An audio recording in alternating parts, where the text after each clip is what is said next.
The blood moon hung high, turning the city into a forbidden zone. Strange entities hunted humans, and survivors awakened extraordinary abilities. Under the leadership of the awakened, they formed a convoy to begin their migration and escape.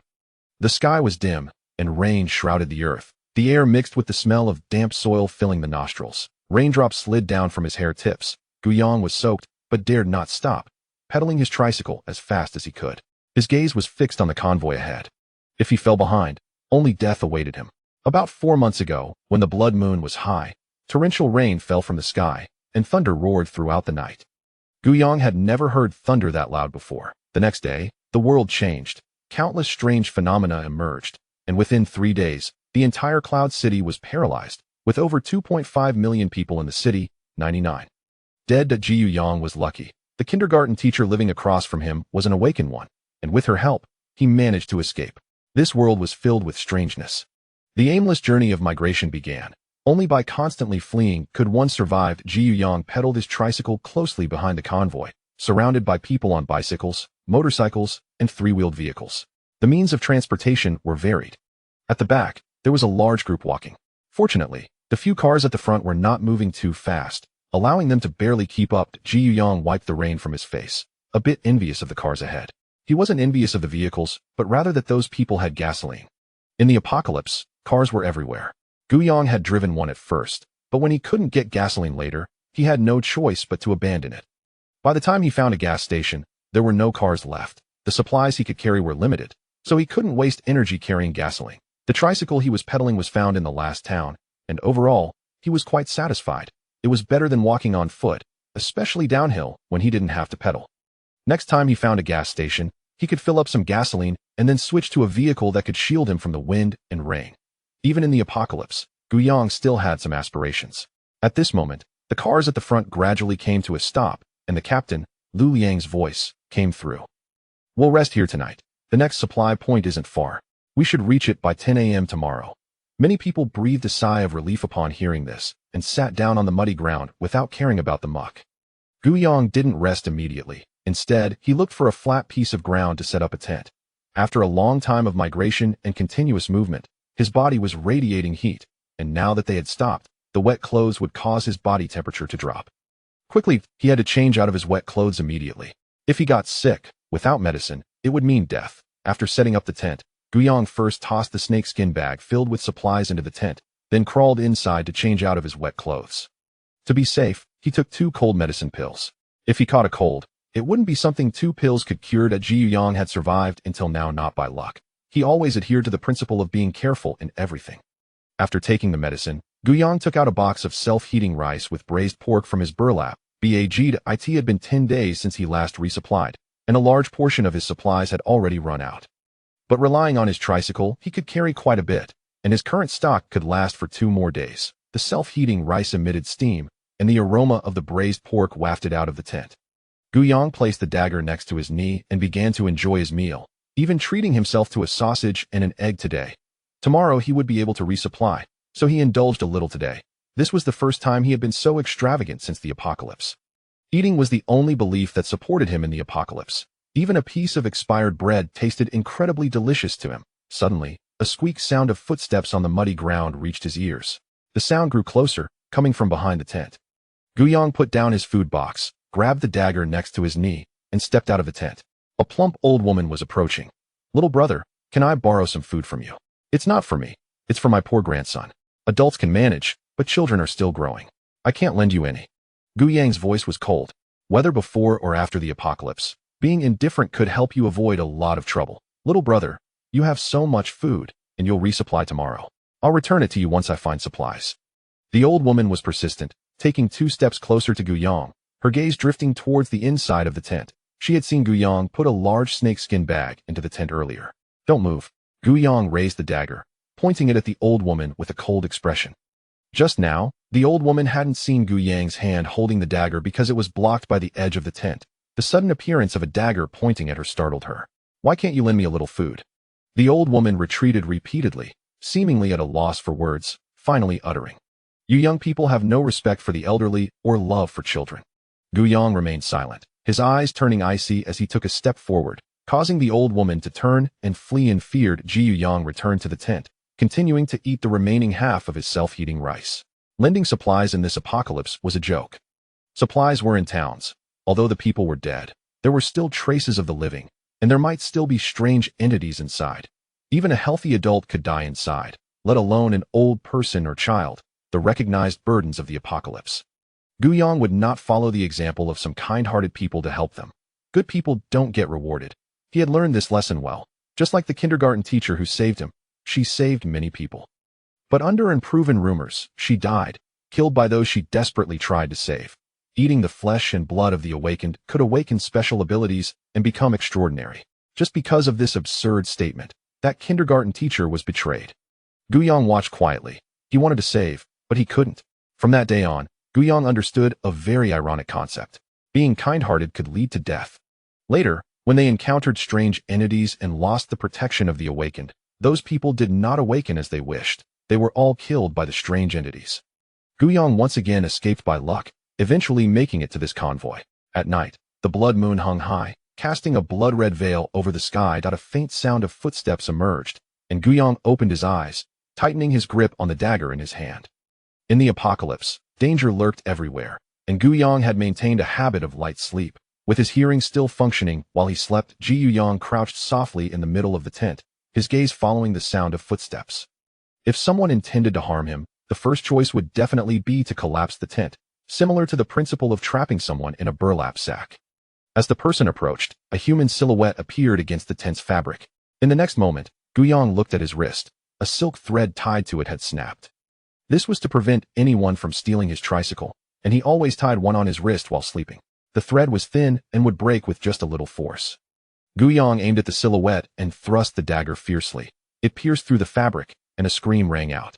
The figure fell. Guyang swiftly slashed, making a large opening in the tent.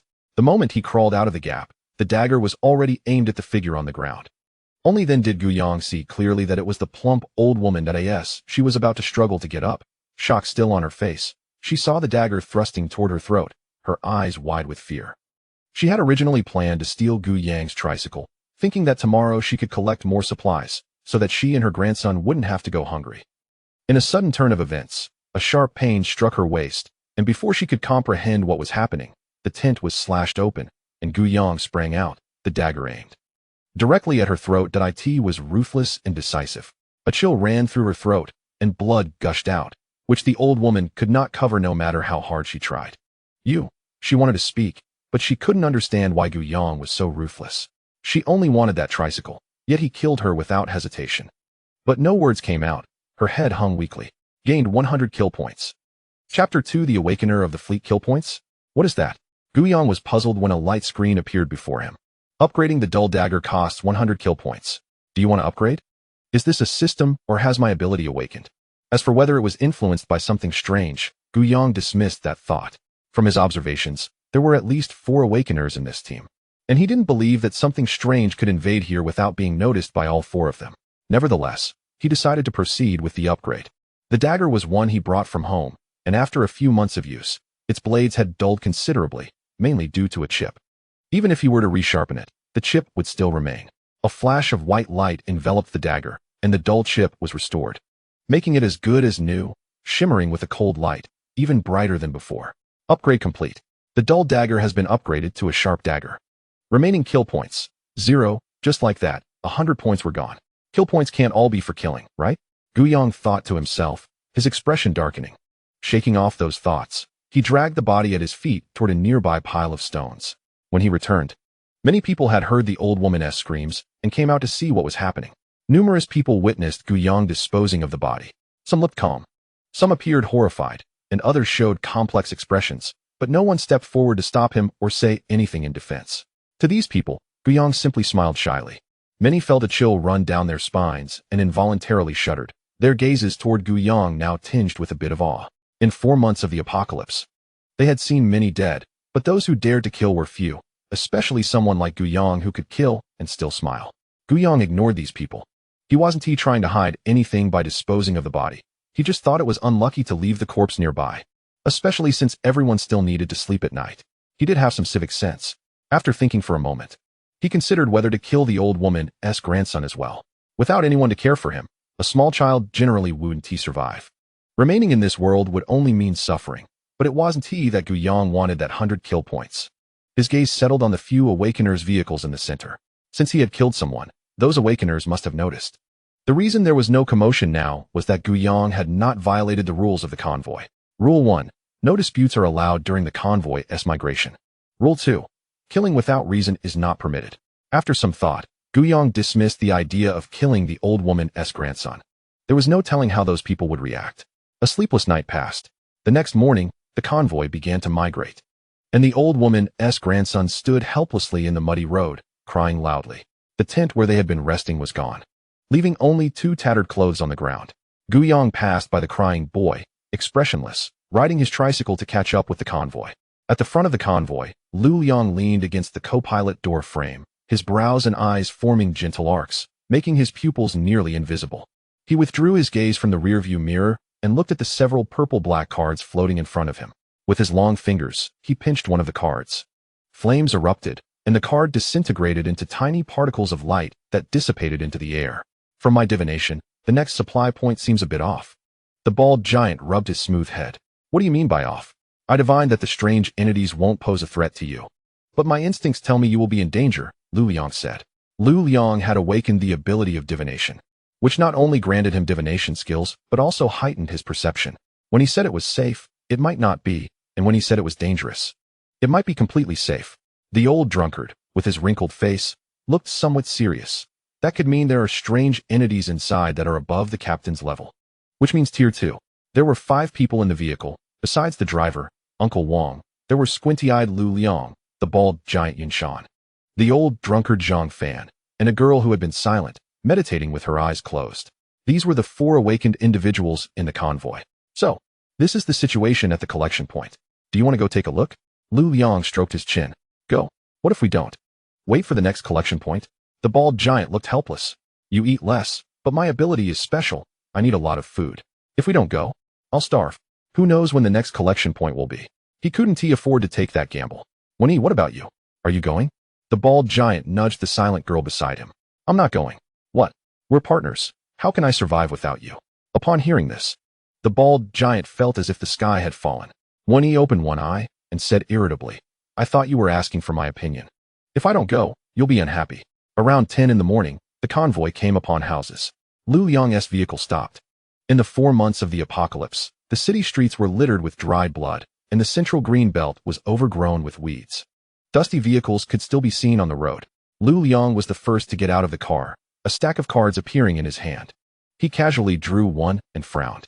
Zhang Fan, Wen Yi, and Yun Shan got out one after the other. This small town is the collection point I mentioned. Those in need of supplies can go ahead. The convoy will stay here for 3 hours. This was Lu Liang speaking to the survivors at the back of the convoy. Old Zhang looked at the small town, grabbed his wine gourd from his waist, and felt the breeze blowing past his ear.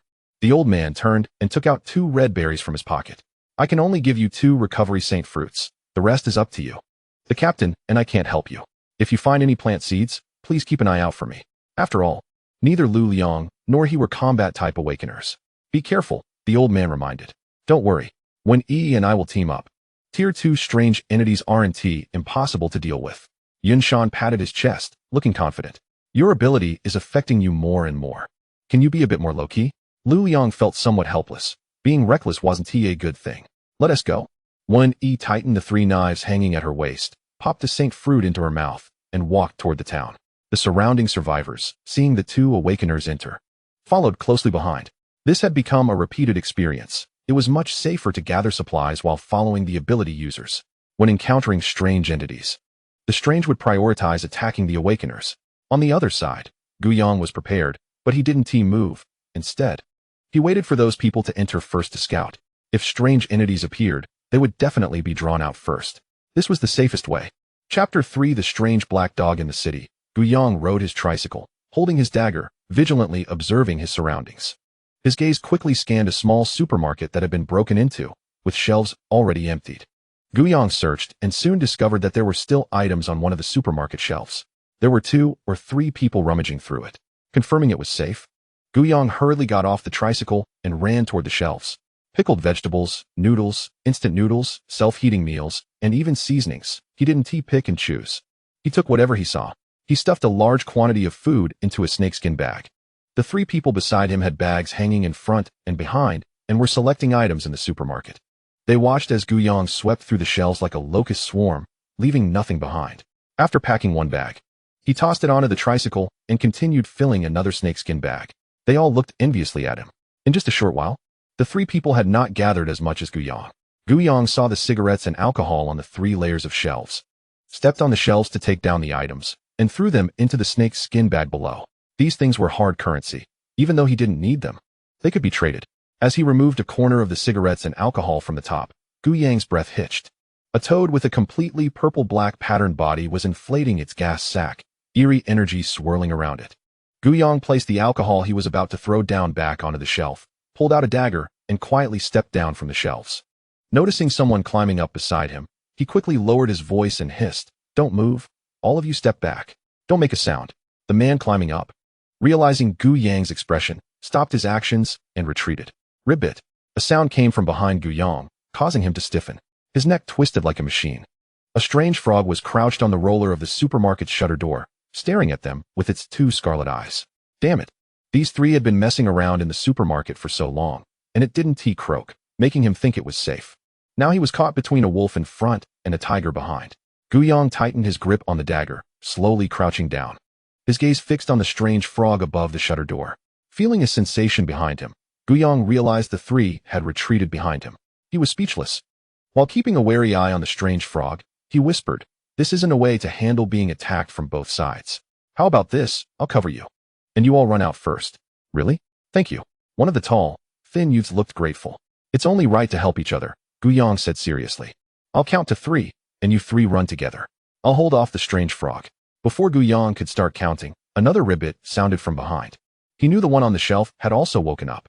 The 3 beside him clearly understood, their faces filled with horror, and before Gu Yong could count, they rushed towards the door in a panic. Gu Yong remained crouched, watching quietly. The 2 strange frogs moved simultaneously, their tongues shooting out like black spears, piercing through the chests of 2 of the men, and with a flick, they swallowed the still-beating hearts. Blood splattered out, and the remaining tall, thin man collapsed in terror. Gu Yong seized the opportunity, stepping out of the supermarket door and pedaling the tricycle like mad. Strange creatures retained some habits from their previous lives before evolving. Amphibians preferred movement over stillness. Those who ran first would die first, which was why Gu Yong did not run. Ribbit, ribbit. The croaking on the street grew louder, sending chills down Gu Yang's spine. He felt a great terror awakening. In the 4 months of the apocalypse, he had encountered many strange beings. According to his current categorizations, some were living beings that had mutated, like the frog just now, and others he had seen before, like rats, cats, and dogs. The second type was inanimate beings that had mutated. He had encountered zombies and paper effigies. Usually, the inanimate beings were solitary individuals, or at least that's how it had been in his experience. Mutated beasts were more terrifying. They often came in groups. The strange frogs here reminded him of the strange rats he had encountered before, which had a large number among them, with a king existing as well. The strange frogs here might have something similar. Bang! Just as Gu Yang's thoughts were swirling, a shadow leaped down from the roof ahead. It was a black dog. Gu Yong slammed on the tricycle's foot brake. The black dog had blood-red eyes filled with a chilling bloodlust, causing Gu Yang's heart to shudder. The eerie energy swirled around the black dog, and each step it took felt like it was tugging at Gu Yang's heartstrings. Gu Yong didn't run. Running was futile. Just like before the apocalypse, turning and running upon encountering a dog was clearly not wise. Moreover, even before the dogs evolved, humans couldn't outrun them. Now that the dogs had evolved, he would likely be dead before he could take a few steps. With a black dog blocking the way in front and the ghost frogs pursuing from behind, since he couldn't escape, Gu Yong stopped thinking about running. He was just afraid of dying, but that didn't mean he was cowardly. Gu Yang's hand gripping the dagger trembled slightly, his legs slightly apart as he assumed a forward stance, watching the black dog's movements. The next moment, the black dog charged straight at Gu Yong, leaping 2 or 3 steps before pouncing, its fierce jaws aimed at Gu Yang's neck, moving quickly. As Gu Yong twisted his foot, his eyes hardened, and he slashed the dagger at the black dog.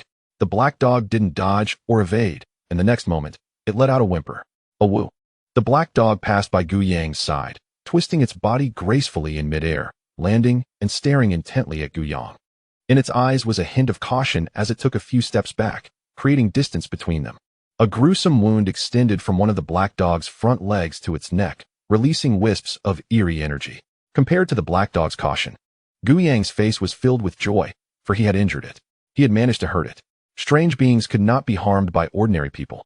This had been proven by countless experiments, and Guyang had previously stabbed a strange pig with a dagger.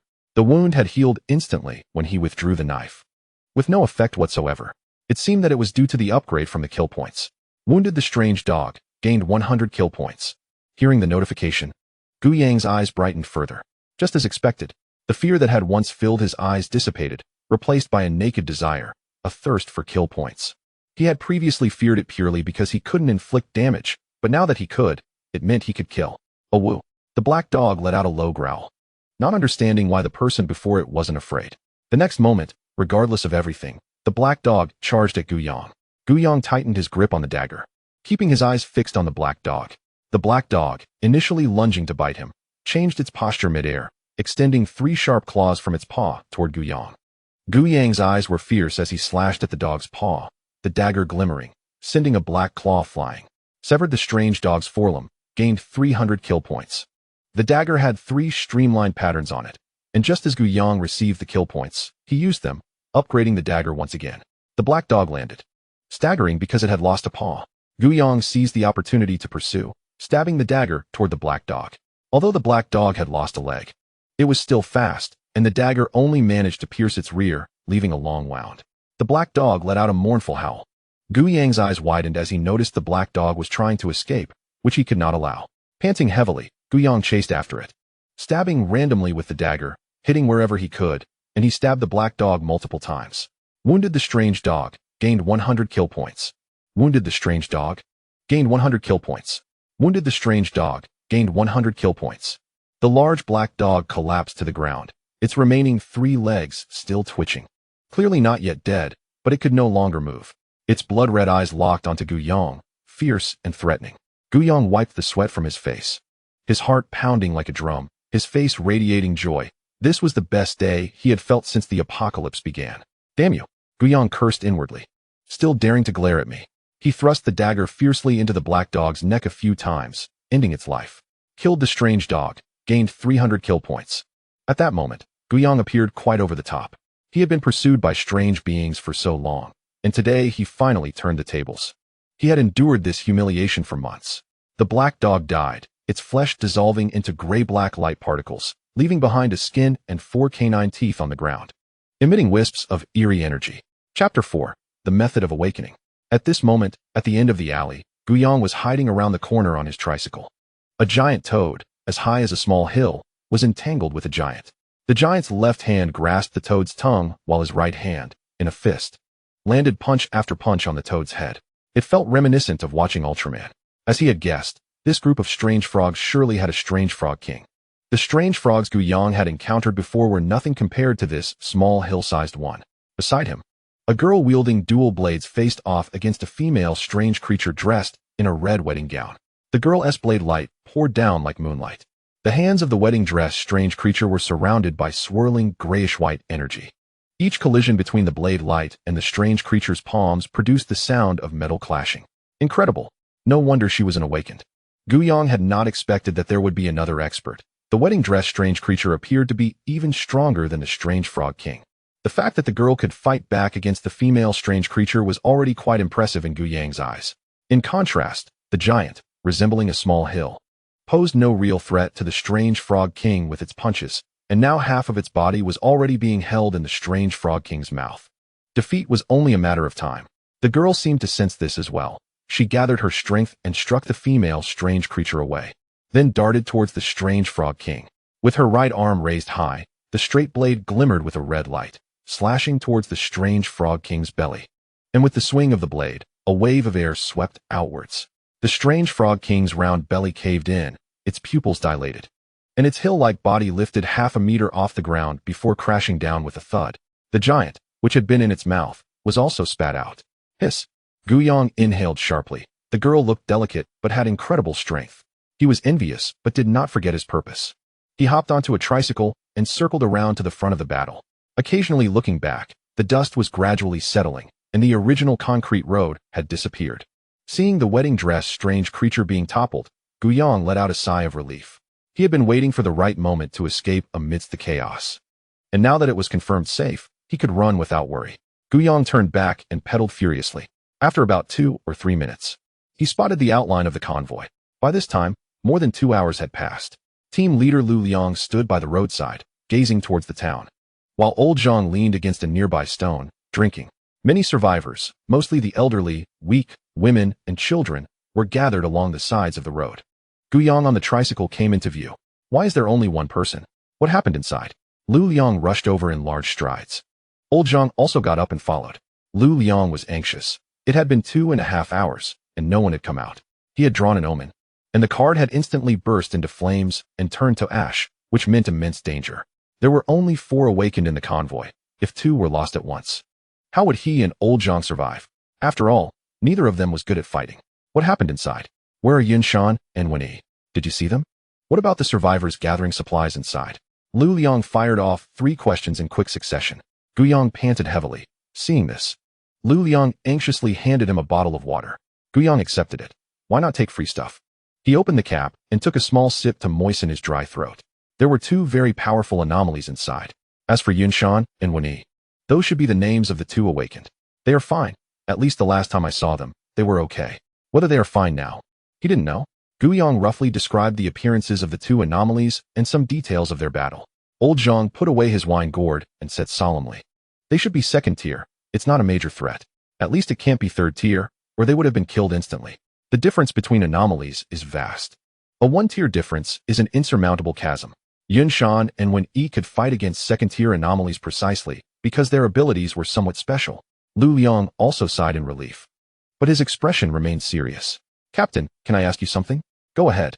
Lu Liang did not put on airs and smiled warmly. "Are there any other methods to awaken abilities, like some kind of stimulus to accelerate awakening?" Lu Liang shook his head. "This is not just my view, but that of any awakened. Even before the apocalypse began, there were many who had awakened abilities, and the authorities were aware of it. Moreover, they had conducted some studies and concluded that awakening can only occur voluntarily. If they could stimulate awakening, the authorities would have acted long ago. Why would we be running from anomalies?" Guyang nodded. Although he now had the means to kill anomalies, seeing that strange frog king and the wedding dress strange creature, to be honest, he wondered what courage he had to dare confront them. Just with this little knife in his hand, whether it could stab or not was one thing. It wouldn't he kill them? Those terrifying 2 anomalies were said to be only 2nd tier. Don't think too much, just focus on staying alive. You might awaken while eating or sleeping. Lu Liang patted Guyang's shoulder and offered some comfort. Lu Liang appreciated those who showed ambition. He wished the entire convoy were awakened. That way, they could survive well in this apocalypse. After Guyang left, a crowd rushed forward. "Guyang, have you seen my son? What about my daughter? My best friend is also inside." A group of people clamored, and Guyang felt a buzzing in his head. "Shut up. If you keep asking, I won't say anything." The crowd retreated, creating some distance from Guyang. Seeing this, Guyang began to recount the materials he had gathered, the encounter with the strange frog, and the countless strange frogs inside. As for the 2 giant monsters, they probably heard about them too. Many people staggered, their faces pale, and some even began to sob quietly, lamenting their misfortunes. The majority left behind were the elderly, weak, and children. If those who went inside died, no one would take care of them, and they would all perish. In simple terms, they were just a burden to the convoy. However, Guyang still liked them. Without them, he would have been at the tail end of the convoy. With these people, he had a tail to follow. When the anomalies caught up, they could help delay things, increasing his chances of survival. Time passed second by second, and team leader Lu Liang prepared to issue the order to depart. As soon as 3 hours passed, the convoy would set off, regardless of the people inside. Many ran to Lu Liang, crying out, but that was no concern of Guyang's. He sat on the tricycle, contemplating his kill points. Killing the black dog earned him a total of 1,000 kill points. After deducting the 100 for upgrading the dagger, Guyang still had 900 points left, along with the dog skin and 4 canine teeth he had obtained, which he would set aside for later. Guyang looked at the tricycle, and in the next moment, a light screen flashed. Upgrading the tricycle requires 500 kill points. Do you wish to upgrade? Guyang's mouth twitched as he stared at the upgrade panel, where the details of the upgraded information appeared before him. The tires had widened, the overall frame had grown, and an assist had been added. Yet they wanted 500 kill points. Wasn't he foolish? No matter how high-end the car was, he would hold off for now. Once he had gasoline, He could find a high-end luxury car by the roadside. Upgrading later wouldn't be too late. Why waste kill points upgrading the tricycle now? Then Guyong looked at his dagger. Upgrading the dagger requires 300 kill points. Do you wish to upgrade? Guyong frowned. Upgrading weapons certainly wouldn't be a loss. It was a necessary item to upgrade. However, Guyong felt that one must be strong themselves. True strength comes from within. Weapons are ultimately just external items. What difference does it make if an ordinary person wields an extraordinary weapon? With this thought, Guyong began to imagine himself in his mind. Chapter 5 Upgrade Yourself. Human Bloodline. Mixed. Upgrades to Infection Blood. Tier 1. Requires 600 kill points. Do you want to upgrade? Guyong did not hesitate. Upgrade. Guyong. Bloodline Infection Blood Tier 1. Not upgradable for now. Ability Awakening. Basic Psychic Power LV1. Can manipulate objects weighing no more than 1g. Maximum effective distance of 5 meters. Can be maintained for 5 minutes under continuous mental energy consumption.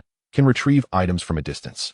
And throw small stones to interfere with enemies. LV2. Requires 300 kill points. Can manipulate objects weighing no more than 5g. Maximum effective distance of 15 meters. Can be maintained for 10 minutes under continuous mental energy consumption. Unlocks skill, Psychic Impact. Compresses psychic energy and releases it at once, impacting the enemy's mind. Equivalent to a heavy blow with a stick. Basic Enhancement. Cell Enhancement LV0, LV1. Requires 100 kill points. Healing speed of wounds increased by 50. Strength Enhancement LV0, LV1. Requires 100 kill points. Strength increased to twice that of an average person. Punch Power reaches 200g. Agility Enhancement LV0, LV1. Requires 100 kill points. Instant speed of 15 meters per second. Guyong opened his eyes, excitement hard to conceal. The dagger in his hand trembled and floated up.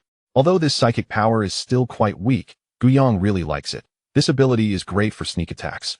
If he had this ability when he was in the town, using psychic power to lift the dagger and stab those 2 Tier 2 anomalies, he would probably earn a lot of kill points. The path to becoming stronger has finally opened. As long as he develops cautiously, this apocalypse is not without his place. While Guyong was feeling emotional, his peripheral vision caught sight of 4 dog teeth and dog skin in the corner. In the town, Wen-Yi said, "Let's retreat. This big guy's skin is too thick. We can't break through its defense." "All right, you retreat first." Wen-Yi bit through the holy fruit in her mouth and slashed upward, sending the bridal ghost flying. At this moment, the bridal ghost's red wedding dress was already torn and ragged, large patches of pale skin exposed to the air. Eerie energy continuously leaking from the wounds. Its gray-white eyeballs rolled, and the ghost let out a mournful howl. The ghost's aura began to rise. "Husband, why did you abandon me?" The mournful voice echoed in the town, and the temperature in the air dropped a few degrees. "Because you're ugly." Yunshan, with 2 big backpacks hanging on him, turned his head to mock. The ghost frog king flipped over, its tongue shooting out to entangle Yunshan's ankle. Just as Yunshan was feeling proud, he stumbled unexpectedly, his face making intimate contact with the ground. "That's what you get for being mouthy." Wen-Yi swung her knife, the blade cutting through the ground and severing the ghost frog king's tongue. Yunshan, not daring to talk back, quickly scrambled up, taking 4 or 5 steps towards the outside of the town. Wen-Yi kept an eye on the bridal ghost. Though small, its speed was not slower than Yunshan's. "This has gone wrong. We only found such a little bit of supplies. How are we going to live in the future?" Yunshan had a face full of resentment. "You won't starve.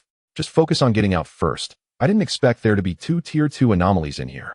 Wen-Yi slashed a beam of light from her knife, which swept through the pursuing anomaly behind the survivors. Just as Wen-Yi stopped to swing her knife, the red-dressed ghost drifted over, slapping towards Wen-Yi, and Yunshan leaped forward to block her. The ghost's palm struck Yunshan's left arm. The giant's body only swayed slightly as he took a step back. Wen-Yi stepped on Yunshan's knee, leaping forward, and reached the ghost. Her speed just slightly slower than the ghost's strike. The straight knife shimmered with red light as she slashed out, catching the ghost off guard and sending its left arm flying.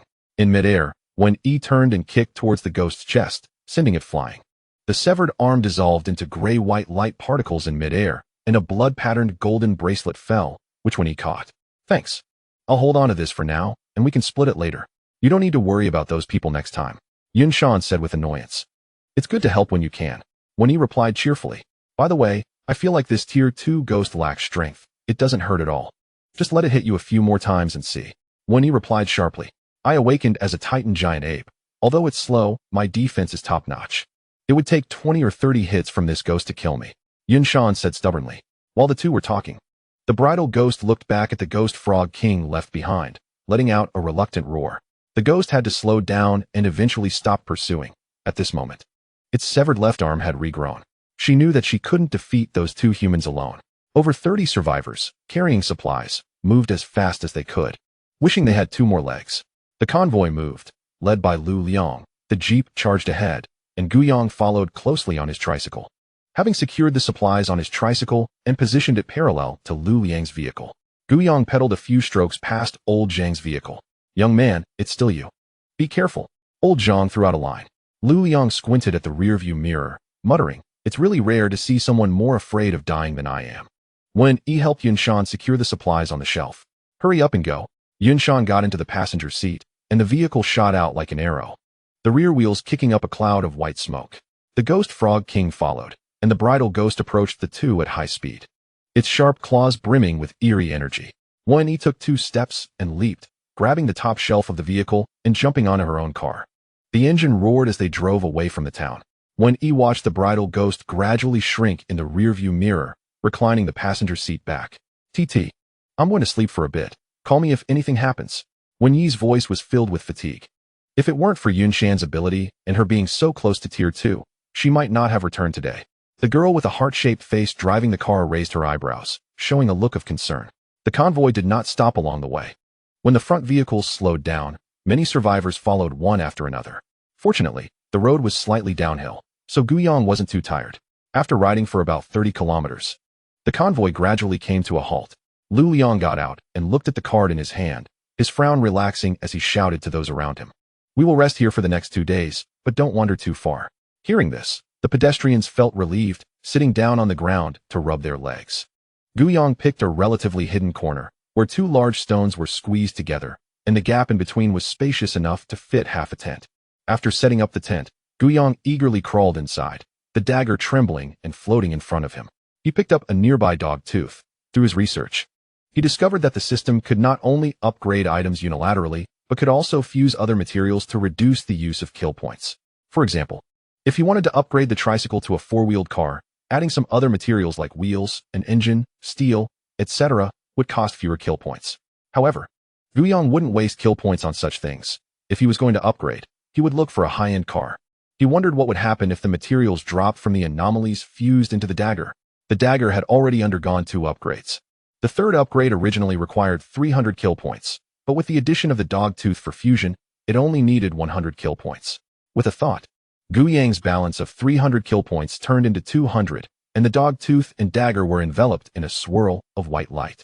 Chapter 6: Anomalous Weapon. Dog Tooth Dagger. The white light dissipated, revealing a dagger that was completely white as jade, with 3 silver rippling lines flowing through its center.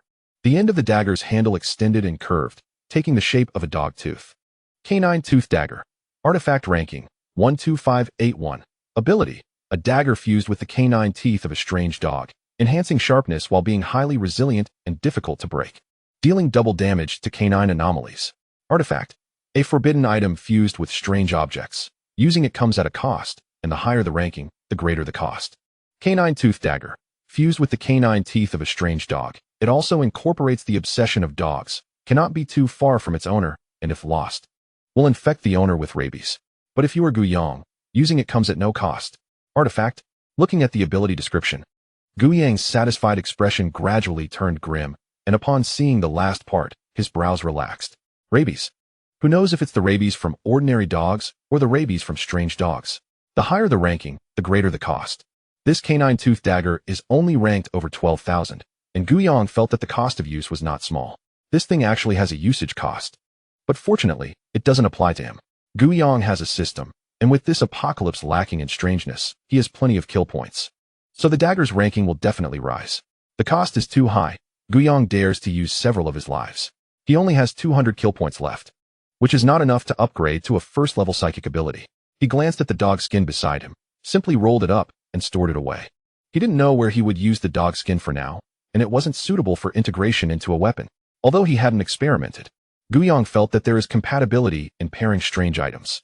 If Guyang were to integrate the dog skin into the dagger, the ranking would drop even further, possibly down to 15,000 or more, because the dog skin and the dagger are simply incompatible.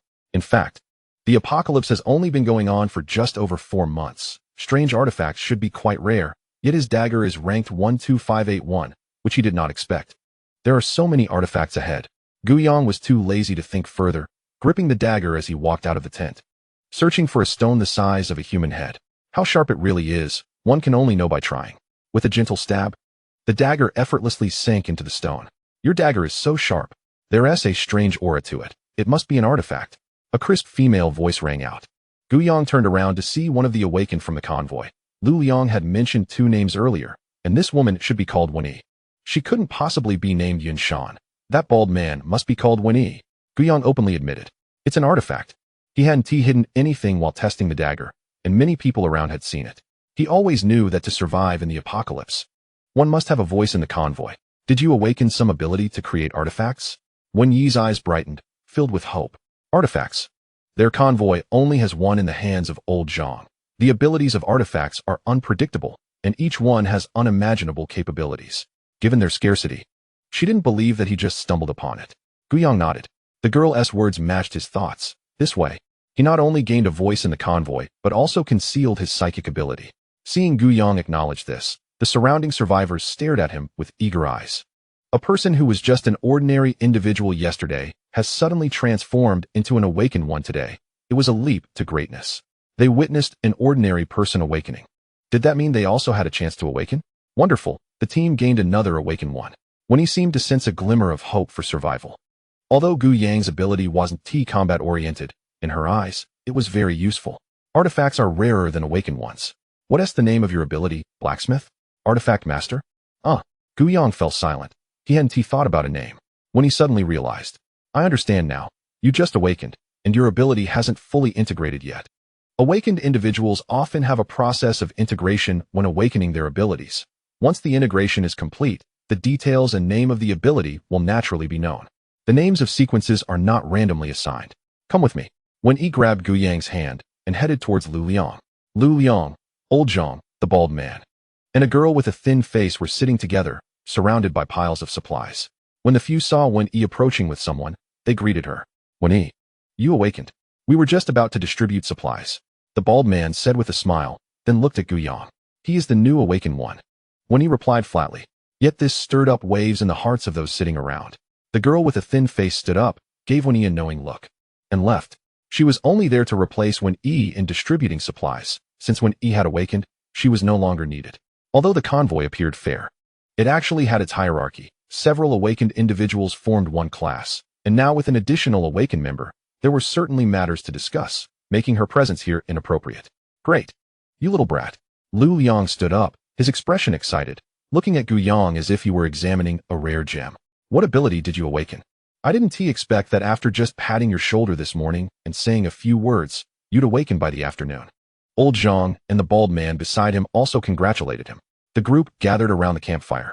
My ability mainly involves creating artifacts, upgrading, transforming. What? You can create artifacts. Before Guiyang could finish, the bald man's eyes widened like copper bells, and he eagerly grabbed Guiyang's hand. Can you make one for me? I've been eyeing old Zhang's artifact for a long time. It must be made for me first. I found it before you did. When he shot him a glare. Enough. The matter of artifacts is a private transaction. Seeing the two about to argue, Lu Liang interrupted. With an additional awakened one, our chances of survival have greatly increased. Lu Liang swept his gaze over everyone and sighed. Then he turned to Guiyang. Since you've awakened, you are now one of us. There are some things you need to know. You are the 5th awakened in our convoy. Let me introduce mine first. My ability is cards, which can calculate fortune, probability, direction, resource points, and I decide the convoy's route. Lu Liang pointed to the drunken old man beside him. His name is Zhang Fan. His ability is plants, and he can cultivate some very special extraordinary fruits. You'll know what I mean once you try them. Yin Shan, Titan Giant Ape. Wen Yi Blade God. They are both combat sequences, and they rely on them to gather resources. As Lu Liang spoke, Guiyang quietly listened, gaining more understanding of the awakened individuals in the convoy. You've been with us for a while now. Our convoy is very humane and does not engage in slavery or tribute. The resources found by ordinary people are theirs. I don't care about other convoys, but we cannot oppress ordinary people without reason. Guiyang nodded. He was aware of these matters and wouldn't bully ordinary people just because he had awakened. He had never been in a convoy with a slave system, but he had heard of them and seen them. He had previously been in 2 convoys with tribute systems where 30 of the gathered resources had to be handed over. The resources found by this convoy are all theirs, which is why he stayed in this convoy in the first place. Chapter 7 Other Awakening Methods. Resources found by ordinary people belong to them, but the resources of us awakened must be distributed uniformly. Since you just joined, you want to be able to participate in this resource distribution. Hey, Captain, don't say things that are not conducive to unity. Old Zhang pretended to be angry. As long as Gu Yang brings over the resources found today, he can also be included in the distribution. Lu Liang was speechless, wondering how he was not being conducive to unity. He glanced at Old Zhang and suddenly realized, that old man is quite clever. Well, it's not impossible. Do you want to share? Lu Liang looked at Gu Yang. Gu Yang's face darkened. These 2 guys were quite cunning. At least half of the supplies he found today were from this total amount. If he had to share with a few people, he would definitely suffer a loss. How could he take advantage of everyone like that?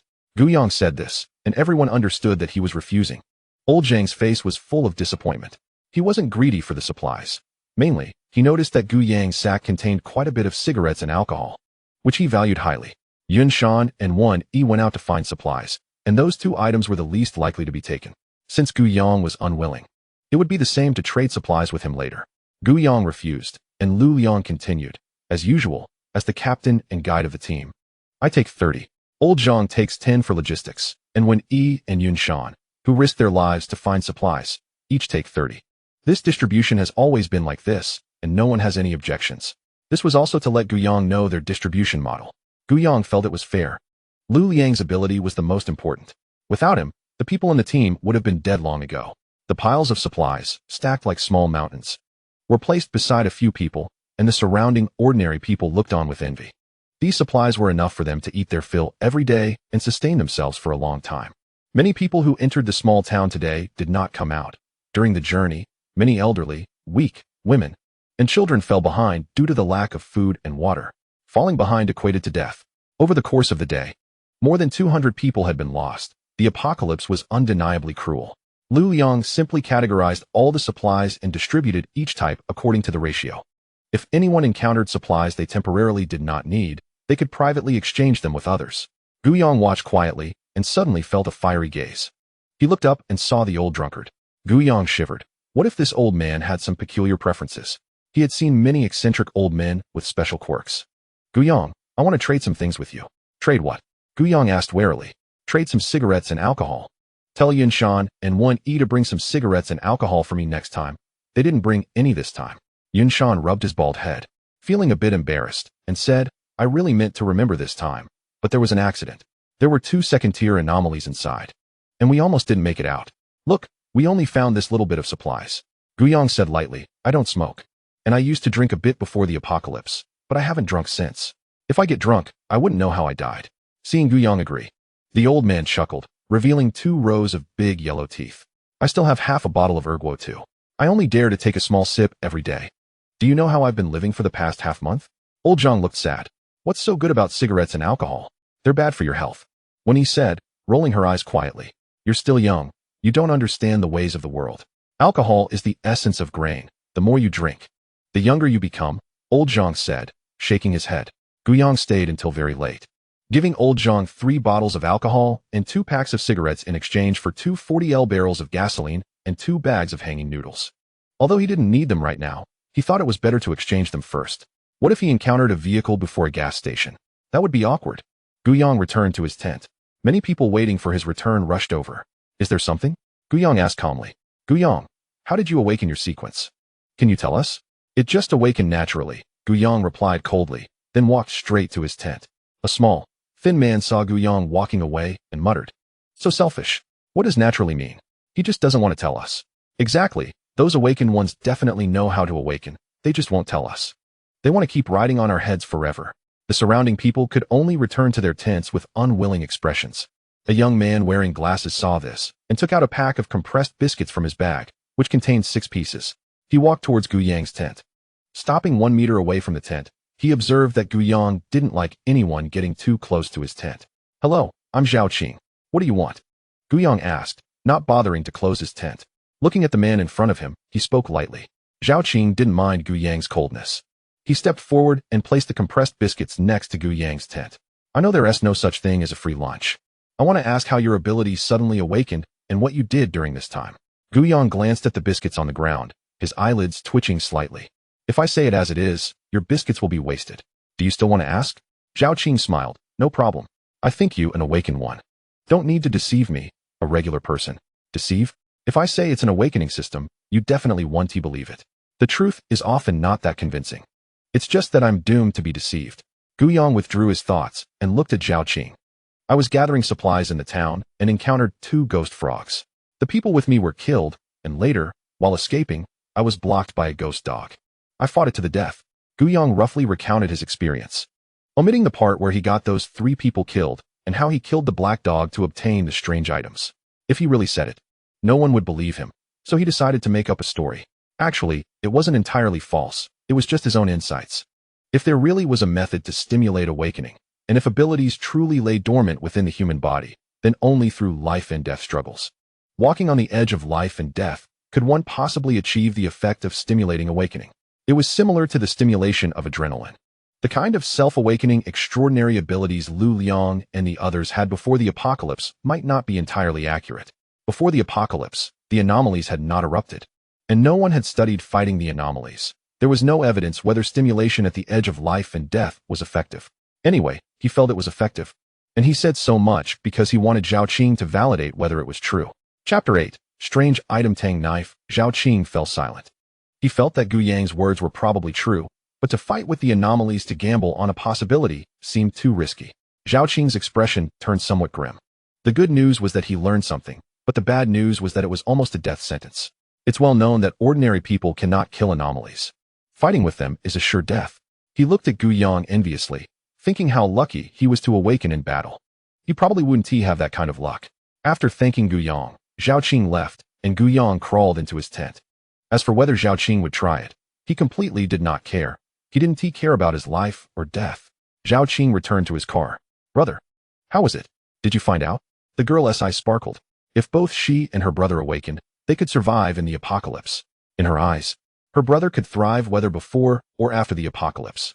After all, they were among the few in the team who had a vehicle, aside from a few awakened ones. I found out, but we can't use that method.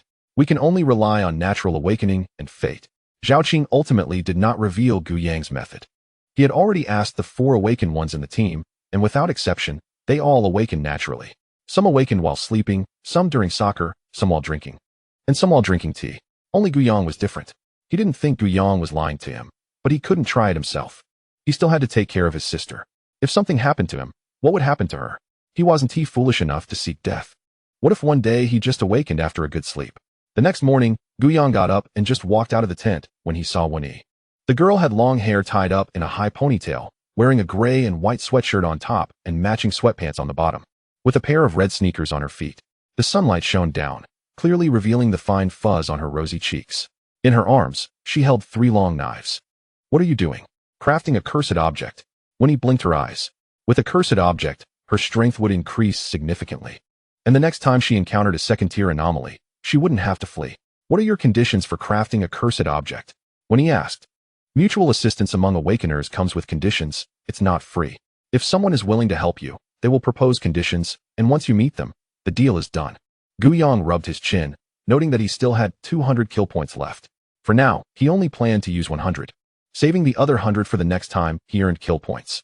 Guyang looked Wen-yi up and down, contemplating what he should ask for.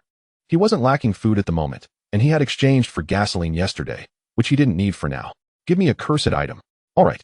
Wen-yi set down the long knives and took out 4 cursed items, laying them on the ground.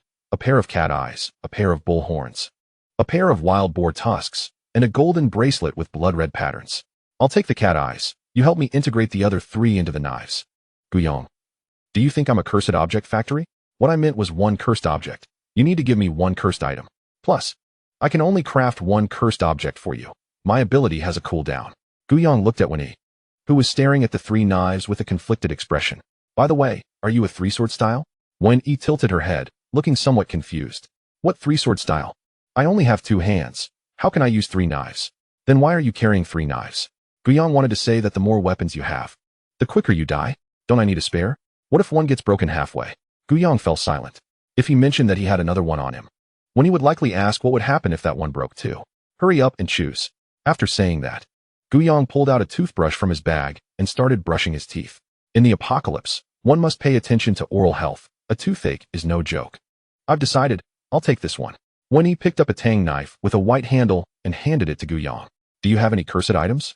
When he thought that as an awakener in this area, Guyang's opinion would definitely be more authoritative. You asked the right person. As his first customer, Guyong was determined to build a good reputation by crafting a quality cursed object. Guyong looked at the 4 cursed items on the ground. The cat eyes were definitely not suitable, while the bull horns and wild boar tusks were decent, at least able to enhance the hardness. But Guyong was more optimistic about the golden bracelet with blood-red patterns. Being metal, it should integrate better with the knife. Guyong pointed to the blood-patterned golden bracelet. I'll take this one. When he nodded and then asked, this won't result in any failure to enhance and consume materials, right? You've played too many games. Guyong replied lightly, this is 100% guaranteed. That's good. When he patted her full chest. With a thought from Guyong, 100 kill points were consumed. And the tang knife and blood-patterned golden bracelet transformed into 2 white lights that fused together. When he leaned in curiously, blinking her eyes. Can I see the fusion process? No. Guyong rolled his eyes. He couldn't even see it himself, so why would she want to? The shimmering white light was especially conspicuous, even in daylight. Many survivors approached with curious expressions. Bro, is this the ability of that new awakener? What's in that light? Zhao Qing rubbed his chin. It should be some kind of upgrade fusion. Not far away, he could see one knife disappearing and one of the strange items on the ground vanishing. Zhao Qing's brows furrowed deeper.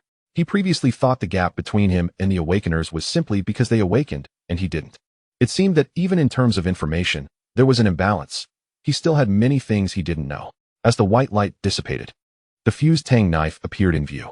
The blade was as smooth as a mirror, with golden and blood-red patterns intertwining like veins, faintly glowing. When Yi's eyes lit up, regardless of its function, she loved its appearance. Grasping the handle, the information about the cursed object began to flow into her mind. Blood-etched gold. Cursed object rank. 9,884. Ability. Integrated with the blood-patterned golden bracelet of the bride ghost. The essence of protection and the resentment of abandonment are condensed into the blade, making it exceptionally sharp, an unending blade. Even if the blade breaks, it will instantly restore itself. When swung, it will emit a beautiful red light trail, and the golden patterns can slightly affect the opponent's mind, causing feelings of guilt and heartbreak. With this ability, the excitement on Wen Yi's face became increasingly apparent. Not far away, Lu Liang, Yin Shan, and Old Zhang were also watching this side. They had originally come to have Guyong craft cursed objects, but didn't approach when they saw Wen Yi with a few others. Each awakener has their secrets. Prying into them carelessly can be unwelcome, and cursed objects are also a personal secret. Why is she so happy? Old Zhang frowned. Shouldn't she be happy? Yin Shan wondered. Lu Liang, however, remained expressionless, his gaze fixed on that side. You don't know? Cursed objects have side effects. The higher the rank, the greater the side effects. Who would use that thing if it weren't for survival? He muttered to himself, thinking that the rank of the cursed object Guyong crafted must not be high. Given how happy she looked. Just because you have a cursed object, who would know if you didn't say? Yin Shan retorted. Look, even the captain doesn't have one. He just knows. She stopped smiling. Lu Liang said blandly. Cursed object. A forbidden item fused with cursed objects. Using it comes with a price, and the higher the rank, the greater the price. Blood-etched gold. Integrated with the blood-patterned golden bracelet, it also merges with the obsession of the bride ghost. You will uncontrollably perceive fragments of the bride ghost's memories, anticipation on the day of the wedding, despair at the moment of abandonment. This can lead to frequent bouts of inexplicable sadness and mental instability. Wiping the blade with blood can offset the cost. Hidden attribute. But if you are Guyong, using it has no cost. At this moment, Wen Yi's face fell. As a girl who had never been in a relationship, did she have to directly jump to the pain of love? Chapter 9. Using it comes with a price. Guyong secretly clicked his tongue. This black-hearted cost was a bit painful.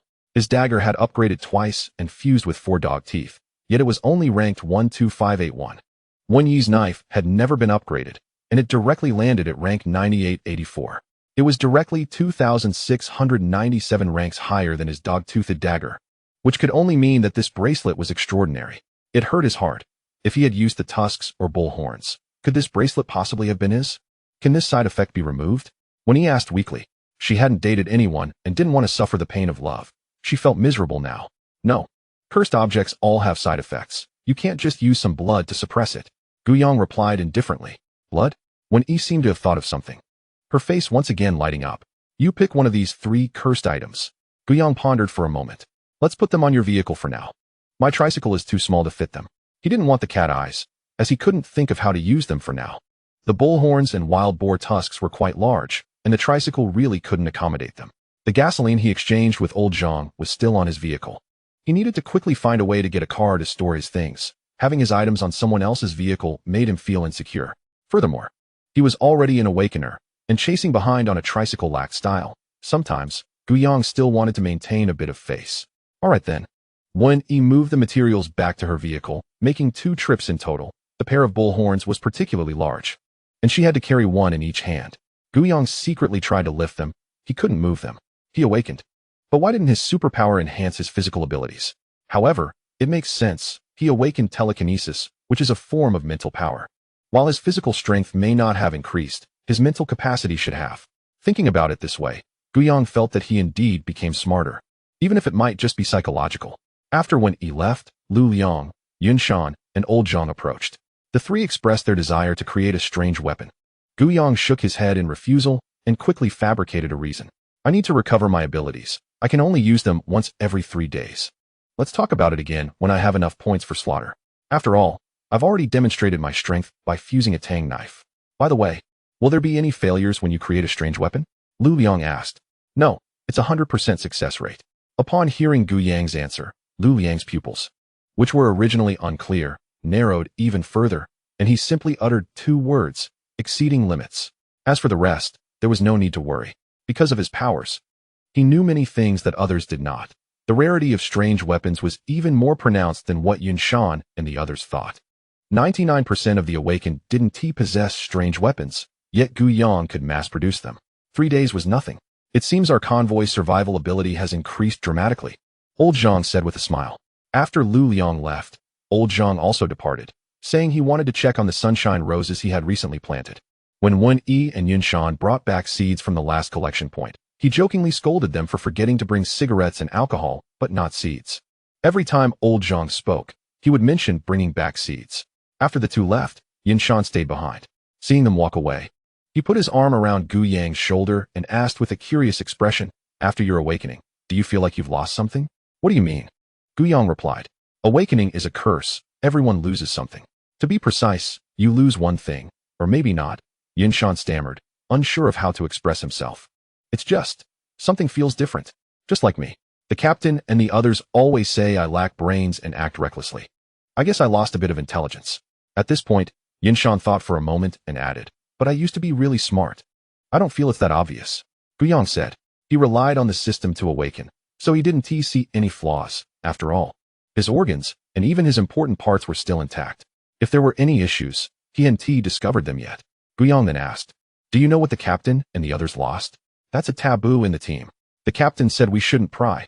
It's not good for unity. But I'll tell you quietly, don't tell anyone. Yun Shan glanced at the others. To be honest, I'm the most honest person.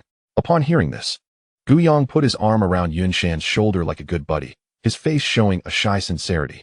Who doesn't have a few little hobbies? Wen Yi used to be flat, but after awakening, she became quite developed. One day when I was in the bathroom, I heard her say that fighting hurts a lot. And her friend, what is her name? Jiang Cha, said something like, isn't that great? Yun Shan recounted what he overheard that night. I awakened as a titan giant ape, which greatly enhanced my physical abilities. My hearing and eyesight are particularly sharp, but she doesn't seem that big. Guyang thought of Wen Yi's figure. She's wrapped up. Plus, her clothes are quite loose. Yun Shan babbled on, looking as if he had done something very comfortable, full of energy. Oh, Guyang elongated the sound. You mustn't say this outside. As for Wen Yi, I can confirm that. As for the captain, I'm 90% sure. Details. Yun Shan pointed below. The captain has lost something. His voice was particularly heavy. Guyang trembled. It was the 2nd time since the apocalypse that he felt pity for someone. The first time was when he saved his kindergarten teacher, who had saved so many people but was backstabbed and had her flesh cooked and eaten. Since then, Guyang had closed his heart. Lu Liang was indeed a bit special. Considering their slight relationship, it was pitiful. Some things could be done without, but you couldn't be without them. 2 days quickly passed, and the convoy set off under Lu Liang's leadership. Guyang packed up his tent and got back on his tricycle. Except for Wen Yi. The other three invited him to get on the vehicle, just offering a little supply, but Gu Yang declined. It wasn't he that he was stingy with supplies. He just felt safer alone in case he was backstabbed at any moment. The vehicle could slowly find its way. In the apocalypse, 99% of people were gone. And there was no need to worry about resources in the short term. As long as one had strength, anything could be obtained. Mr. Gu, how about I give you a ride? It's just me and my sister in the car. We can leave once you find a vehicle. Zhao Qing invited as Gu Yang passed by on his tricycle.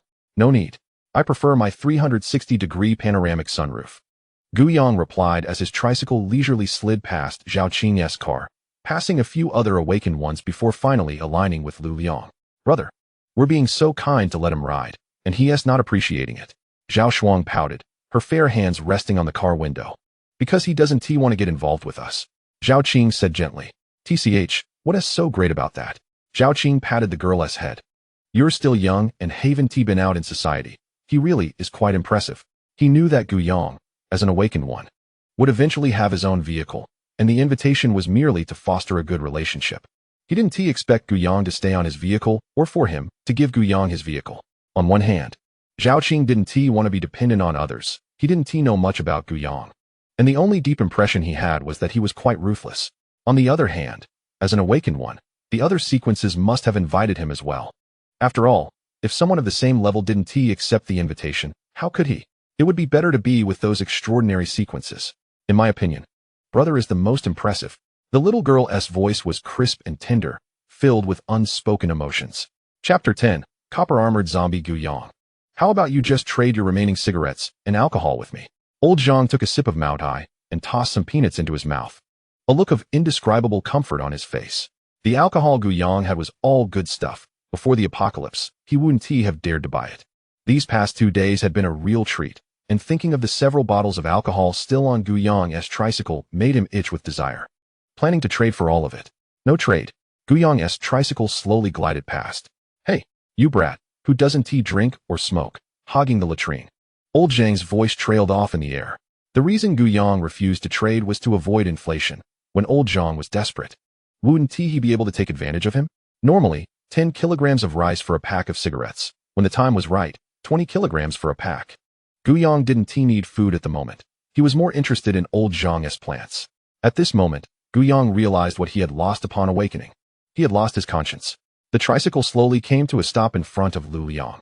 The two exchanged glances, and Lu Liang had a gentle smile at the corner of his mouth. Uncle Wang, let us go? The vehicle slowly started moving, and the cars behind followed in an orderly fashion. The convoy's pace wasn't fast. Every time Lu Liang divined danger, they would set off early to ensure that those on foot could keep up. When collecting supplies, if something strange emerged, they could only cut their losses and seek survival, which was the role of the elderly, weak, women, and children. The convoy occasionally turned left or right, winding onto a mountain road, circling halfway around a mountain, and passing through a mountain via tunnel. This time, they traveled for a full 2 days, stopping occasionally to care for the survivors on foot.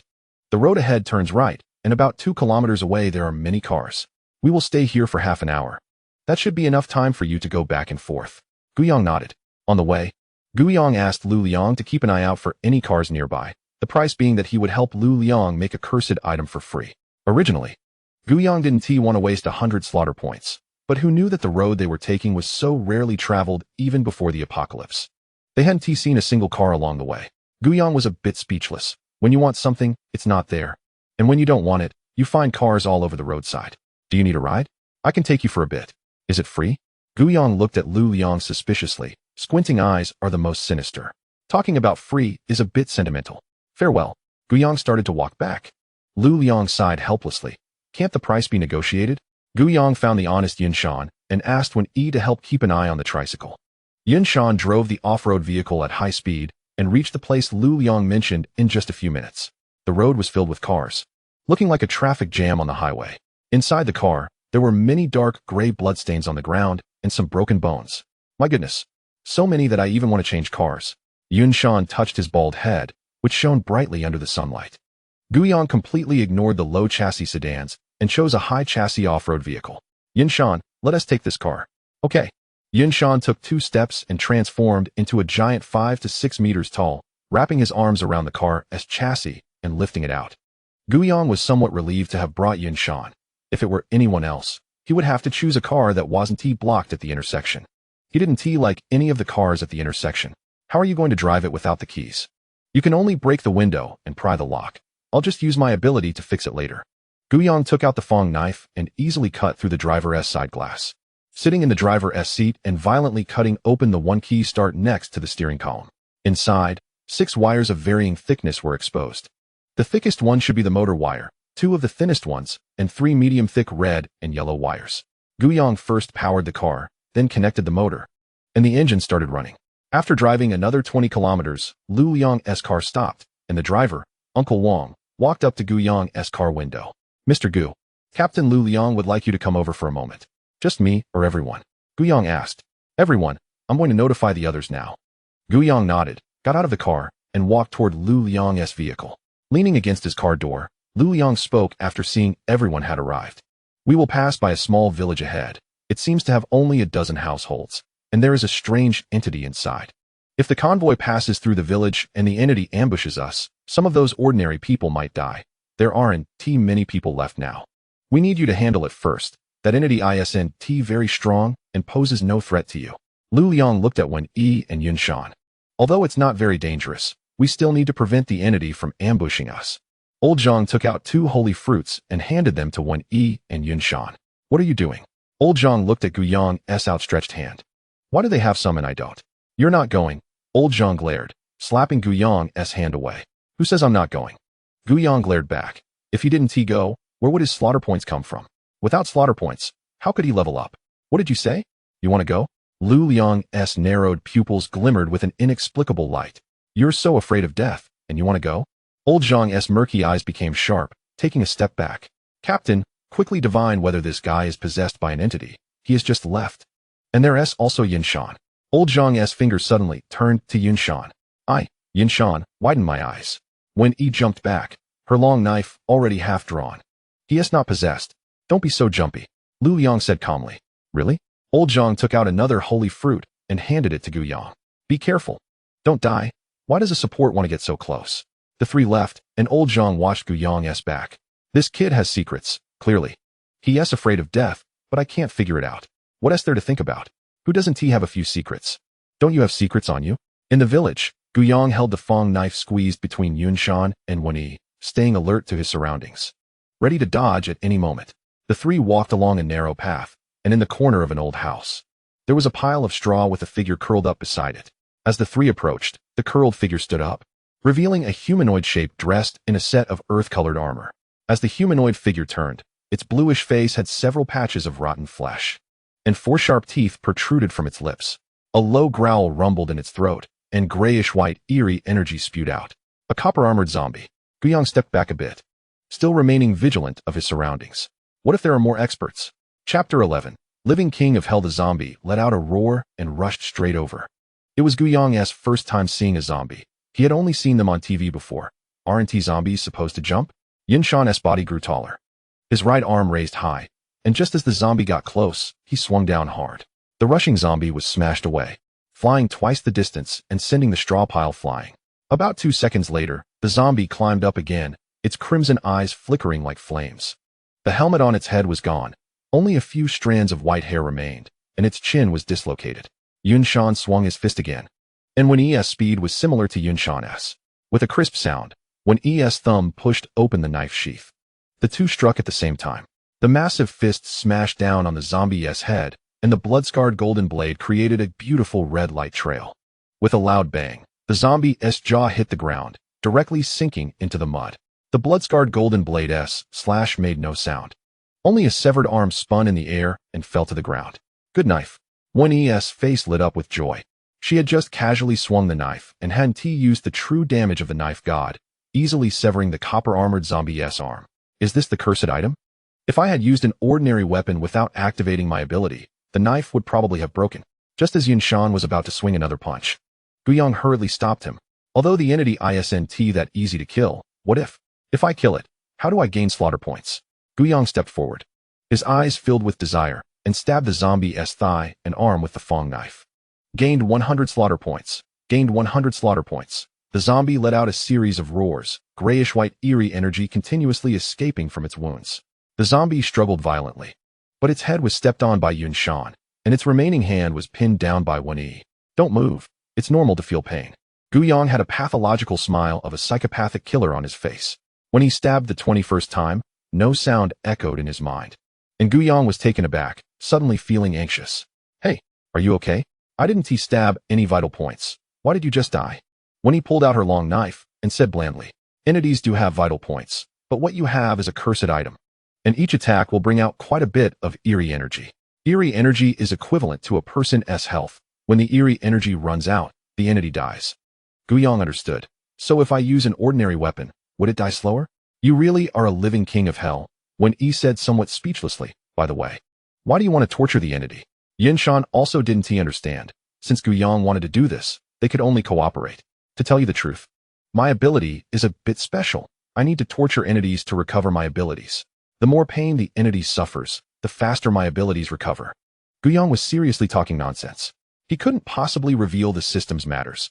There had to be a reason behind such bizarre killings, otherwise, everyone would just see him as a pervert.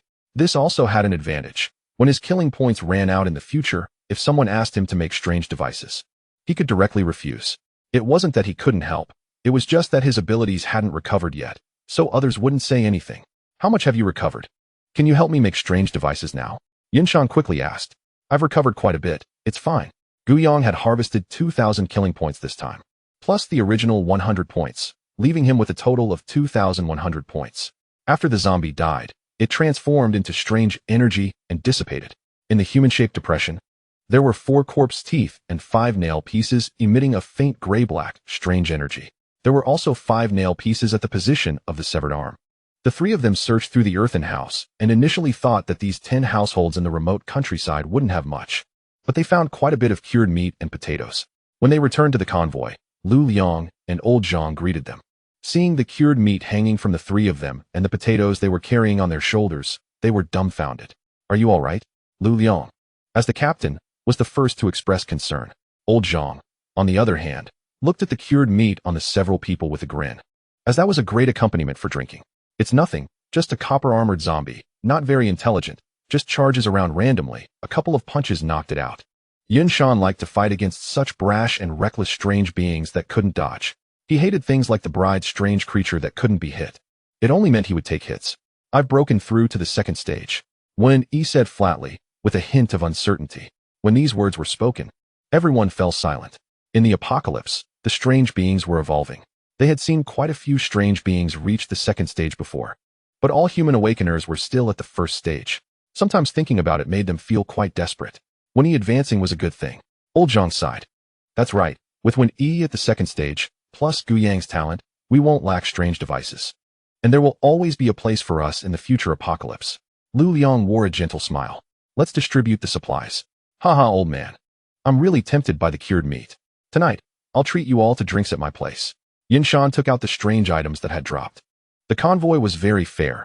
Wen Yi and Yin Shan never hoarded things when they went out. If trust ever showed cracks, the convoy would fall apart. Lu Liang nodded. Looking at the armor pieces and teeth, it seemed like there were many, but in fact, there were only 2 strange items. 10 armor pieces counted as 1 item, and 4 teeth counted as another. This time, I predicted the crisis. Old Zhang provided the holy fruit, and Wen Yi and Yin Shan focused on attacking while Gu Yang assisted with the finishing blow. After distributing the supplies, the convoy began to move and didn't stop until nightfall. As night fell, a blood moon hung in the sky. The few of them sat around a wooden table, the aroma of cured meat mingling with the scent of alcohol wafting around. I don't know when this day will end, Old Zhang said, his eyes blurry, his cheeks flushed. He raised the nearby wine cup and drank it in one go, starting to ramble. When I was young, there was a grain shortage, and I almost starved to death. After that, things got a bit better, but then there were floods, avian flu, droughts, plagues, earthquakes, and now the apocalypse. Why is my life so hard? Wen Yi raised her head seriously and brought her cup closer. You've survived so many disasters. You can survive the apocalypse too. Old Zhang shook his head. It's different now. There's no place left for humans to live stably in this world. If there isn't, then we'll create one, called the City of Miracles. Wen Yi endured the spicy and stimulating taste and downed her drink, causing her little face to turn red. Well said. I toast to you. The bald man, leaning on the table, suddenly straightened up. The pungent smell of the wine wafted into Gu Yang's nostrils, and he swallowed hard. Wrong, the person is to your right, Gu Yang said with a dark expression. Lu Liang sipped his tea and said lightly, I still have something to say. If you all are drunk, how can I continue? With that, Lu Liang shook his head helplessly. I'm not drunk. I just want to immerse my soul in dreams, old Zhang said, picking up a piece of cured meat and chewing a couple of times. Thud. The sound of a head hitting the table rang out. Wenyi, you can't die? If you die, how will I live? Yun Shan shook Wenyi, freeing one hand to wipe his nose and casually wiping it aside. Hey, no sense of boundaries, drunkard. Gu Yang looked at him with disgust and then glanced at Lu Liang, as if to say, aren't you going to do something? Lu Liang spread his hands. What do you want to say? I want to sleep after this. Gu Yang was eager to check his killing points. Tomorrow we will encounter a convoy. We need to discuss whether to avoid them or make contact. Probably tomorrow afternoon, there's still time. We can talk about it after they wake up in the morning. With that, Lu Liang stood up and walked towards his vehicle. Jiang Cha also supported the drunken went away, leaving just an old man and a bald guy complaining. Chapter 12. Proficient level mental power. Gu Yang returned to the tent and began planning how to allocate the 2,100 killing points. The canine dagger floated in the air, rising and falling. His basic mental power was still quite weak, and leveling up was necessary. Gu Yang, Bloodline, Infected Blood Level 1, not upgradable for now. Ability Awakening, Proficient Level Mental Power LV2, can manipulate objects weighing no more than 5g. Maximum effective distance 15 meters, can be maintained for 10 minutes under continuous consumption of mental power, unlocks skill, telekinetic impact, compresses mental power and releases it all at once. Delivering a mental shock to the enemy, equivalent to a heavy blow with a stick, LV3, requires 900 killing points, can manipulate objects weighing no more than 20g. Maximum effective distance 50 meters, can be maintained for 15 minutes under continuous consumption of mental power. Unlocks skill, telekinetic barrier, creates an invisible barrier in front of oneself to resist physical attacks, weak defense against penetrating attacks, can resist handgun attacks to the greatest extent. Unlocks skill, telekinetic perception, can perceive the shape and movement of surrounding objects through an invisible mental field even with eyes closed. Gu Yang controlled the dagger to flip in front of him. The canine dagger transformed into a stream of light spinning and weaving through the air, rapidly consuming mental power. Gu Yang's face began to pale slowly, but the joy on his face grew stronger.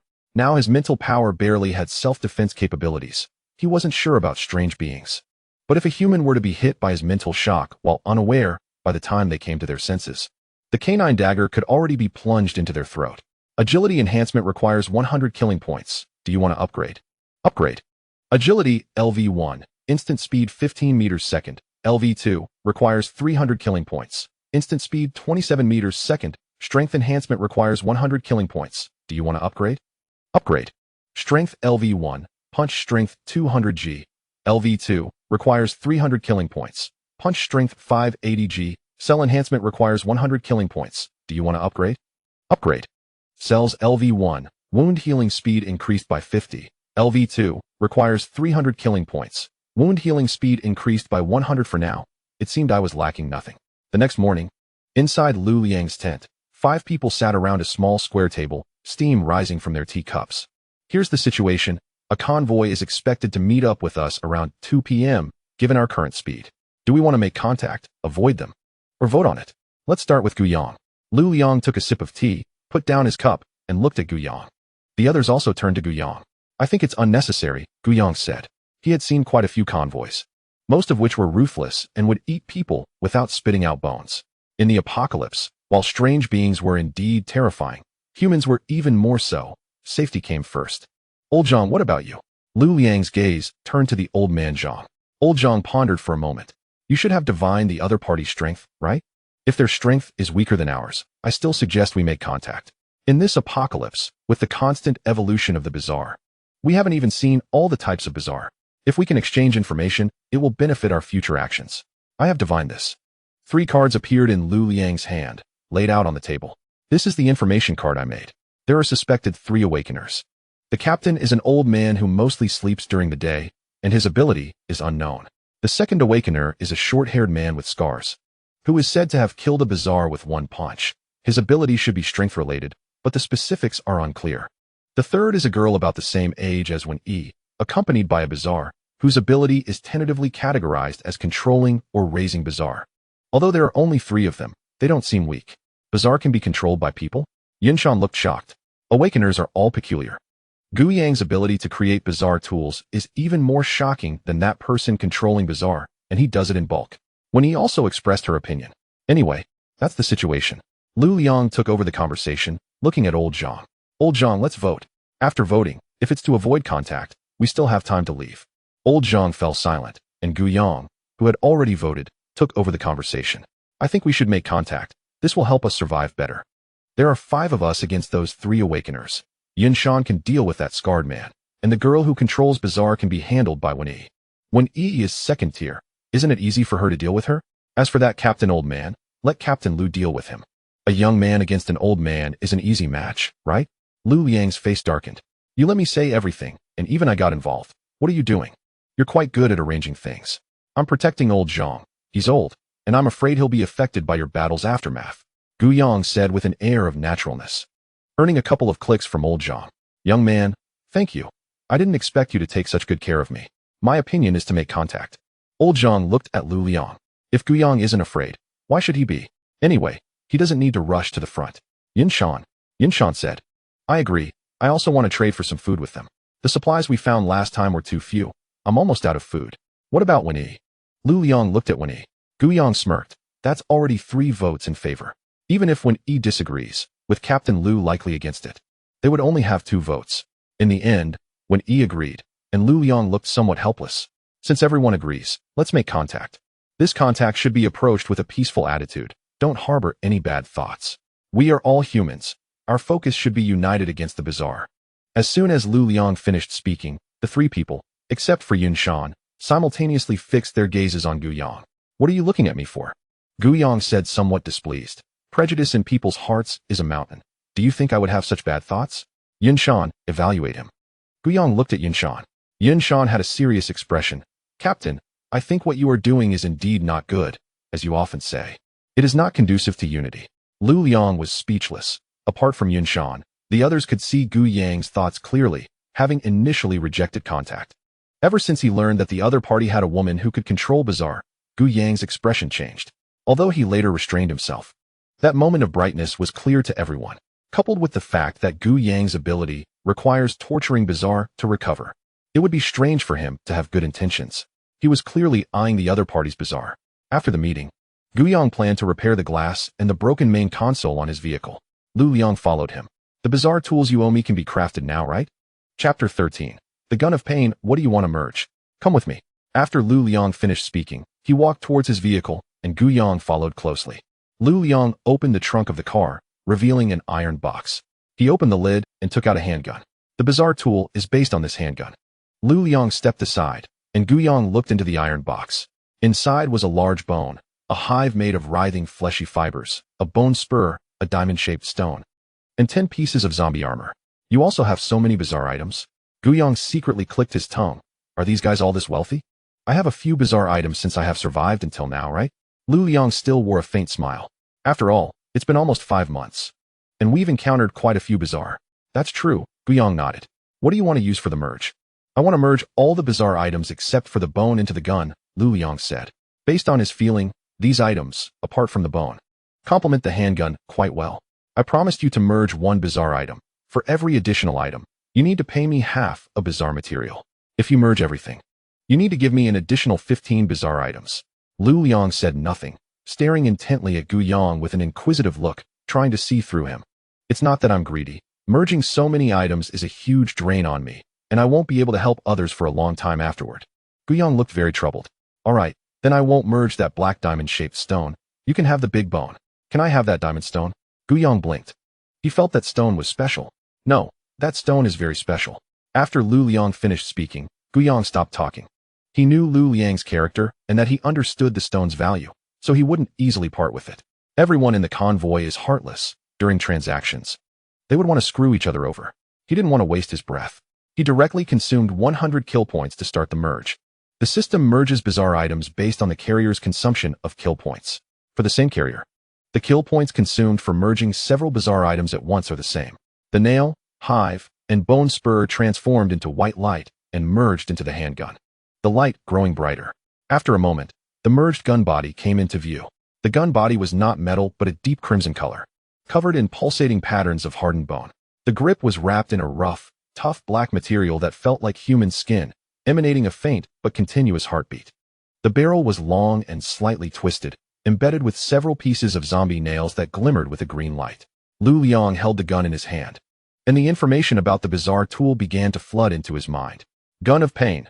Bizarre tool rank. 9999. Ability. Merge the Wailing Nest. The fleshy nest occupies the magazine and circulation center, granting the gun infinite bullets. The stinger of the bizarre bee grants the bullets toughness and bee venom, while the zombie nails grant the bullets with corpse poison. Bone Spur armor-piercing bullets possess both mental pain impact, wailing nest, physical penetration, and tearing, with dual erosion of corpse poison and bee venom. Bizarre Tool.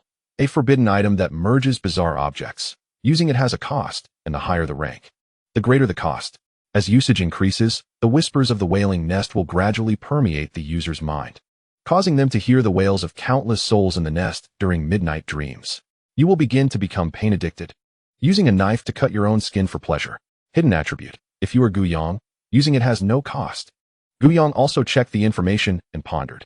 Although the Gun of Pain merged 3 bizarre items, it was still ranked lower than when Yi's Tang Dao, which merged 1 bloodmark gold bracelet. It seems that there is indeed a difference in quality among strange items. Second-tier strange drops are significantly stronger than first-tier ones. Besides quality, there's also the compatibility with the host. These are the conclusions Gu Yang has drawn so far. Gu Yang glanced sympathetically at Lu Liang, whose expression was fluctuating, picked up the big bone from the iron box, and turned to walk towards his vehicle. Strange items all come with a price. No one can regard the cost of strange items lightly. Lu Liang's expression is quite normal, but Gu Yang feels that, for him, this isn't really a cost. As without that item, he would never feel pleasure in his life. The side effects of strange items just perfectly balance this out. Many survivors around were whispering as they watched this scene. The white light had occurred for the second time. Both the white light and the big bone that Gu Yang carried sparked curiosity. Many people were discussing what this was. After all, it belonged to an awakened one. And no one was uninterested. Brother, what are they doing? Zhao Qing's sister, Zhao Shuang, also looked curious. If you don't understand, just ask. Zhao Qing smiled. You wait for me here. Zhao Qing walked straight towards Lu Liang. He had interacted with all the awakened ones in the convoy, and Lu Liang was one of the easiest to get along with. He was very gentle with everyone, so Zhao Qing wasn't reserved. Captain Lu, may I ask what you were doing? Lu Liang came back to his senses, a gentle smile on his face. This is a strange item. Strange item, Zhao Qing murmured, his face showing confusion. It was his first time hearing this term. It felt incredibly unfamiliar. You should know that ordinary people cannot harm the strange, right? Zhao Qing nodded. This was something everyone understood. The near extinction of humanity confirmed this point. With strange items, ordinary people can harm the strange, even kill them. Lu Liang's voice was very calm, but it sounded like a storm in Zhao Qing's ears. Kill the strange. Ordinary people can also kill the strange. All this time, ordinary people could only run when faced with the strange. Now there's an opportunity for ordinary people to kill the strange. A bold idea arose in Zhao Qing's mind. If that's the case, Gu Yang's method of awakening might be worth a try. A seemingly doomed outcome had a turn for the better. How can I get a strange item? Zhao Qing tried to calm himself, but his voice still trembled slightly, unable to suppress his inner excitement. When the strange dies, it will drop some items, and those items are called strange items. Zhao Qing's face stiffened, the hopeful light in his eyes fading. To kill the strange, one must have a strange item. To have a strange item, one must kill the strange. However, ordinary people without strange items cannot kill the strange. It's a perfect closed loop. Lu Liang clearly noticed Zhao Qing's thoughts and patted his shoulder. Don't be discouraged. Maybe you'll awaken while eating or sleeping. This scene was reminiscent of when he had patted Gu Yang's shoulder. He had awakened in the afternoon after being patted in the morning. Zhao Qing felt no comfort from Lu Liang's consolation. He could only force a bitter smile. By the way, Lu Liang took a couple of steps and then paused. We might encounter a convoy in the afternoon, and they will definitely have strange items. You can try to trade. Zhao Qing's smile was still bitter. How could they possibly trade such precious items with me? Without something like what Gu Yang has, it has no value. Lu Liang chuckled. Zhao Qing was a smart person and instantly understood Lu Liang's meaning, his expression brightening with joy. By the way, for the trade, Gu Yang will take 1 strange item as payment. After Lu Liang finished speaking, he left. He truly cared deeply for the convoy. Chapter 14, Strange Battle Car. Upgrading the broken central control panel requires 100 kill points. Do you want to upgrade? Upgrading the broken window requires 200 kill points. Do you want to upgrade? Gu Yong could only gasp in shock. He had upgraded a dagger for just 100 points. But then again, the dagger only had a few notches and didn't require much material. Gu Yong only repaired the central control panel. He planned to hold off on the window for now. He could only accept 100 points for the repair of the central control panel, and he could find a piece of glass for the window later, saving another 100 points. There was no helping it. He was just too poor. With 2,100 kill points, he now had 1,300 left. He looked at the big bone and dog skin beside him and thought of Wen Yi, who still owed him a strange item. While organizing supplies, Wen Yi handed some dried meat to Jiang Cha in the vehicle and looked at Gu Yong. What's up? I'm here to collect a debt. You still owe me a strange item, Gu Yong said flatly. Am I the kind of person who would default on you? Perfect timing. I haven't returned it yet. You can choose one. When he pointed to a corner, wild boar tusks, cow horns, and cat eyes were placed on one side of the vehicle. Gu Yong picked up the largest cow horn and left directly, thinking that since merging one strange item costs 100 points, merging 3 would also cost 100. He might as well merge them all at once. Gu Yong returned to the side of the vehicle, and the white light immediately enveloped the entire SUV. When he handed a bottle of mineral water into the vehicle. Cha-cha, you handle the rest. There isn't much left. I'm going to check it out. When he was very curious about what a strange vehicle would look like, Jiang Cha wiped the sweat from her forehead and made an O gesture with her hand. Moments later, the white light dissipated, and the vehicle had grown in size. The surface was unusually rough, like the skin of a lava giant beast.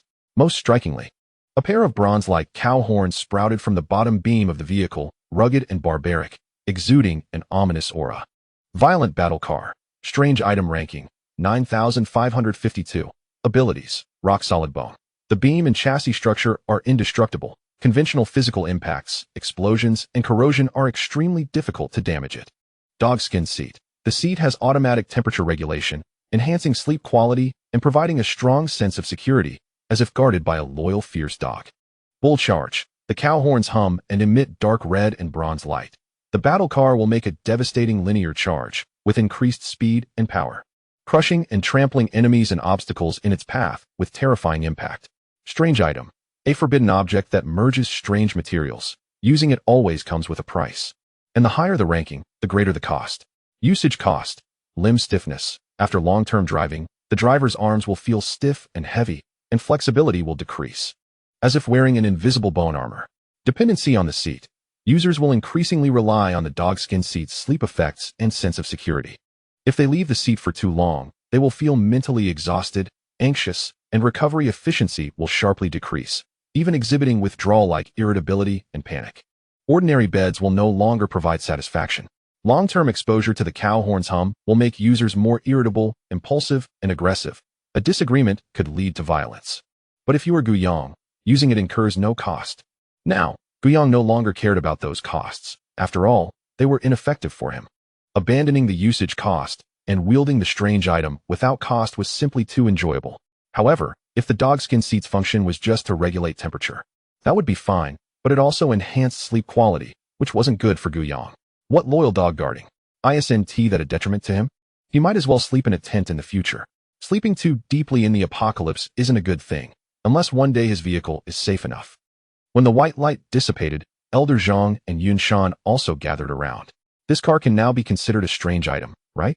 Elder Zhang said cheerfully as he examined the car's body. Wen Yi had already climbed into the car when the white light faded, just sitting down for a while. She felt a wave of comfort. As time passed, the feeling of comfort became more and more pronounced. Wen Yi knew this was definitely due to the strange item. How many strange items does this car have? 3. I really want a car like this. That impact horn is so cool, but unfortunately, I don't have that many strange items. Yun Shan muttered, his face filled with deep envy. Are you sure?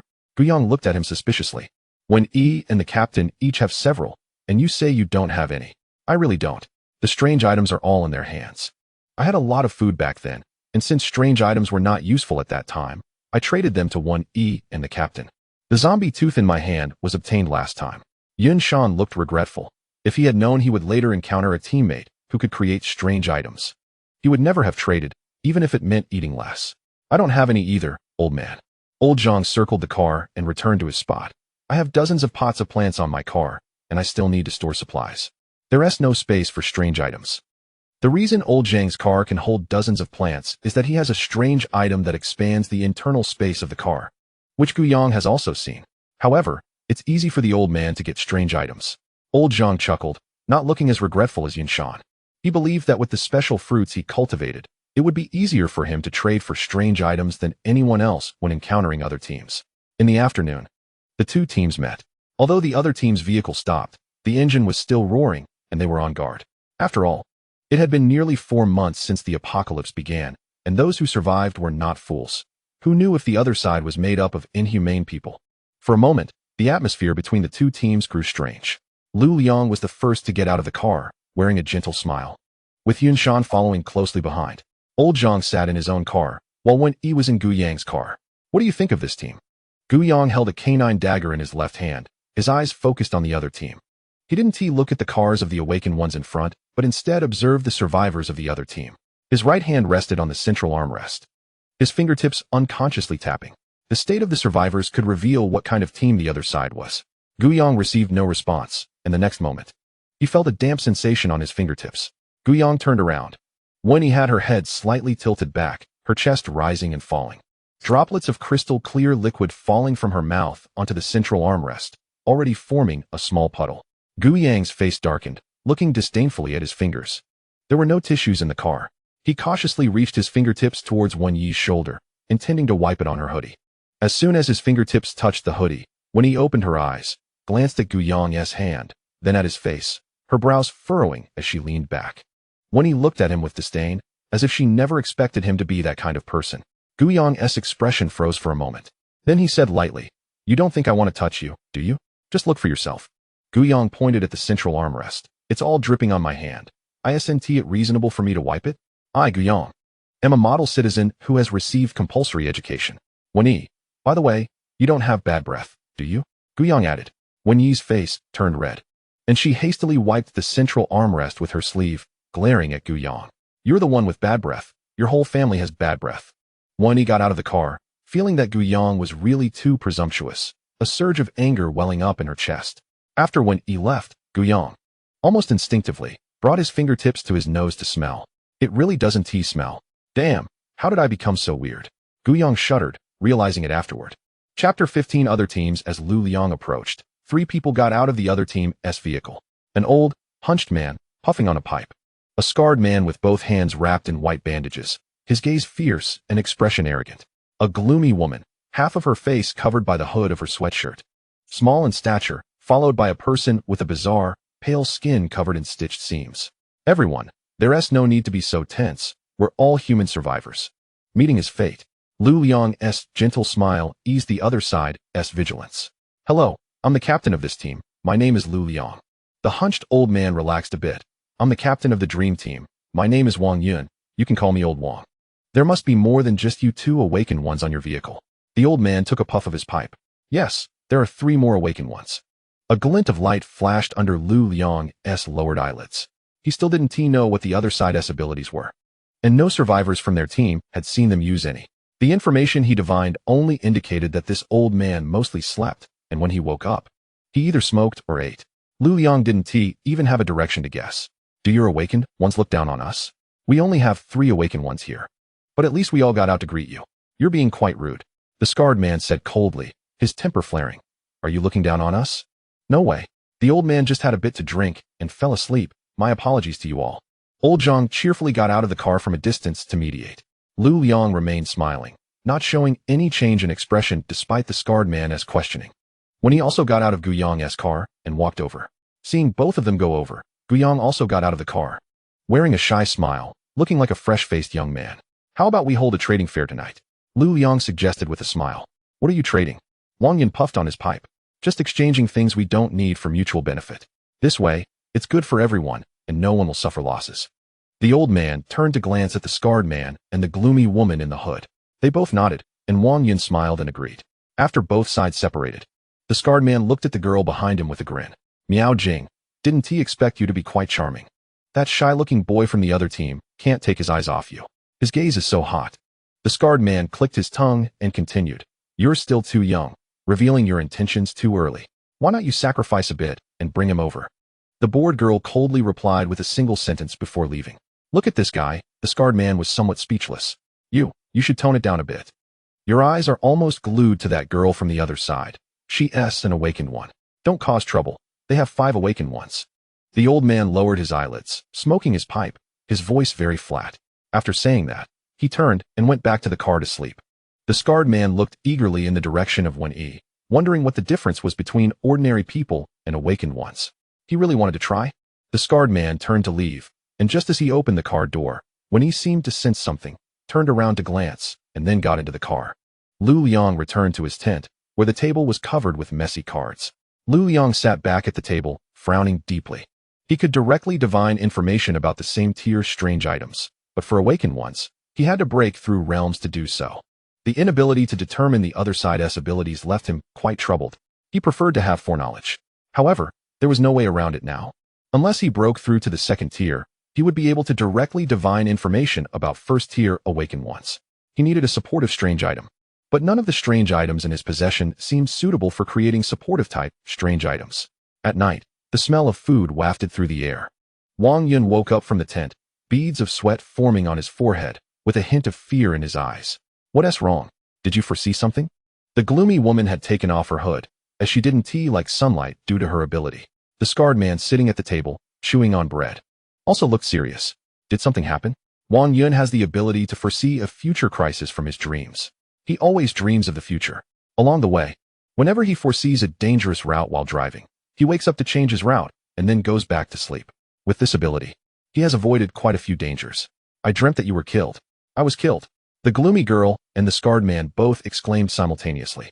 With life and death at stake, how could they not be anxious? It was Li Feng who was killed. Wang Yun's face was filled with horror. Li Feng was the name of the scarred man. Who is it? Is it the big guy from the opposing team? The scarred man's eyes turned red as he excluded the gentle captain, the lewd old man, and the shy young man from his thoughts. As for Wen-Yi, he didn't even consider her. It must be that bald, muscular man who doesn't look like a good person. It's that shy-looking guy. Wang Yun squinted his murky eyes and spoke in a low voice. Meanwhile, inside Lu Liang's tent, Yin Shan sneezed twice. Guyang frowned beside him. You aren't catching a cold, are you? If you're sick, don't wander around. What if you infect someone? Guyang was very concerned about his health and planned to take 2 cold medicine tablets when he returned to the vehicle. Just after he finished speaking, Guyang felt a tickle in his nasal cavity and sneezed 2 or 3 times in succession. I told you it spread so quickly. I'll have to increase the dosage to 4 tablets. Lu Liang rolled his eyes. The trading fair is about to start. If you have anything you don't want, just trade it with the other party. By the way, Lu Liang looked at Guyang. That Zhao Qing from our team, I told him about the strange items. If he trades for any weird items, you help him out. We are all in the same team. Why do you always spill everything? Guyang complained. We are all in the same team. Lu Liang chuckled. All right, why not do business? He didn't mind having more strange items. As for the kill points, nothing was easier to obtain than that. If his plan succeeded, he would gain kill points that he could use forever. Thinking of this, Guyang couldn't help but smile. Don't cause trouble. Lu Liang placed a hand on Guyang's shoulder. Guyang, he's someone who values a reason. Guyang returned to the vehicle, took some seasonings he wouldn't use up, and took down the old buddy tricycle from the roof of the car. He couldn't just throw this away. It had accompanied him through mountains and rivers, and he had developed feelings for it. It was absolutely irreplaceable. At the trading location, Zhao Qing and his sister Zhao Shuang had already been waiting there early, holding 2 large bags of supplies. In the apocalypse, supplies and food were the foundation for survival. But in Zhao Qing's view, becoming an awakened one was the real foundation. With strange items, he not only had the ability to protect himself against the bazaar, but also had the opportunity to awaken while fighting the bazaar. Zhao Qing took out nearly 80 of the food, planning to trade for at least 2 pieces of strange items. He had been waiting here early. As soon as the other party's awakened one displayed their items, he would immediately trade. Brother, if we take out this much food, what will we eat later? Zhao Shuang raised her small face. It's okay, brother will eat less, you won't starve. No, whatever brother eats, I eat too. Chapter 16. Chaos on the brink. Zhao Qing waited for a while when an old man smoking a dry cigarette walked over with a bundle on his back. The old man opened the bundle, and there were strange items. Zhao Qing's eyes flickered as he looked at the various items, showing a face of realization. Lu Liang had told him that anything that wasn't tea from Guyang was worthless, and since it was worthless, it would definitely be traded. Zhao Qing calmed his facial expression, placed the supplies he was holding by his sister's feet, and after giving some instructions, walked over to the stall. casually pointing at a skull. How do I trade for this? What do you want this for? Wang Yun puffed on his dry cigarette, feeling he was quite experienced. How could a survivor not look at food but focus on something inedible? It didn't make sense. He spoke to Zhao Qing while keeping an eye on the scarred man not far away. As long as he avoided it, there shouldn't be any problems, right? I heard that ordinary people who hold strange items that fall from the bazaar have a chance to awaken, so I want to give it a try. Zhao Qing scratched his head shyly. Wang Yun withdrew his gaze, and when he looked at Zhao Qing again, his face broke into a smile. Little brother, I didn't expect you to discover this. You are truly the chosen one. I've seen a lot before, but I didn't expect it to really work. Zhao Qing's face lit up with joy.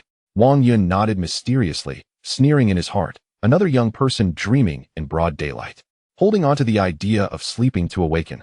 What a foolish dream. How about this? 2 boxes of mineral water, 20 packs of instant noodles, or other items are fine. I'll trade directly with you. Wang Yun smiled. Zhao Qing, treating him like a cash cow. At this moment, from the corner of his eye, he saw several figures walking out of the tent, which were Gu Yang and the others. Zhao Qing's eyes flickered. He needed to act quickly. After Gu Yang came out, Wang Yun had been keeping an eye on them. I want 2 pieces of strange items, but I only have 18 compressed biscuits and a box of water. This is really all I have. Zhao Qing spoke. As the group got closer, he felt anxious. He definitely couldn't compete with the awakened ones from the team. So he had been waiting here early. He had already thought of it. If the old man didn't agree, he would raise the price immediately. What do you want so many strange items for? I thought if I held on to one while sleeping, the chance of awakening would be greater. Adding 2 packs of instant noodles, you can choose 2 items. Wang Yun said lightly. This thing would be useless to keep. The other awakened ones definitely wouldn't want it. They all knew it was useless, so how could they buy it? Keeping it would only deceive ordinary people. If they asked for too much, the other party wouldn't be able to produce it. An ordinary survivor could only have enough supplies for 3 days. Missing meals 9 times. All right.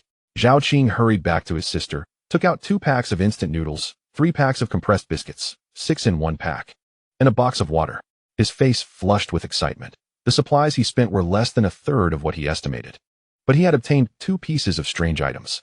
If it weren't for Gu Yang and the others arriving, he would have wanted to trade for 2 more items to make one for his sister as well.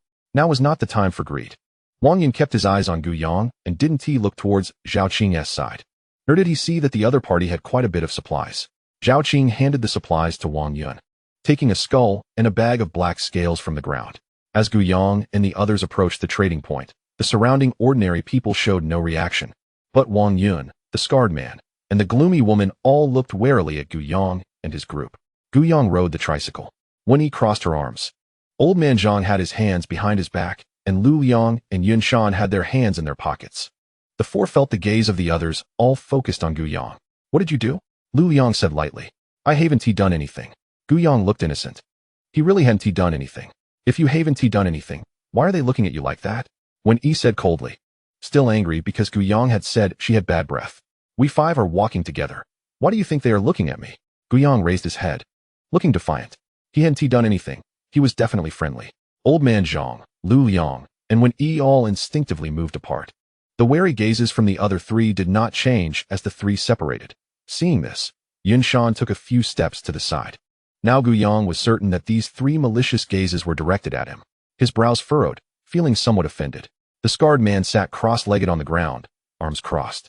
Originally, he didn't plan to trade anything, based on old Wang's dream foresight. He was wandering around the trade fair when he accidentally bumped into Gu Yang. Without apologizing, Gu Yang directly slashed his throat. Before Wang Laotu could reveal that he had been killed, he believed he was the strongest among the 2 teams. However, he did not realize how he died until the moment of his death. What kind of ability did the opponent possess? Watching Gu Yang smiling as he rode his tricycle towards him, he couldn't help but shiver, his heart pounding. However, the future had changed. He wouldn't bump into the opponent, and the opponent couldn't possibly kill him. As expected, Gu Yang rode past him on the tricycle and headed towards Miaojing. The scar-faced man saw flaws all over Gu Yang's back. Since the predetermined fact of his death had been altered, if he launched a sneak attack now, he could definitely kill Gu Yang. The opponent had killed him because of a sneak attack. Otherwise, how could he have been killed in an instant? That's right. It must be like this. The scar-faced man was certain, his face turning completely cold, his pupils filled with ice. His body suddenly sprang up and swiftly arrived behind Gu Yang, the bandages on his fist shredding into pieces due to his immense strength. The gust of wind stirred. causing Gu Yang's scalp to tingle as his mental energy surged towards the scar-faced man's mind without reservation.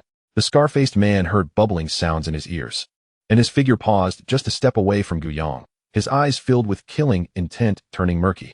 Nevertheless, the punch's wind pressure made Gu Yang's skin sting.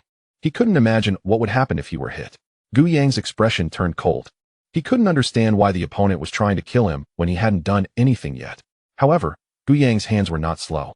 He drew the canine dagger from his waist and slashed at the scar-faced man's neck, just as the dagger's tip was about to cut through the scar-faced man's throat.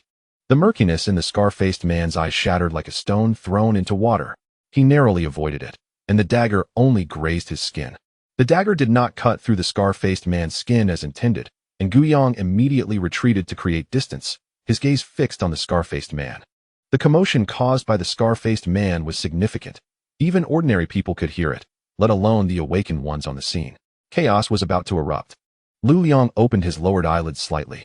The gun in his hand pointed unhesitatingly at Wang Laotu, and he fired a bone-piercing bullet. Besides Zhang Laotu, Wen Yi and Yunshan rushed over almost simultaneously.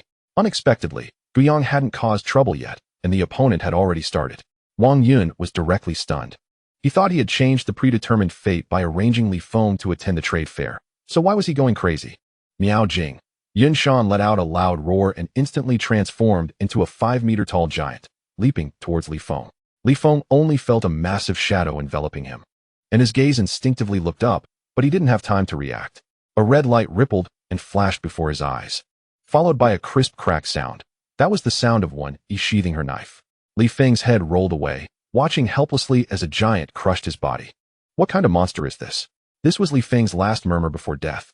Only in his final moment did he realize that he probably couldn't defeat more than half of the opposing team. Chapter 17, Impossible. I don't acknowledge it. Wang Yun was pierced through the shoulder by the bone spur, suffering immensely from the dual erosion of corpse poison and bee venom, his old face wrinkling in agony. Lu Liang's eyelids trembled. He had originally intended to shoot through Wang Yun's throat directly, but unfortunately, his aim was off. With Wang Yun losing the ability to resist, Lu Liang was not in a hurry to kill him. He still had some things he wanted to clarify. On the other side, Miao Jing's cold expression was already stunned. Just as when Yi and Yunshan rushed over, the strange human skin let out an eerie howl and directly met them. The strange human skin was punched away by Yunshan, sliding across the ground for over 10 meters. Under the glow of the flames, dust rose, creating a gray haze. Wait, don't kill her. Gu Yang hurriedly intervened. At this moment, Wen Yi's straight knife was already pressed against Miao Jing's throat. What on earth did you do that outraged everyone and made them rush to kill you? Wen Yi looked at Gu Yang, her eyes filled with inquiry, but it seemed that Gu Yang had never interacted with her since arriving here. However, it was impossible for someone to want to kill Gu Yang without reason. Sigh. Gu Yang sighed. He was now at a loss for words. Speak. Did you know me before the apocalypse? Did I offend any of you? Gu Yang looked at Miao Jing, his voice very calm. He was sure that this was the first time he had seen these people after the apocalypse, so it must have been before the apocalypse. I didn't know you before the apocalypse. Miao Jing's face turned pale, her voice trembling uncontrollably. What about the other two? They don't know you either. Miao Jing replied. Not knowing me before the apocalypse, and today I don't think I offended you at all, not even saying a word, yet you want to kill me. If it weren't for the mental energy impact, I would probably be buried today. Gu Yang was furious. If the other party didn't have any value, he would have already stabbed his canine dagger into her chest. It shouldn't be without reason. It probably has something to do with this old man's ability. Lu Liang dragged Wang Yun over and dumped the half-dead Wang Yun at Miao Jing's feet. Don't kill me. It was all Li Feng's idea. I had no intention of harming you. Wang Laotu was covered in mud and sand, with corpse poison and bee venom continuously eroding his body, his exposed skin turning purple and black. He hated that arrogant guy Li Feng. He clearly had already avoided it. So why did he still act on his own?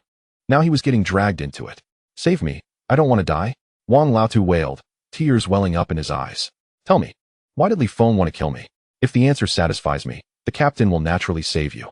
Gu Yang said lightly. Lu Liang glanced at Gu Yang and said irritably, I can't save him. If you have the ability, save him yourself. Don't drag me into this. You. Gu Yang was speechless. He didn't expect Lu Liang to be such an inflexible person. Just agree first. He could always backtrack later, right? How much is honesty worth in the apocalypse? You say, and I will save you. I won't let you suffer like this. Gu Yang said with a serious expression. It's because of my ability. When I sleep, My dreams can predict the future. In the future, Li Feng will be wandering around the trade fair. And because he bumped into you, he will be killed by you. Originally, I arranged for him to casually take something and set up a stall. As long as he didn't wander around and bump into you, he could change his fate of being killed. It's probably because he was unconvinced that he wanted to kill you. It really has nothing to do with me. So you really plan to cause trouble. Lu Liang looked at Gu Yang. Nonsense. How could I, Gu Yang, be that kind of person? You're slandering my innocence, you old man. Gu Yang angrily stepped forward and stabbed the canine dagger into the old man's chest. The old man spat out 2 mouthfuls of black blood. What do you mean? I said I wouldn't let you suffer like this. Feeling dizzy is normal now. It won't hurt later. He indeed planned to cause trouble, but it hasn't happened yet, right? He can't admit it without having done anything. Killing requires a reason. The opponent merely bumped into him, and he killed the opponent. That is absolutely impossible. Gu Yang would never sink that low. Wang Yun must have hidden some details and didn't say them. Anyway, he was definitely in the right. As Wang Yun gasped for breath, gained 100 kill points, Gu Yang smiled. Considering it mutually beneficial, he helped Wang Yun relieve his suffering, and he gained 100 kill points. How to handle this strange human skin? Yun Shan's voice came from not far away. If we hit it a few more times, it will die. Yun Shan felt a bit helpless. If a strange creature could not defeat its instinct, it would escape. This thing, however, could get knocked down and then get back up, being controlled without any survival instinct left. Killing it was out of the question. Gu Yang looked at Miao Jing. Make your strange creature behave. His voice was cold and uncompromising. This was crucial to his path of great advancement, and he could not afford any mistakes. Miao Jing trembled and nodded. Don't kill me. I'll behave. I really didn't know about Li Feng wanting to kill you. I can join you. With Li Feng and Wang Yun dead in front of her, she just wanted to survive. Fortunately, she was an awakened, always of value. When Yi simply put away her tang knife, with so many people watching, she wouldn't dare to act recklessly. How to handle this? Having one more awakened in the convoy is a good thing. Old Zhang was the first to express his opinion. Miao Jing's face brightened when she saw someone speaking up for her. Gu Yang said, I don't think so. We killed her 2 companions, which counts as enmity. What if she backstabs us someday? We wouldn't know how we died. When he added, I agree with Gu Yang, Miao Jing's face turned pale. After the 3 shared their opinions, they all looked at Lu Liang. If he also refused Miao Jing's joining, then there was no need to vote on Yunshan's side. Lu Liang stated, I also refuse her joining. Miao Jing's heart sank completely, and she fell to the ground. Gu Yang smiled. This was the result he wanted. Let me handle her. Each person will get 1 strange item, and provide their own materials. Okay. When he readily agreed. And Old Zhang and Lu Liang also expressed their consent.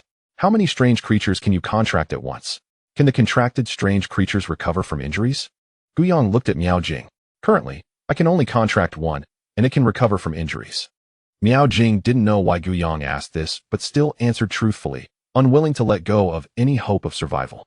Hearing this, Gu Yang's expression brightened, and he called out to Yunshan to bring the strange creature over. Without further ado, Gu Yang stabbed the strange creature made of human skin in the thigh with a dagger. Gained 100 kill points. The human skin strange creature let out a howl. But Gu Yang ignored it, looking at Miao Jing with a smile on his face. Heal it. Miao Jing nodded, her palm brushing over the wound.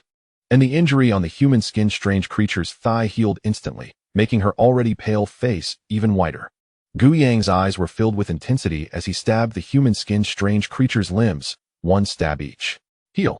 Gu Yang only uttered 2 words. It's temporarily unable to recover. I'm not negotiating with you. If it can't recover, I'll kill you right now. In Gu Yang's view, Miao Jing's actions were undoubtedly negotiating.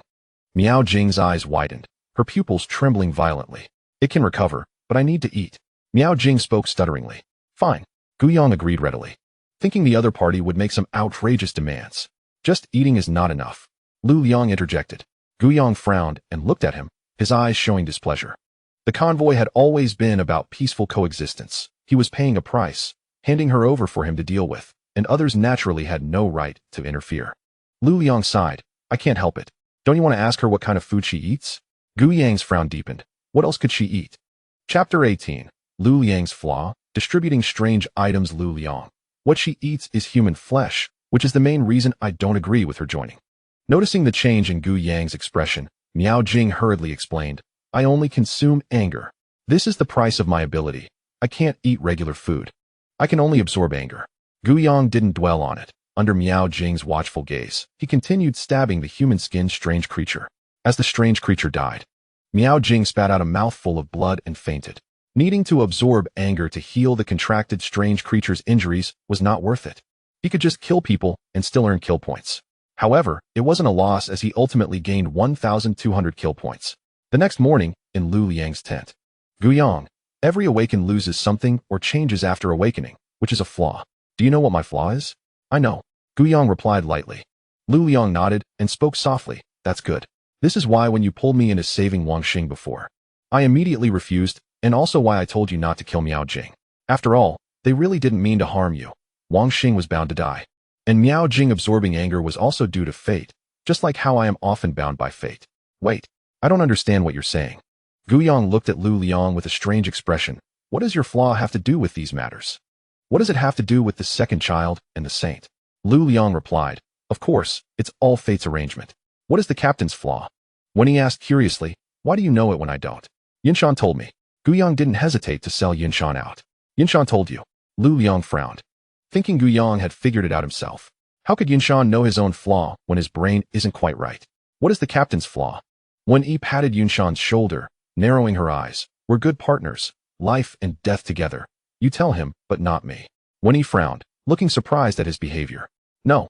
You misunderstood. The captain's flaw is inconvenient to discuss. Yinshan's expression was complicated. He didn't know how to explain. Inconvenient to say. It's easy with Guyang, but not with me? Who are you fooling? Wen Yi was displeased. Even this dumb giant Yinshan was trying to fool her. Oh.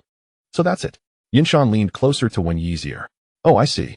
Wen Yi's expression turned complex as she looked at Lu Liang, filled with worry, pity, sympathy, and complexity. This was indeed something she couldn't conveniently hear.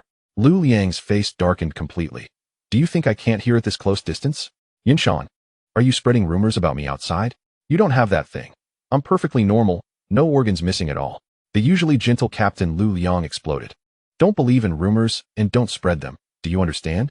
Yinshan chuckled awkwardly, raising his hand to pretend to scratch his bald head, covering half of his face with his elbow, then glaring at Guyang beside him. He vowed never to share gossip with Guyang again. He had no filter. Oh, Captain, if there is, then there is. It's a good thing. You don't need to dwell on it. When he tried to mediate, Lu Liang felt a bit speechless. What did "if there is, it's a good thing" mean? He had never lacked anything, and any man would absolutely not tolerate such rumors. Captain Lu Liang's flaw was likely that he couldn't lie or something similar. Old Zhang, on the side, spoke slowly. Did you hear that? Learn well from Old Zhang. Observe more. How did you see that I didn't have that? Lu Liang took a deep breath to calm his emotions. After all, he was the captain. My flaw isn't being unable to lie. To be precise, it's that I can't go against my own conscience. So that's it. I thought you were a real saint. But it turns out you were forced into it. Lu Liang twitched his lips. There aren't that many good people in the apocalypse. Telling you this is just to help you understand some of my actions. As for how to proceed, you can be flexible. Let's divide the spoils. First, there are 5 strange items. I don't want the supplies or strange items. You can decide how to divide them. After all, I was just standing by and didn't lift a finger. I didn't even give you a single saint fruit. Old Zhang spoke lightly. People should be a bit self-aware. He really was just an observer, so it felt a bit inappropriate to divide the items. Lu Liang nodded. Then Old Zhang won't take it. It's not easy to divide 5 strange items. I suggest Guyang choose 2. After all, he is the victim. The remaining 3 can be chosen one by each of us, with the order being Guyang last. Yinshan and Wen Yi nodded in agreement. And Guyang had no objections either. Since they were letting him take an extra item, he had nothing to say. The 5 strange items were laid out on the table, and when he fixed her eyes on a still-beating heart. The remaining items included a roll of shroud, a piece of human skin, a coin, and a kerosene lamp. When it was Yinshan's turn, he didn't know what to choose, so he took the roll of shroud. Lu Liang casually picked up the coin, leaving the piece of human skin and the kerosene lamp for Guyang. Next came the supplies from the opposing team's convoy. But there was still a question about the survivors from the opposing team. I suggest we take them in. The last collection point had a large number of strange occurrences, including 2 second-tier beings, and our survivors suffered heavy losses, with very few left now. The 4 exchanged glances and agreed. While they protected the survivors also provided them with a final guarantee. In times of crisis, everyone understood the instinct to survive. After everyone expressed their opinions, Lu Liang continued. The opposing convoy operated on a supply system, and some of their people had run out of supplies. Since everyone agreed to take them in, we need to allocate some supplies to them to ensure their survival. As the team leader, I propose taking in the survivors. And I want to take any supplies for myself. The remaining supplies will be divided as follows. Gu Yang gets 40, and Wen Yi and Yun Shan each get 30. I have to say, Lu Liang is a really good person. This means Gu Yang, Wen Yi, and Yun Shan don't lose anything, while Lu Liang uses his own supplies to support the survivors. After the meeting, the 5 of them walked out of the tent. According to Uncle Wang, the driver, there were a total of 164 survivors from the opposing convoy, which, combined with the original 112 people, brought the convoy to a total of 276. The 164 survivors from the opposing convoy were now gathered together, split into 2 groups, those with supplies and those without. Lu Liang scanned the crowd. The convoy would distribute supplies to those without supplies until the next collection point. The group without supplies looked at each other, gratitude filling their eyes. And voices of thanks erupted. The once hopeless hearts were revitalized. Why the different treatment? Our supplies were saved up with great difficulty. Yet they consumed theirs carelessly and still got supplies distributed to them. That's unfair to those of us who are frugal. A middle-aged woman bravely stood up. In the previous convoy, everyone lived on supplies, and when they ran out, they had only themselves to blame. Now that they had changed to a new convoy, that sense of fairness was broken. Chapter 19. The restless survivors. Lu Liang glanced at Gu Yang. Gu Yang turned and walked away without hesitation. It had nothing to do with him. The team leader should bear the responsibilities of a leader. Lu Liang was somewhat speechless as he looked at the middle-aged woman, still wearing a gentle smile. Fairness is for those who are prepared. If you want fairness, you can hand over all the supplies in your possession for a unified distribution. In this convoy, we will follow my system. I don't care what you think. I care about what I think. This is how I handle fairness. Understand? The middle-aged woman swallowed hard and retreated into the crowd. She realized that the fairness of this convoy and the awakeners were good people, which gave her the courage to speak up. What if she really got a share of supplies? After Lu Liang finished stating the 2 rules of the convoy, he left directly. A woman with small eyes rolled her eyes and patted the middle-aged woman on the shoulder. Hey, I think you were almost there. If you had said a few more words, that team leader would definitely have given us a share of supplies. Look at him, always smiling. He must be easy to talk to. The small-eyed woman looked regretful. Really? The middle-aged woman asked uncertainly. By this time, most people had already left, and only a small group had moved closer to the small-eyed woman. Seeing this, the small-eyed woman felt secretly pleased. Capable people are always the backbone wherever they go. Of course it's true. We women need to be a bit more assertive to fight for our rights. Look, among the 5 awakeners, there's only 1 woman. So we definitely lack a voice. Just from the awakeners, we already lost. Therefore, we ordinary people need to stand up for ourselves. We need to gain a bit of a voice. Otherwise, we'll be trampled by men. The small-eyed woman spoke confidently, then looked back at the middle-aged woman. You should go talk to that team leader again. I'll try to get the awakener from the convoy to join us. Only then can we have a better life in this convoy. The middle-aged woman hesitated but eventually nodded. The small-eyed woman, looking satisfied, turned and walked towards Wen Yi's vehicle. The middle-aged woman also headed towards Lu Liang's tent, planning to have another word with the team leader. After the small-eyed woman's analysis, she felt it was feasible. Don't go. At that moment, a hand pressed on her shoulder. Lily is playing you. She is using you as a pawn. The speaker was a disheveled woman with a face covered in dirt and tattered clothes. No matter how easygoing an awakener is, they are still an awakener. You know the consequences if they get angry.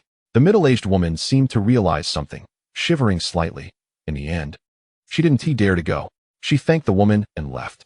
Luohua, I've told you many times not to meddle in other people's business. Another woman, equally dirty like Luohua, stepped forward and grabbed her ear. Sister, don't pull. My ear will fall off. Luohua pleaded repeatedly. How many times do I have to tell you to be more low-key? Luo Yuju said irritably. That Li was the one who caused trouble in the last convoy. She was the one with the scarred face awakener, making a scene in the convoy. Now that the scarred face is dead, she feels that her life will be hard. And she is starting to stir things up again. Shameless. I can't stand it. If she wants to cause trouble, she shouldn't drag others into it. If you can't stand it, you need to have strength. Do you have it? You only have a mouth. Just keep a low profile and don't meddle. Luo Yuju gave her sister a light smack on the head. I know what Lily is thinking. She just wants to rally a group of people, then represent their interests and wrestle with the awakeners. Let us see if she can persuade the female awakener in this convoy. Gu Yang sat on the roof of the vehicle with a bowl of meat porridge, shaking his head. He was somewhat disappointed that the group of women hadn't approached Lu Liang. He really wanted to see how Lu Liang, with his good-natured image, would handle it. After finishing his meal, Zhao Qing approached him, his eyes slightly purple. Last night, Zhao Qing had obtained 2 strange items and was eager to create a strange device. Later, when he learned that a battle had broken out among the Awakeners, he began to worry about Gu Yang's safety and kept an eye on his vehicle until very late. Not seeing Gu Yang return until then, he finally felt relieved, but he also had the foresight not to approach Gu Yang last night. He was itching to create a strange device and began to overthink. Although Lu Liang promised to inform Gu Yang, he worried that Lu Liang might forget or that Gu Yang wouldn't help him. Thus, he couldn't sleep all night. After thinking about it all night, he didn't come empty-handed this morning. Mr. Gu, Zhao Qing said, uncertain about how to address Gu Yang. Calling him Brother Gu felt inappropriate since he was older, and it might seem like he was trying to curry favor. What's the matter? Gu Yang began to clean up the dishes. I want to ask you to help me create a strange device. Zhao Qing handed over 2 large packs of instant noodles. Gu Yang glanced at them but didn't take them, as Lu Liang had mentioned this matter to him. I need a strange item to create a strange device. And 2 packs of instant noodles aren't enough. I know. This is an extra gift for you, Zhao Qing smiled. Oh, I see. Gu Yang couldn't refuse and accepted it. Zhao Qing always gave him a very comfortable feeling when working. Thinking of this, the softness on Gu Yang's face deepened a few points. Take out the things. Zhao Qing's anxious heart finally settled down. If Gu Yang didn't help, all his subsequent assumptions would just be assumptions. Zhao Qing took out the 2 strange items he had swapped for last night, a skull and a bag of black scales. These black scales are for you. Gu Yang took the black scales, and seeing that Zhao Qing had nothing in his hands, he knew that Zhao Qing hadn't clarified everything with LV Liang. Creating a strange item requires a carrier or a prototype. It's best to use a weapon. I understand. Please wait a moment. Zhao Qing ran towards his car, pulling out a watermelon knife from the back seat. This watermelon knife had been taken from a store about a month after the apocalypse began. It was later discarded in the car after it couldn't injure the strange. Ordinary people are better off using a baseball bat against the strange. They can even repel smaller strange creatures. Gu Yang took the watermelon knife and examined the skull on the ground. It should be a skull of a bird-like strange creature, which he had never seen before. As Gu Yang's thoughts moved, 2,500 points of kill points turned into 2,400, and the skull and watermelon knife were enveloped in white light. This was Zhao Qing's first time seeing it up close. Nothing could be seen within the light. Moments later, the white light dissipated, revealing a matte black long knife. The long knife was slender and narrow, no longer the thick watermelon knife. The end of the handle was a miniature, lifelike skull of a strange falcon. Gu Yang handed the long knife to Zhao Qing, who excitedly accepted it, and information immediately flooded into his mind. Shadow Blade, Strange Item Ranking, 12,500, Chapter 20, Shadow Blade. Black Armored Berserk Vehicle, Shadow Blade, Strange Item Ranking, 12,500. Ability, merges with the strange falcon skull. When the holder uses this knife, dynamic vision, distance perception, speed, and weakness detection abilities will be enhanced. The blade, fused with the falcon's beak, will be incredibly sharp, cutting through iron like mud. Strange Item, a forbidden item that merges with strange entities. Every use has a cost, and the higher the ranking, the greater the cost. Cost. The visual cost of the user's sight will become blurry with usage time until it disappears. Hidden Attribute. If you are Gu Yang, there is no cost to use. Information about the Shadow Blade continuously flooded into Zhao Qing's mind. Gu Yang pondered silently. The ranking of the Fang-Tooth Dagger was 81 places higher than the Shadow Blade. In some aspects, the Shadow Blade was stronger than the Fang-Tooth Dagger.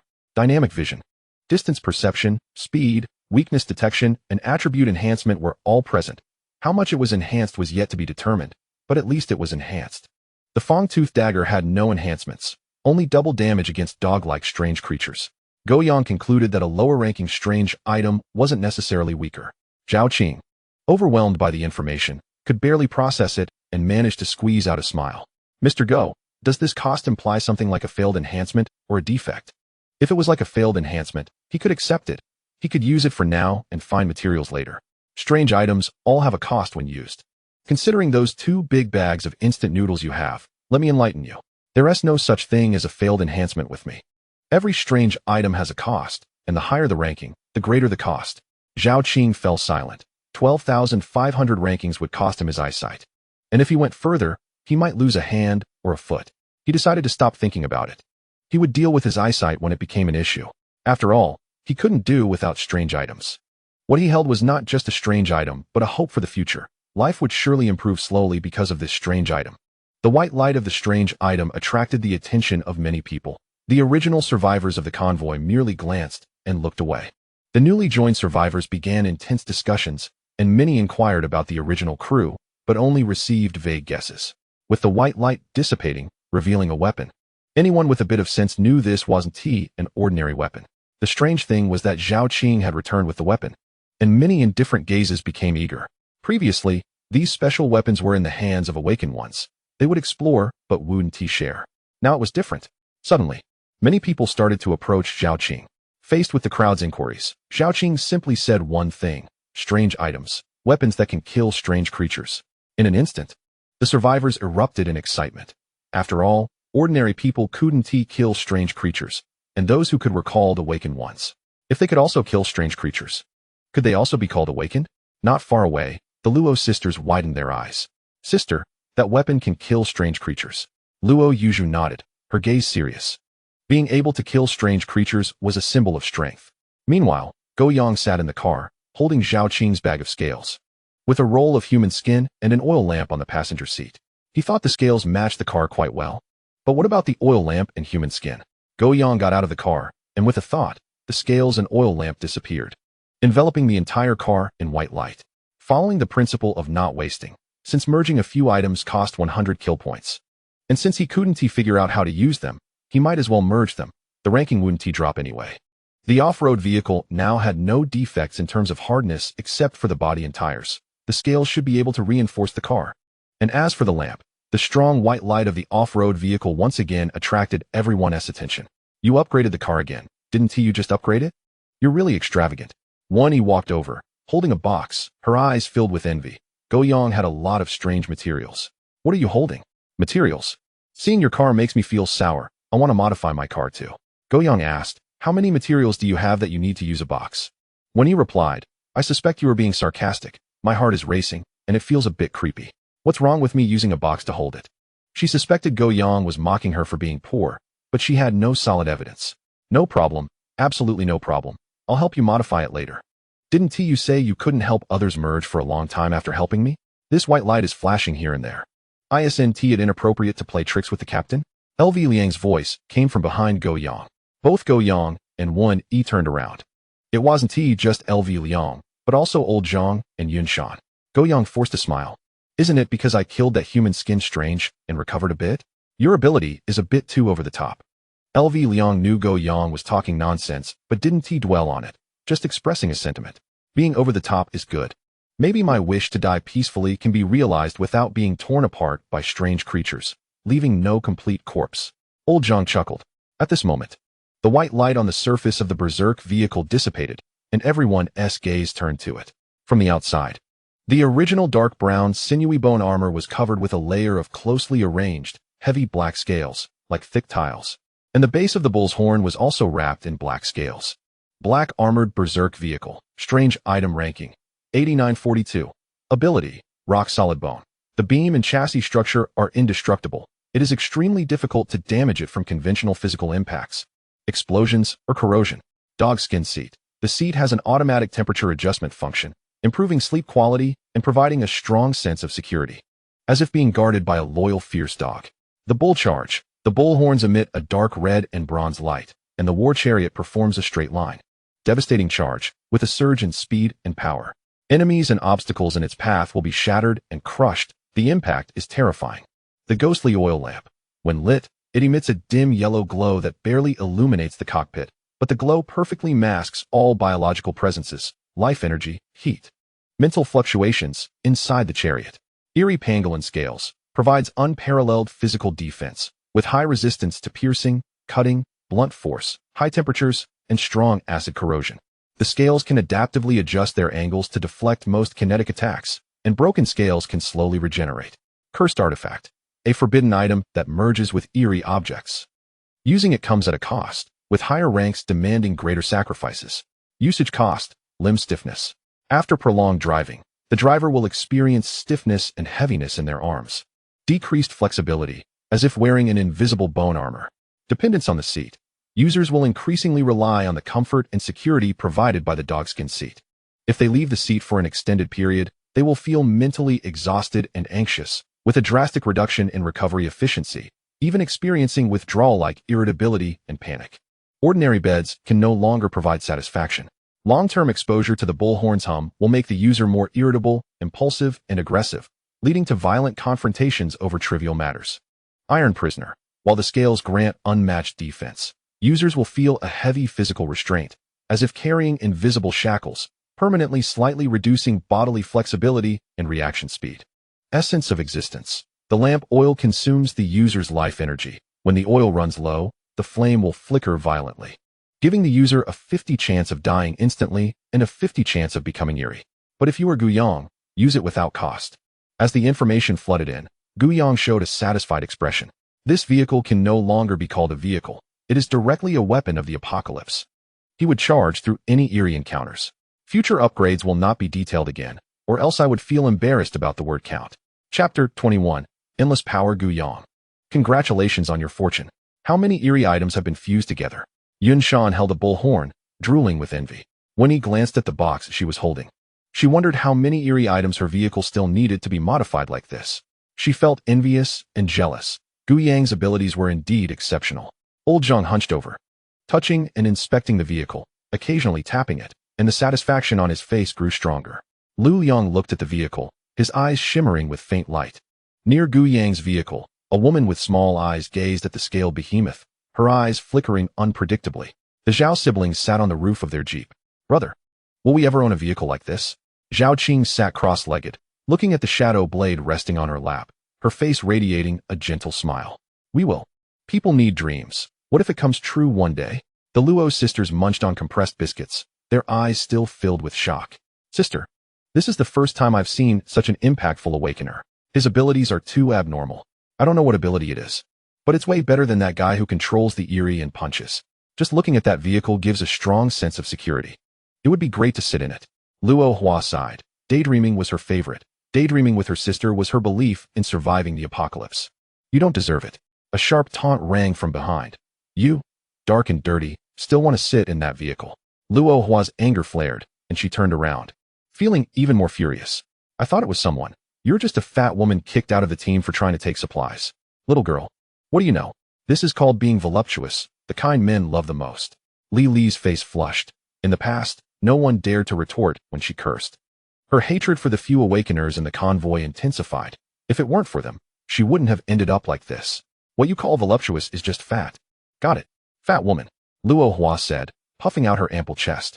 You blacky fat woman. Luo Yuzhu looked at her sister, and Li Li arguing helplessly. This time she didn't intervene. In the previous convoy, Li Li was involved with that scar-faced awakener, and they couldn't afford to offend her. Li Li was a tough character, and her sister had suffered a lot. Now, from what she understood, this convoy was absolutely fair. Awakeners wouldn't interfere between ordinary people, and resources found where there's alone. Since awakeners wouldn't intervene, letting her sister vent was fine. After all, could they really not handle Li Li together? Before long, seeing that she couldn't win the argument, Li Li glared at Luo Hua and angrily left. Feeling comfortable? Luo Yuzhu raised an eyebrow. Comfortable? If I had met this convoy earlier, I would have been comfortable long ago. Luo Hua hesitated for a moment and said softly, then, sister, can we be cleaner in the future? That ugly woman, Li Li, looks down on me. No, it's the apocalypse. Looking good isn't a good thing. Guiyang looked at the beating heart and wild boar tusk in the box. This is excessive. I promised one eerie item, and you have two. You owe me. She insisted. No way, no credit. Guiyang looked unyielding. Wen Yi's eyes twinkled as her delicate fingers tugged at Guiyang's clothes. Oh, Guiyang. Just owe me this one. I won't default on it, okay? Wen Yi's voice was sweet and alluring, and goosebumps instantly covered Guiyang's hand. Lu Liang turned away, while old Zhang looked on with a smile, his old face beaming. Captain, look, has he been possessed by an eerie? Yunshan exclaimed in shock. To this, Lu Liang merely shot Yunshan a glance and said nothing. Hey, stop teasing. No means no. Guiyang shook off Wen Yi's fingers and stepped back a few paces. Wen Yi's face stiffened, and she angrily crawled into the trunk of the vehicle. Guiyang called out to old Zhang, who gave him a thumbs up and whispered, in my younger days, I turned down many delicate young ladies. You have the same boldness as I did back then. I have faith in you. Is that true? Yunshan questioned. Of course, would I lie to you? Old Zhang said proudly. Awesome. Just as Yunshan was about to say something, Wen Yi emerged from the trunk with a cold face, tossing a cat's eye at Guiyang. Aren't cat eyes a pair? Guiyang questioned. Isn't this half an eerie item? I don't do prepayments. You can have the other one next time. When Yi secretly vowed that she would never bring out the other cat's eye, she wanted Gu Yang to be stuck with one cat's eye and unable to use it. This is the consequence of offending her, even a big beauty like her trying to charm him for credit, and he still refused. Was her charm not worth half an eerie item? Heartbroken and angry, Gu Yang was unaware of Wen Yi's complex emotions, putting away one cat's eye, knowing the other one would eventually be his as well. With a thought, his 2,300 slaughter points turned into 2,200, and the beating heart and wild boar tusk fused into the vehicle, enveloping the off-road vehicle in a white light. Old Zhang, Yunshan, and Lu Liang stared intently. They too wanted to have an eerie vehicle. Gu Yang's vehicle was too distant from them, and they had no idea how many eerie items it had fused. Wen Yi's vehicle, fused with 2 eerie items, was something they could currently consider. The white light had not completely dissipated when the 5 of them heard a heavy, rough rhythm pulsating with primal power. Bang, bang, bang. Gu Yang frowned, merging into the vehicle, but why was the heart still beating? As the white light faded, there was no visible change to the vehicle's surface. At the very front of the car, it wasn't a bumper, but 2 bone-like wild boar tusks, extending upwards from the frame, their tips shimmering with a cold gleam. From the position of the hood, vascular-like veins extended along the body of the vehicle. As Wen Yi touched it, information began to transmit to the car, and at the same time, Gu Yang also received the information, causing his expression to change. Endless War Chariot. Artifact ranking, 9452. Ability. A bizarre heart has replaced the vehicle's engine, providing a continuous, nearly endless source of terrifying power. The vehicle no longer requires any traditional fuel, like gasoline. Wild boar tusks. The tusks symbolize pure physical destruction, and under the violent power provided by the heart, they can easily tear apart, penetrate, and toss aside obstacles in the way. Bizarre artifact. A forbidden item that merges with bizarre objects. Using it incurs a cost. And the higher the ranking, the greater the cost. Eternal power. Although the power is eternal, the heart will begin to feel fatigued after running for 48 hours. Starting to draw the user's life force as a supplement. The intensity of the draw is proportional to the speed. The faster the speed, the shorter the time to reach fatigue, and the more life force drawn. Wild boar tusks. When using the tusks for a violent charge, a strong shockwave will be generated. The shockwave will rebound back to the war chariot itself, causing damage to the vehicle's structure and minor injuries to the occupants, such as internal organ shock and skeletal aches. If the vehicle is shattered, the wild boar tusks and the heart of eternity fused within will break free, automatically merging with the wreckage of the shattered vehicle to form a new. Destructive steel tusk bizarre. Hidden attribute. If you are Gu Yang, use it without cost. Gu Yang fell silent. Endless power, no need for gasoline. No wonder the fused heart was still beating. After the apocalypse, fuel was scarcer than food. Gasoline would be exhausted within a year or 2 without extraction. Gu Yang had originally thought of upgrading with solar panels, but he didn't expect the heart to merge into the car and replace the engine. Lu Liang glanced at the silent Gu Yang and the infatuated Wen Yi, realizing that this vehicle was extraordinary. Endless power, amazing. Wen Yi's murmured response echoed Lu Liang's thoughts. The 4 of them fell silent, and the smiles on Zhang Laotu's and Lu Liang's faces shifted entirely to Wen Yi. The rhythmic beating of the bizarre heart continuously struck the chords of their hearts. Damn, I want it. I want it. I also want a vehicle with endless power. Yun Shan's eyes were glowing with excitement as he stared at Gu Yang. I have a roll of shroud and zombie teeth. Can they become endless power? Gu Yang, Chapter 22. The Gap Between Awakening Warriors. Endless power. The side effects must be significant, Zhang Laotu instinctively asked, then realized something. Sorry, there are secrets among awakeners. Directly asking like this seems a bit rude. You can guess, but you can't ask. Wen Yi, sitting in the car, smiled and spoke. Yes, there is a cost. The vehicle cannot run for more than 48 hours. If the speed is too fast, the running time will be reduced. And exceeding the running time will draw the user's life force. Convoys usually travel slowly, resting every 3 or 4 hours. And at night, they will take a few hours to sleep. As long as there are intervals, the running time will recover. Convoys rarely travel for more than 48 hours. If they do, it indicates a life or death crisis. Drawing a bit of life force is nothing. If they can't escape, they can only die. The others clearly understood this, showing expressions of envy. Yun Shan. Gu Yang, can't you really have endless power? No. Gu Yang said helplessly. A shroud and zombie teeth should work for a gauntlet. I think you need a weapon. Yun Shan always fought barehanded. With a weapon, his strength would significantly increase. Yun Shan frowned. I've considered this, but my subconscious tells me I don't need a weapon, and I don't like gauntlets. I still want a vehicle. Let us see how fate goes. I really can't think of what your materials would merge into in a car. Guyang changed the subject. How about trying? Forget it, forget it. I've finally saved up 2 pieces. Yinshan shook his head like a rattledrum.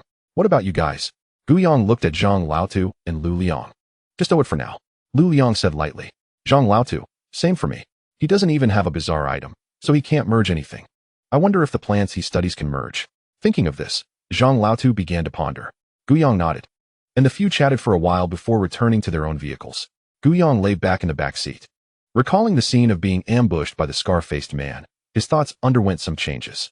If he had raised his telekinesis to level 3 at that time, not only would there have been no danger, but he could have also easily killed the scar-faced man. He wouldn't have been so embarrassed. Guyang closed his eyes. Skilled level telekinesis LV2 upgraded to proficient level telekinesis LV3 requires 900 kill points. Do you want to upgrade? Upgrade. With a thought from Guyang. 900 kill points were deducted. Guyang, bloodline, infected blood level 1, cannot be upgraded for now. Ability awakening. Skilled level telekinesis LV3 can manipulate objects not exceeding 20 g. Maximum effective distance 50 meters. Can maintain for 15 minutes under continuous mental energy consumption. Unlocks skill, telekinetic barrier. Forms an invisible barrier in front of the body that can resist physical attacks. It is weak against penetrating attacks. Can resist handgun attacks to the maximum extent. Telekinetic perception. Can perceive the shape and movement of surrounding objects even with eyes closed through an invisible telekinetic field.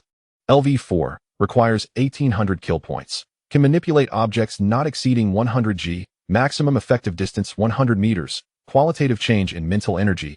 Telekinesis begins to carry the user S will attribute. Unlocks skill, telekinetic flight. Can levitate oneself using telekinesis to fly at a speed not exceeding 30 mph. Telekinetic barrier. Upgraded from an arc-shaped barrier to an all-round barrier. Ignoring blind spots, with higher defensive strength. Qualitative change in mental energy, telekinetic flight. All-round telekinetic barrier. Although very tempting, upgrading to level 3 telekinesis consumed 900 points, leaving 1,300 kill points, which was not enough to upgrade telekinesis again. Guyang simply decided to enhance all other attributes. Agility enhancement requires 300 kill points. Do you want to upgrade? Upgrade. Agility enhancement LV2, instant speed 27 meters second. LV3 requires 600 kill points, instant speed 40 meters second. Strength enhancement requires 300 kill points. Do you want to upgrade? Upgrade. Strength LV2, punch power 580 g. LV3 requires 600 kill points. Punch power 1280 g. Cell enhancement requires 300 kill points. Do you want to upgrade? Upgrade. Cells LV2, wound healing speed increased by 100. LV3 requires 600 kill points. Wound healing speed increased by 150. Guyang opened his eyes, feeling the surging heat within him. His eyes shining with excitement. He felt he lacked nothing now. He stepped out of the tent and found Yinshan. Are we starting? Yinshan looked serious. Guyang nodded earnestly, flames burning in his eyes, and the next moment felt a tremendous force hit him, accompanied by a crisp crack of bones. Guyang's hand met the rock closely, and the rough stone surface made his hand ache. The flame in Guyang's eyes extinguished. Yinshan frowned. You said you were ready, right? Is everything okay? Guyang heard a crack from Guyang's bones, and he still heard it. It should be fine, right?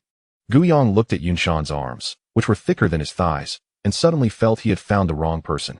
It's nothing, just a fracture, no big deal. Guyang said casually, as if it were just a bit of frost and wind. He should have gone to find LV Liang. The two of them would have had a fair match. As for the old man Zhang, Guyang didn't even consider him, with his old arms and legs. It would probably take 10 days to a month to heal if he broke something. Yinshan watched Guyang's departing figure, scratching his shiny bald head, a bit puzzled. Just a moment ago, Guyang had rushed over excitedly to challenge him to an arm wrestling match. Why was he unhappy now? As soon as Guyang arrived at LV Liang's tent, he heard LV Liang sneeze twice. LV Liang rubbed his sore nose and saw Guyang lifting the curtain to come in. What is up? LV Liang was a bit surprised. This was Guyang's first time actively entering his tent. Yinshan, and when he often came by to drink tea. I want to arm wrestle with you. Guyang stated directly, as he needed to see the value of those 300 kill points today. The captain is happy that you came to find him. But are you sure you came to the right person to arm wrestle? That's right. I came to you, my excellent captain. LV Liang stroked his chin, acknowledging his excellence. But he was a cultural awakener.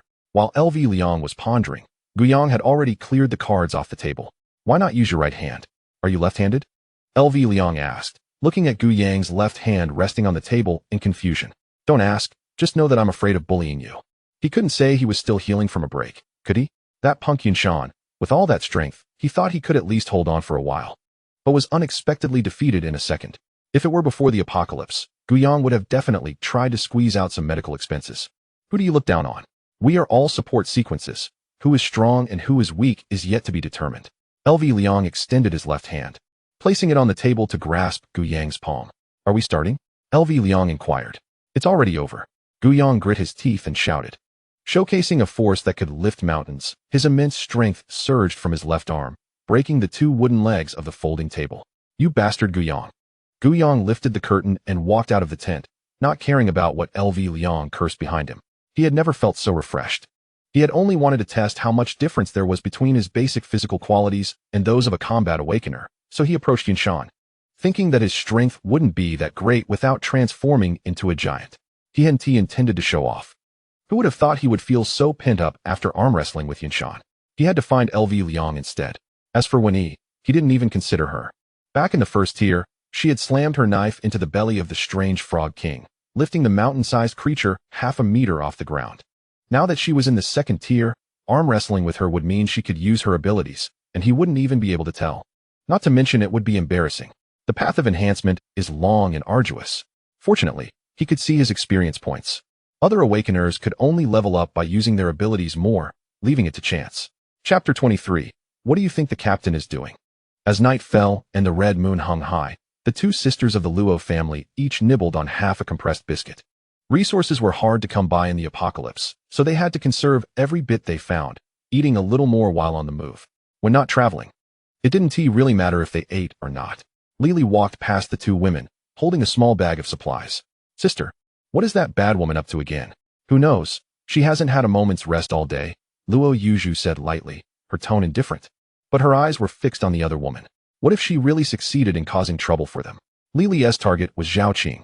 Brother Zhao. Hello. What's the matter? Zhao Qing glanced at the woman in front of him. She had just been kicked out after trying to claim supplies out of turn and had been arguing with this person and that. She had been blocked by Jiang Cha 3 times while trying to find Wen Yi. She was quite the attention grabber, aside from the few awakeners in the convoy. Most people probably knew who she was. This is for your sister. She is still young and needs to eat well while growing. Leaning forward, Lily handed Zhao Shuang the item while unintentionally showing off her curves. Thank you. Zhao Shuang reached out to take it. Lily smiled. No need to be polite. Zhao Qing frowned. Even if Lily hadn't caused so much trouble today, he wouldn't believe anyone in the apocalypse would willingly give away supplies. Moreover, this woman was so conspicuous. Even a fool wouldn't believe she was a good person, and he wasn't a fool. Thank you. Since his sister accepted her things, he still politely said thank you. We're all survivors. Helping each other is the right thing to do. Zhao Qing felt like his head was spinning a bit. I won't disturb you while you eat. I'll be going now. Lily straightened her back, showcasing her figure. Zhao Shuang watched as Lily left. Do you men really like that kind of thing? Who told you to take someone else's stuff? Zhao Qing didn't answer, but glared at Zhao Shuang with a cold expression. Brother, didn't you say we should be flexible in the apocalypse? If there's a bargain, we should take it. We're taking her stuff, but we're not helping her with anything. Zhao Shuang said proudly, looking for praise. She knew full well that the other party had ulterior motives, but what did that matter? This bag was enough for the two siblings to eat for a day. Well done. Zhao Qing didn't hesitate to praise her. If his sister learned a bit more, she could manage well on her own if something happened to him one day. By the way, brother, you haven't answered me yet. Do you like that kind of girl? Zhao Shuang brought up the previous question. Zhao Qing was speechless. Li, who barely passed as a beauty before the apocalypse with some makeup, could get a point for having big eyes, but he really wasn't interested. We can't even fill our stomachs, and you're thinking about this. Not interested. Zhao Shuang hummed lightly, pulling out a bread from the bag. Brother, today is extra meal. Zhao Qing smiled as he took it. Luo Yuzhu, who had been watching Li, furrowed her brow. She observed Li give Zhao Qing and Zhao Shuang a bag of food and saw that Zhao Qing accepted it with a smile. Li even walked back with a smile on her face. When Li noticed Luo Yuzhu staring at her, she raised her eyebrows in triumph. Just you wait. In her view, she had successfully left an impression on Zhao Qing. To deal with men, one must target their weaknesses. Zhao Qing's soft spot was his sister Zhao Shuang. As long as she could win Zhao Shuang over, she could find an opportunity to get close to Zhao Qing and gradually use her methods to make him unable to resist her, obeying her every command. With this convoy, She would be above the 5 and below the 100. Luo Yuzhu withdrew her gaze, lowering her head.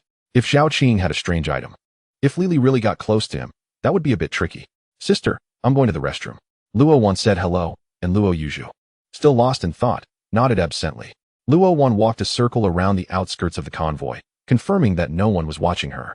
She slipped between two vehicles and arrived outside LV Liang's tent.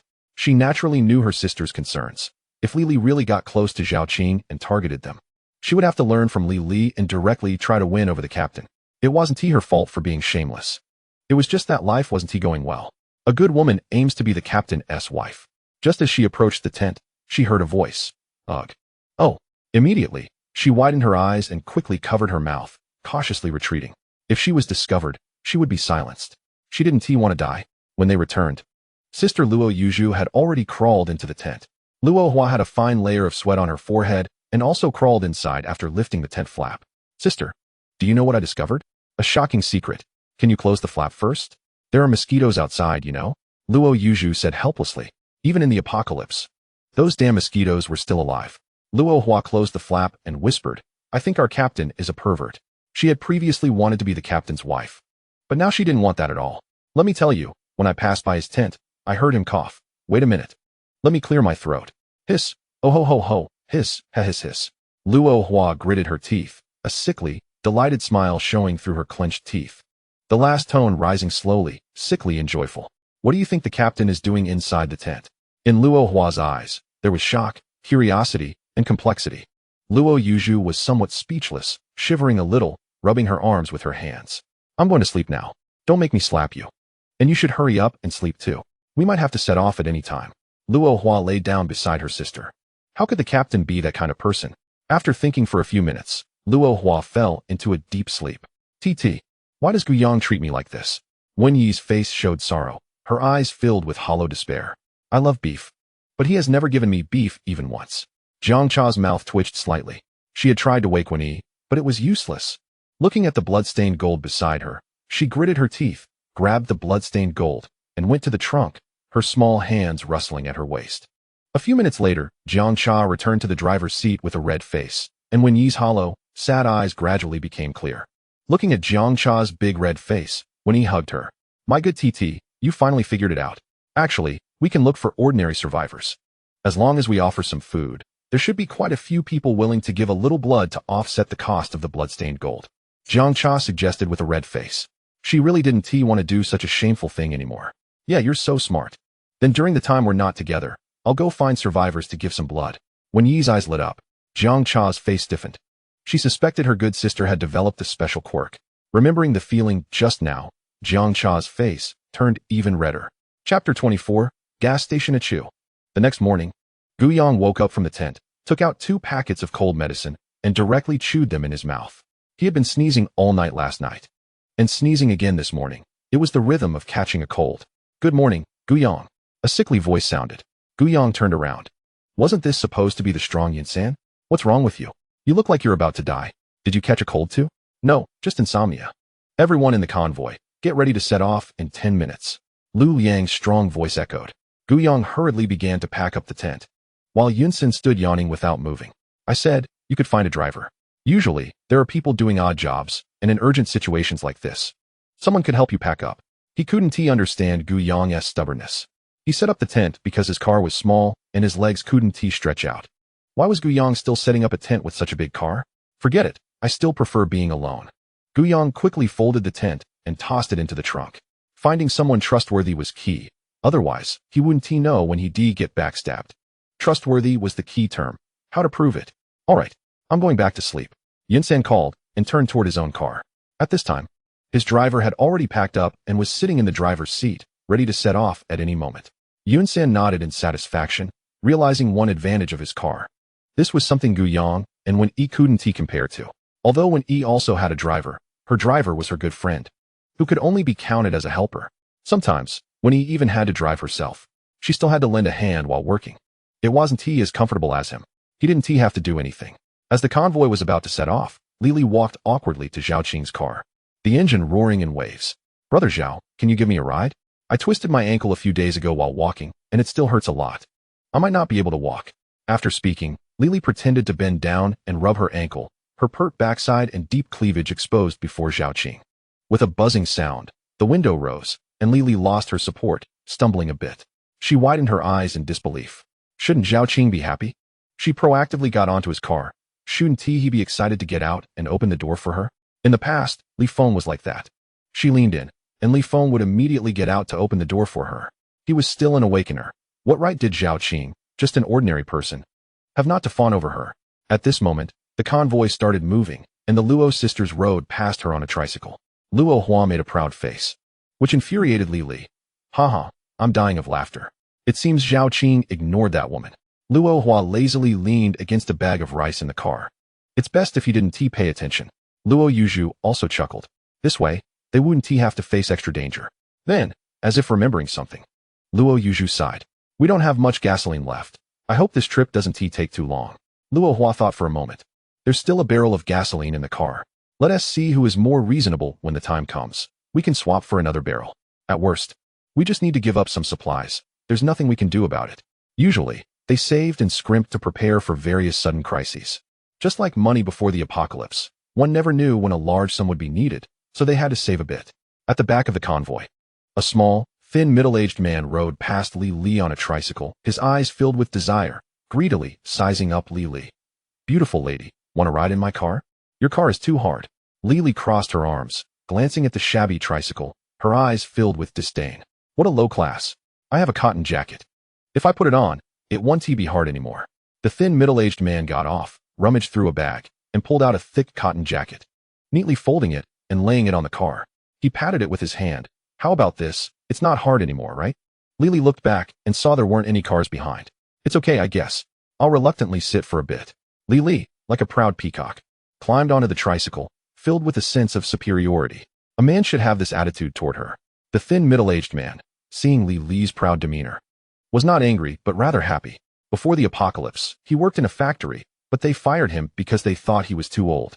After that, he couldn't find a job, and then the apocalypse happened. He barely survived until now. A beauty like Lily would never have looked at someone like him before the apocalypse. The thin middle-aged man smiled obsequiously, riding his tricycle to catch up with the convoy. Beautiful lady, what is your name? Lily. Beautiful lady, do you think my tricycle is fast? Lily was somewhat speechless. Do you think it's fast compared to those four-wheeled ones in front? Hey. The thin middle-aged man coughed twice. Those driving cars are big shots. How can I compare? Look at your ambition. You're destined to only ride a tricycle for your whole life, not aspiring for more.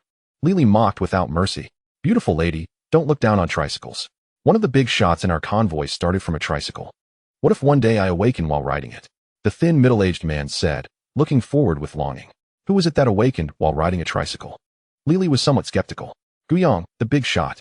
The convoy traveled for 4 hours before stopping. The first to get out was Lu Liang, followed by Guyang, Old Zhang, Yun San, and Wen Yi. A few people gathered together, and Wen Yi was the first to speak. Captain, how should we proceed on the road ahead? We need to pass a gas station this afternoon. It's just right to refuel. Lu Liang smiled, except for Wen Yi, who had a bored expression. The others all wore smiles, especially Guyang, who was almost running out of gas. He had even stopped midway to trade gas with Lu Liang, who took advantage of him. Fortunately, he managed to get back at Lu Liang by trading cigarettes and alcohol with Old Zhang, both of whom were quite shrewd. Guyang had a lot of empty bottles in his car and 340L fuel barrels. If all were filled, they should last for a while. As the convoy continued to move, the red outline of the gas station slowly appeared in front of everyone at the curve of the road. The gas station had not been maintained for over 4 months, and the ground was covered with a thick layer of dust, littered with dead branches and fallen leaves. In some hidden corners, blackish-brown scabs and dusty remains could be vaguely seen. This was a medium-sized gas station, with 8 fuel pumps inside. Those needing fuel could fill up in an orderly manner, without crowding or arguing. The convoy would stay here for an hour, enough for everyone to refuel. Lu Liang's voice carried back to the rear of the convoy. Great sis. When you're sleepy, someone brings a pillow. Luo Hua jumped out of the car with a fuel barrel and followed the others toward the gas station. The two sisters entered the gas station and found a less crowded line, with 5 awakened individuals each occupying a fuel pump. The spots occupied by the awakened had no one lining up, while the remaining 3 pumps had long queues. Regardless of whether they needed gas or not, as long as their hands were empty, everyone chose to refill a bit of gas. If they didn't need it, they could trade it with someone who did. Chapter 25. Li's scheme. Li, do we really need to fill that much gas for our tricycle? Zhao Kun, a small and thin middle-aged man, asked. I told you to be a bit more ambitious. Riding a tricycle is only temporary. We'll get a four-wheeled vehicle later, Li replied. Li had thought about using Zhao Kun temporarily, but she felt she needed someone who would absolutely obey her. It was not worth the effort to strategize against Zhao Qing. She thought Zhao Kun was quite decent, an honest man. Where are we going to find a four-wheeled vehicle? There aren't many cars on the road. Not to mention, without keys, the batteries might be dead after this long, and prying locks would take a lot of time. All right, enough of that, Li said impatiently. Just listen to me later. If it weren't for the lack of better options, she would never choose this cowardly person. He had no ambition and lacked any desire to climb higher. Zhao Kun hesitated for a moment and then nodded. After bringing the gas to the vehicle, Li scanned the surroundings and leaned close to Zhao Kun's ear, whispering, "You'll go there later, and then, understand? Isn't that a bit inappropriate? What if we get caught?" Zhao Kun's face changed dramatically. "I'm helping you. As long as you listen, you'll have a say in this convoy in the future.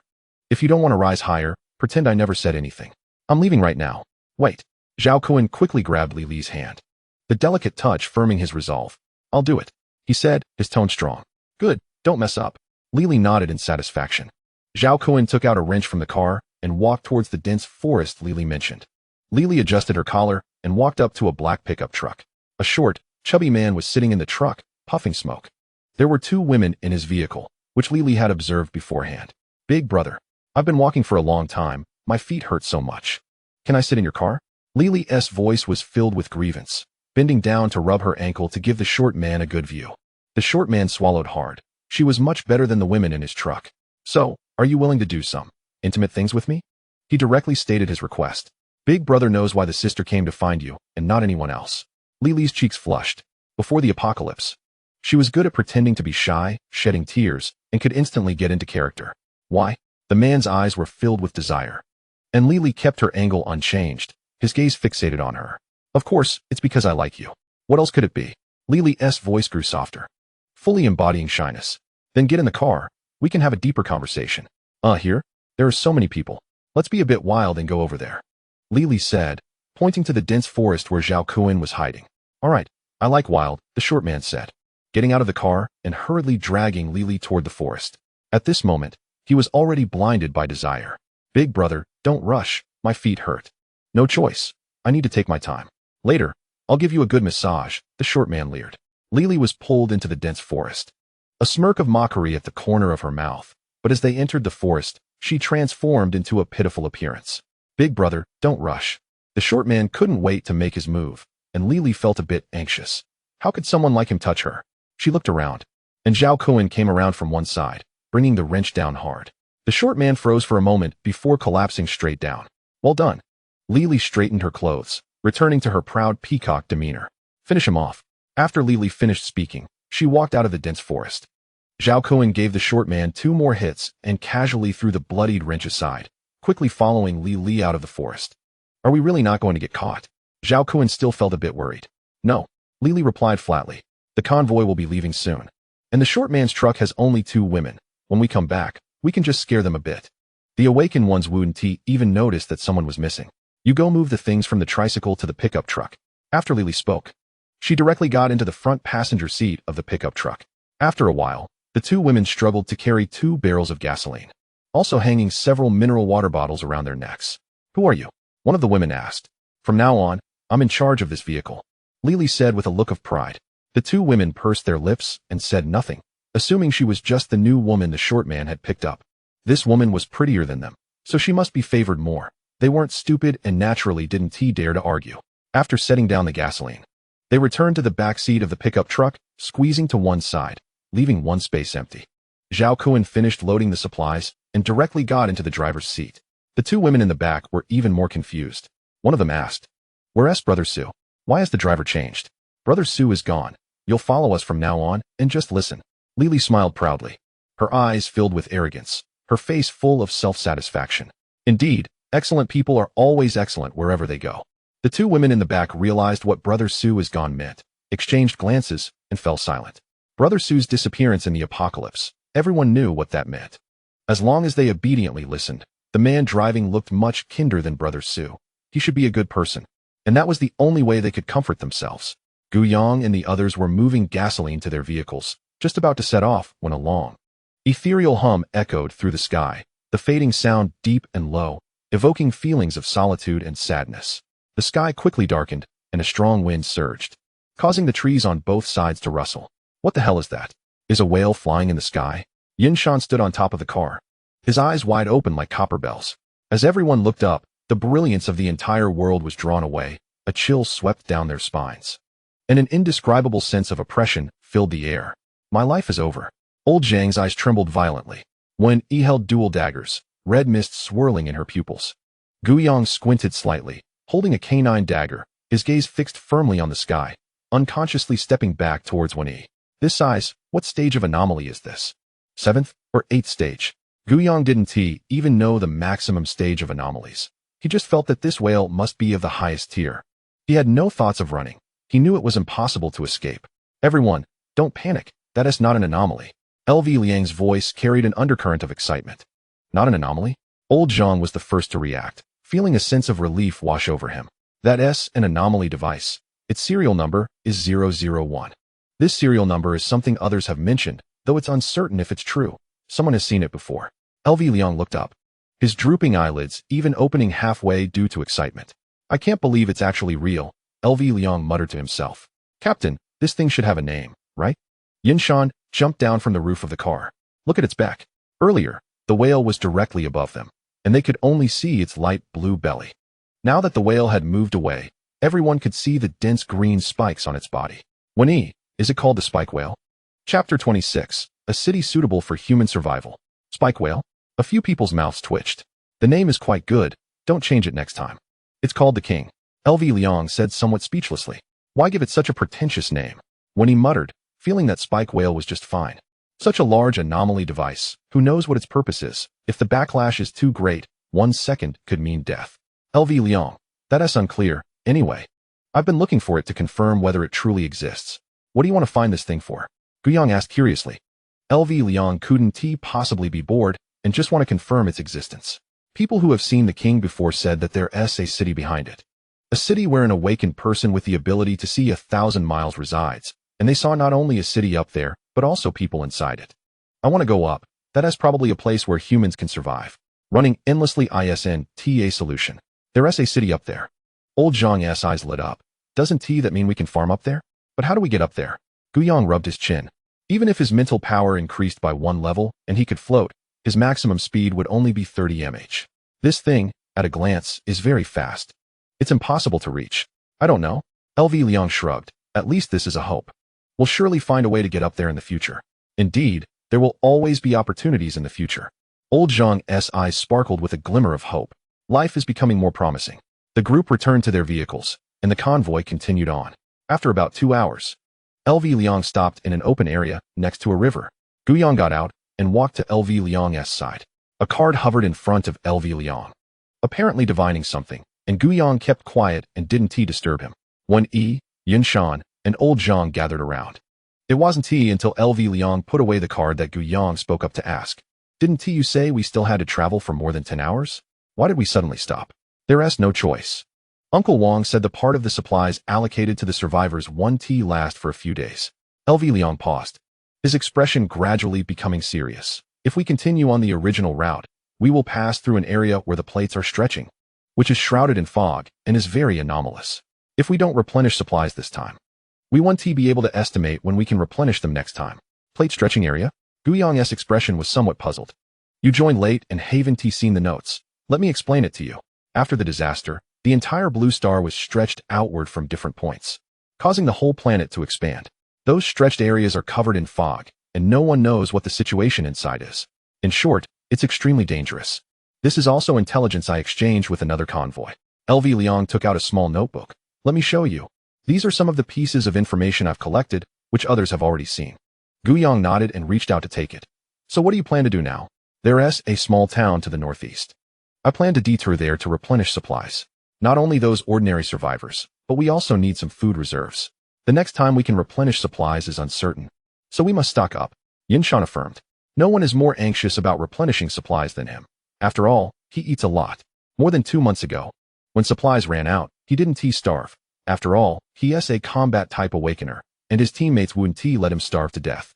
Although he didn't starve, he ended up in a huge amount of high-interest debt, which took a long time to pay off. He still remembers the ugly faces of old Jean and LV Leon. The convoy was fine everywhere, but everyone had too dark of hearts. Whenever they had the chance, they would go all out. Can we find a way to bypass that fog area? We shouldn't approach it at all. Old Jean's right eyelid kept twitching. I agree. When he raised her hand, there's no way to bypass it. I plan to go along the edge of the fog. How long it takes is uncertain and depends on how big that fog area is. LV Leon shrugged, indicating that he also wanted to bypass it. But there was no way. Captain, I've noticed you're getting more and more unstable. Have you become complacent? Guyong rubbed his chin while looking at LV Leon, appearing very disappointed. If you lead us for half a year, we'll either be eaten by anomalies or starve to death. Guyong felt very insecure about what LV Leon said regarding not knowing how long they would have to travel. This is no joke, people could die. I agree. Old Jean raised his hand. I'll also learn some of your youthful expressions. LV Leon raised an eyebrow, a hint of mockery in his smile. Well then, can I apply for resignation? Captain, look at you getting petty. Guyong's expression was extremely serious. It's all up to you. I won't say anything more. LV Leon nodded in satisfaction, then turned to look at old Jean.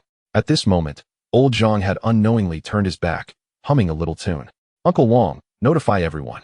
We'll depart in 10 minutes. Those who need to replenish supplies should get ready. The convoy continued for 2 hours, crossing a small hill, and a cluster of houses came into view, indicating it was a small village based on the architectural style. Although there was a supermarket in the village, the supplies wouldn't be plentiful. On the other hand, the rural roads were complex and narrow, making it a waste of time to enter. The convoy didn't stop and continued for another half hour until tall buildings appeared in everyone's sight. The survivors in the back began to stir, especially the newcomers to the convoy. They didn't have to hand over supplies, and the dream of filling their stomachs every day brewed in everyone's minds. The convoy stopped at a fork in the road. LV Leon got out and explained the stopping time. A few survivors chose to set off directly, while the vast majority chose to stay put and follow behind the awakeners. You and Zhao Kun go down to find supplies. I'll stay here to guard the vehicle. Lily turned to the 2 women in the back seat. The 2 women didn't say anything, just nodded gently, while Zhao Kun showed a pleasing smile. Lily, we'll follow right after the awakeners set off. What I mean is to leave now, go that way. Lily pointed to the road on the right. There are more tall buildings over there, and more supplies. If you follow behind the awakeners, you might get some benefits. Just look at how many people want to follow them. Lily chattered on. There will definitely be more supplies over there. Just finding a supermarket will be enough for you as long as you're careful and don't run into anomalies. Okay, we'll do as you say. Zhao Kun had a flattering expression on his face. After speaking, he directly got out of the car with the 2 women, unloaded the tricycle, and rode off towards the road to the right that Lily mentioned. Lily saw that Zhao Kun knew how to unload the tricycle and showed a satisfied smile. The tricycle was great. It could carry a lot of supplies. On the other side, Luo Yuju watched Guyong unloading the supplies from the car, her brows slightly furrowed. She was also waiting for the awakened to set off first, preparing to follow behind and pick up the leftovers. I can't wait any longer. I have to go first. They seem to be planning to drive in, and it's unsafe to follow them. No way. They can't possibly not know that the noise will attract the anomalies. The engine sound is so loud. Luo Hua looked at Luo Yuju as she shouldered her bag. Her eyes filled with worry. Not following the awakened is quite dangerous. Sister, how about I go? It's too dangerous. Don't be silly. Keep an eye on the supplies. Luo Yuju casually threw out a sentence and walked towards the right road. Zhao Qing, who also noticed Guyong unloading the car, had no intention of waiting. Brother Zhao Shuang looked worried. Don't worry, this time it's safer than ever. The awakened are driving in, which will definitely draw the anomalies away. Besides, I have anomalous items with me, so there's no danger at all. Zhao Qing comforted with a smile. That makes sense. Zhao Shuang's eyes lit up.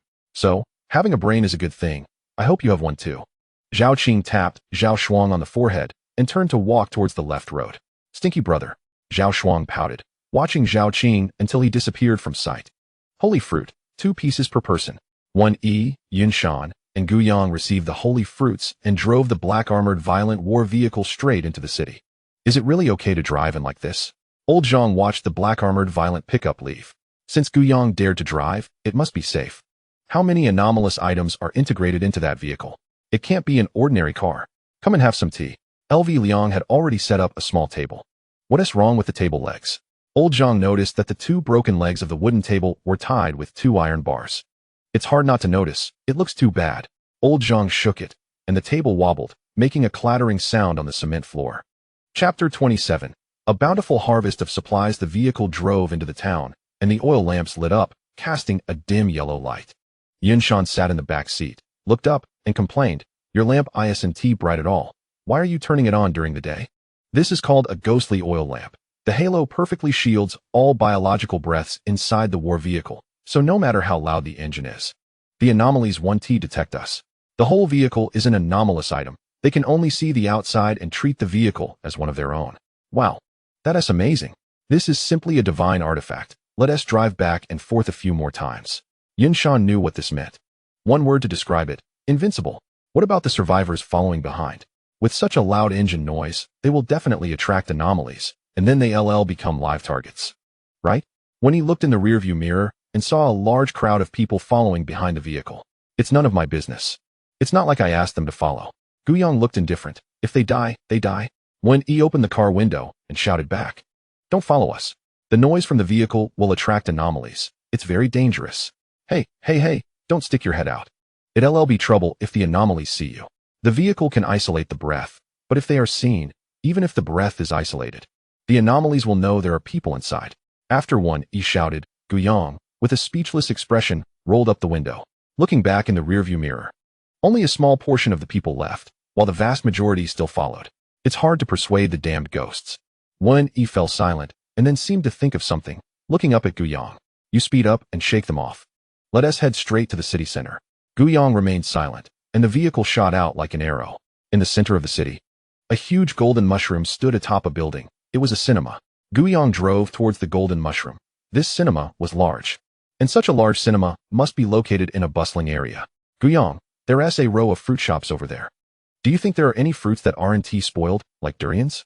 When he swallowed, what do you think? Guyang looked at her as if she were an idiot, daydreaming. Actually, the durians might really not be spoiled, but Guyang didn't like that smell. So it was impossible to stop and let when he looked for them. There's a snack shop over there. Yunshan pointed in a direction to the right. Guyang turned the steering wheel and directly crashed through the middle barrier, a look of excitement on his face. He had wanted to crash something for a long time. Going all out. The tires rolled up onto the curb and stopped in front of the snack shop. The three got out of the car. Wen Yi drew her knife and easily severed the chain lock, pushing open the glass door. Inside the shop, the snacks on the shelves were still neatly arranged. It seemed the shop owner hadn't opened the store on the day the apocalypse broke out, or else the shelves wouldn't be so tidy. We hit the jackpot. Wen Yi's eyes brightened. Although she didn't get to eat durians, snacks were now free.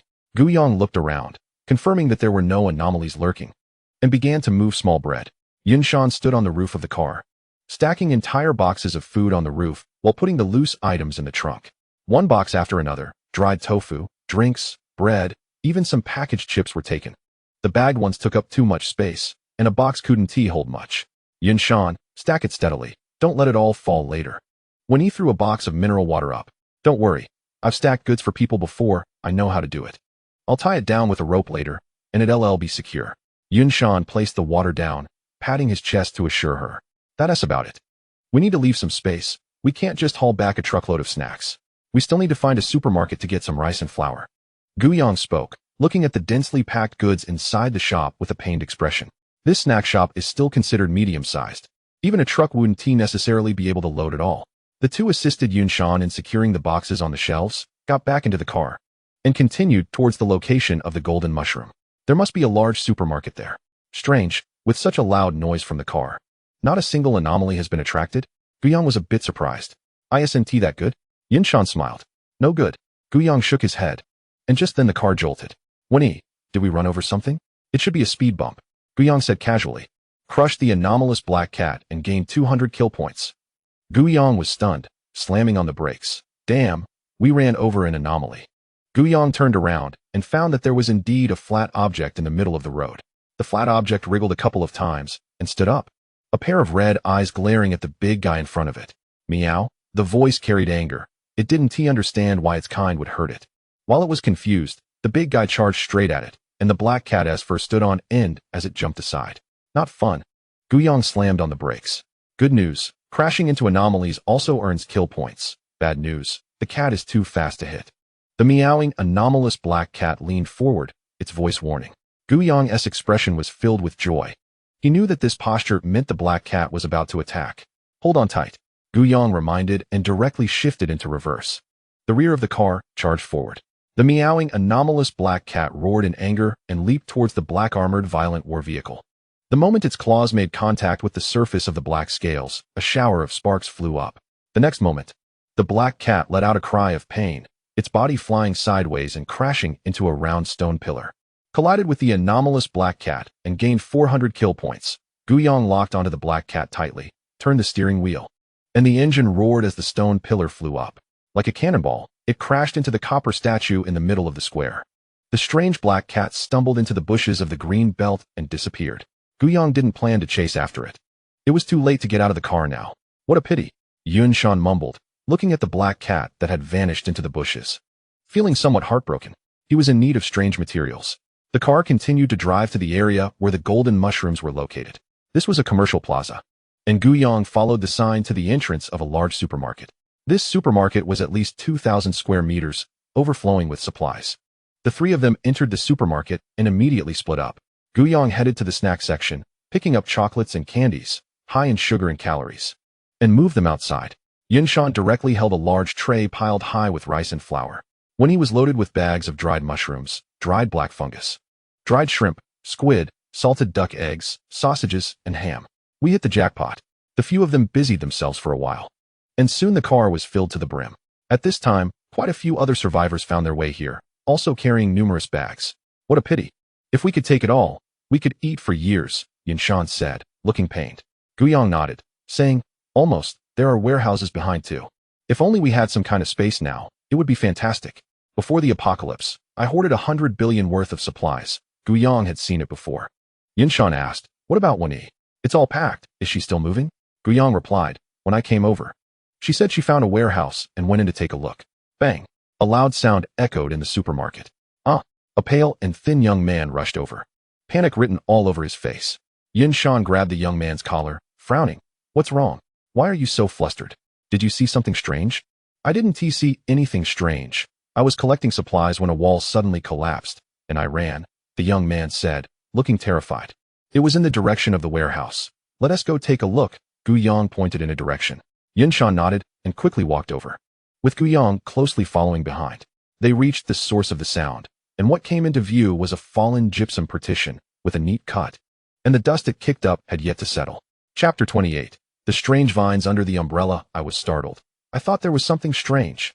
Wenyi emerged from the opening in the gypsum board, pulling a huge flatbed cart. Look, how about it? The flatbed cart I modified. We can tie it to the back of Guyang's car and take it away. When he patted the box wrapped in cling film, securing it. Wenyi's face was filled with pride. Yunshan asked, what's in this big cart? Wenyi said, it's Snickers bars. I just checked. Actually, it would be better to move faster if there were no strange creatures. Guyang hadn't finished speaking when a series of gasps erupted outside the supermarket. Crow's mouth. Wenyi was somewhat speechless. Guyang actually wanted to say that without strange creatures, they could move faster and make a few more trips.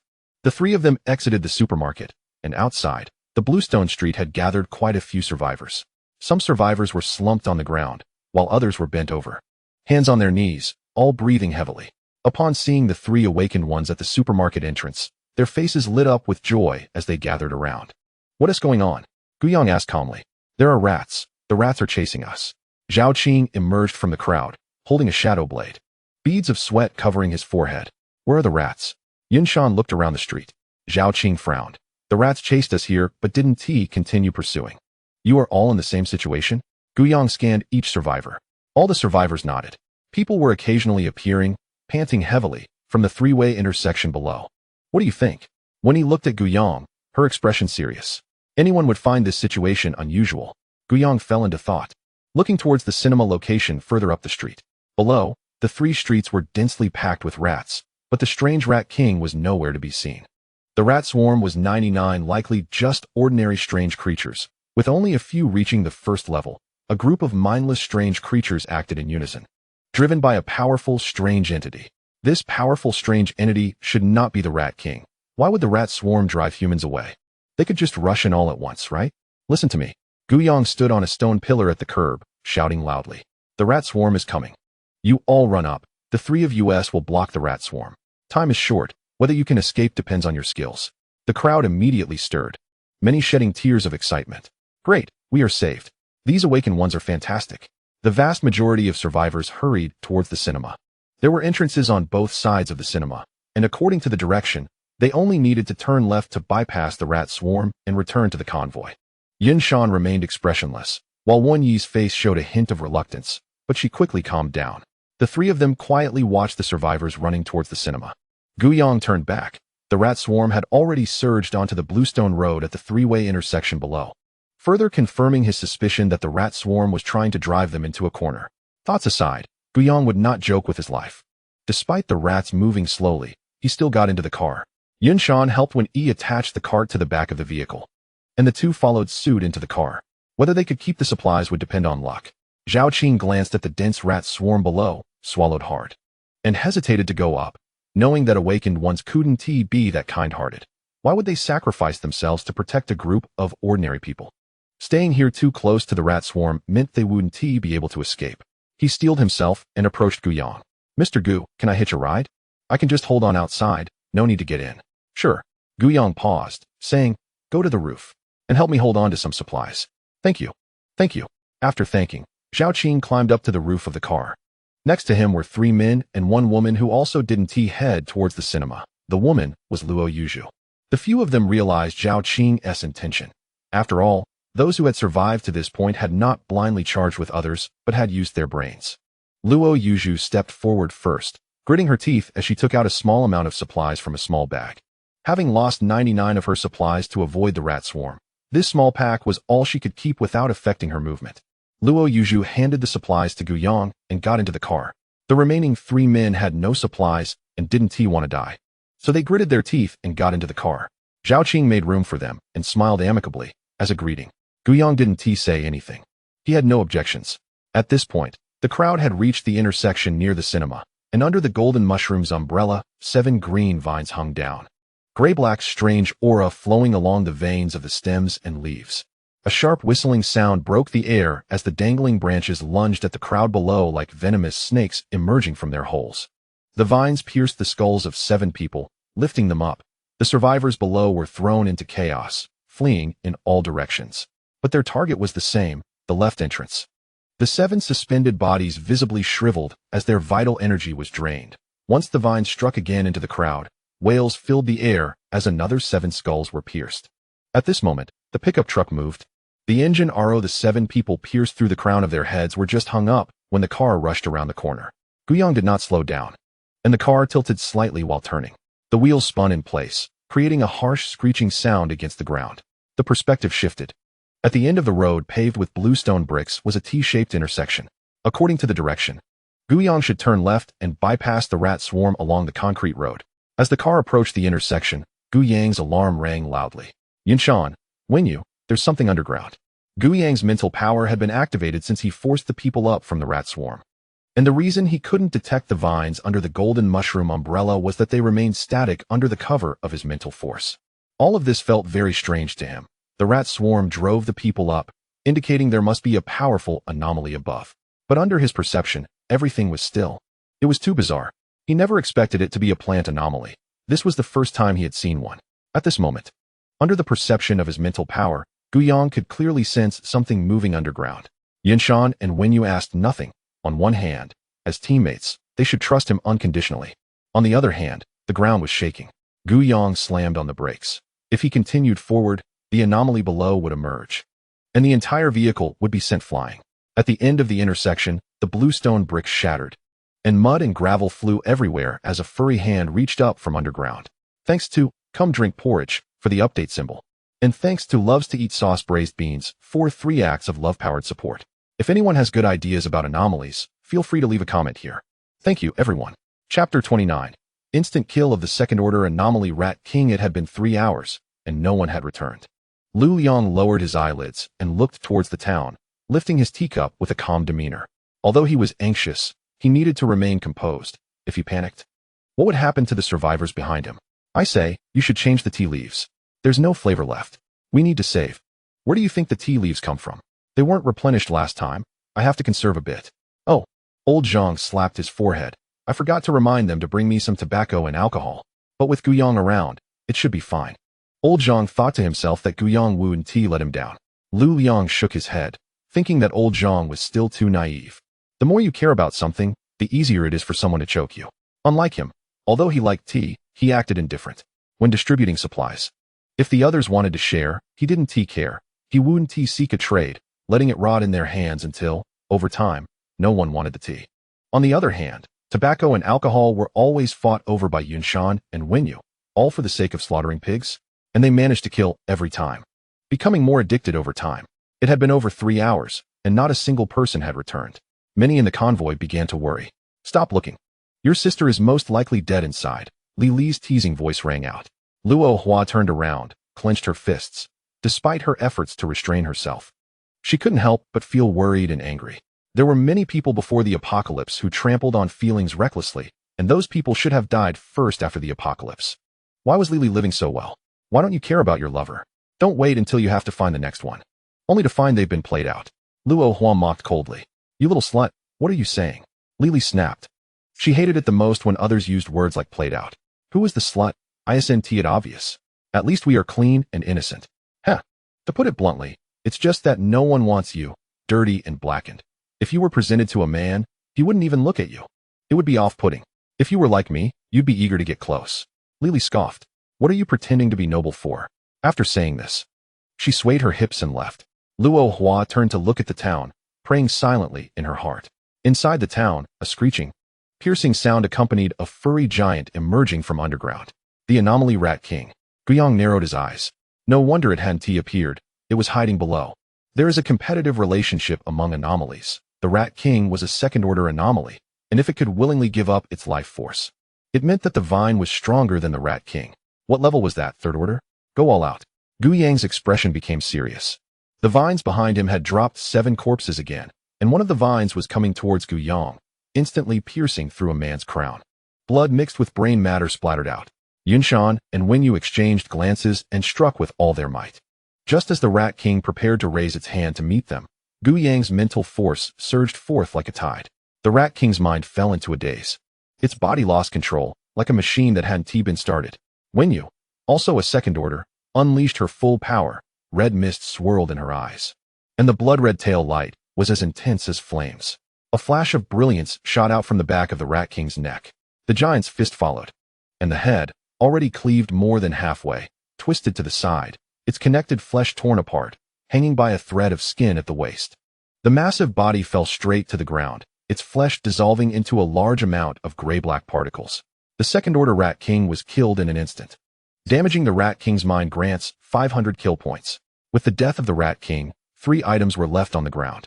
A gray-black fur, a walnut-sized pulsating purple-black sac, and a pitch-black, oily, glistening vertebral tailbone.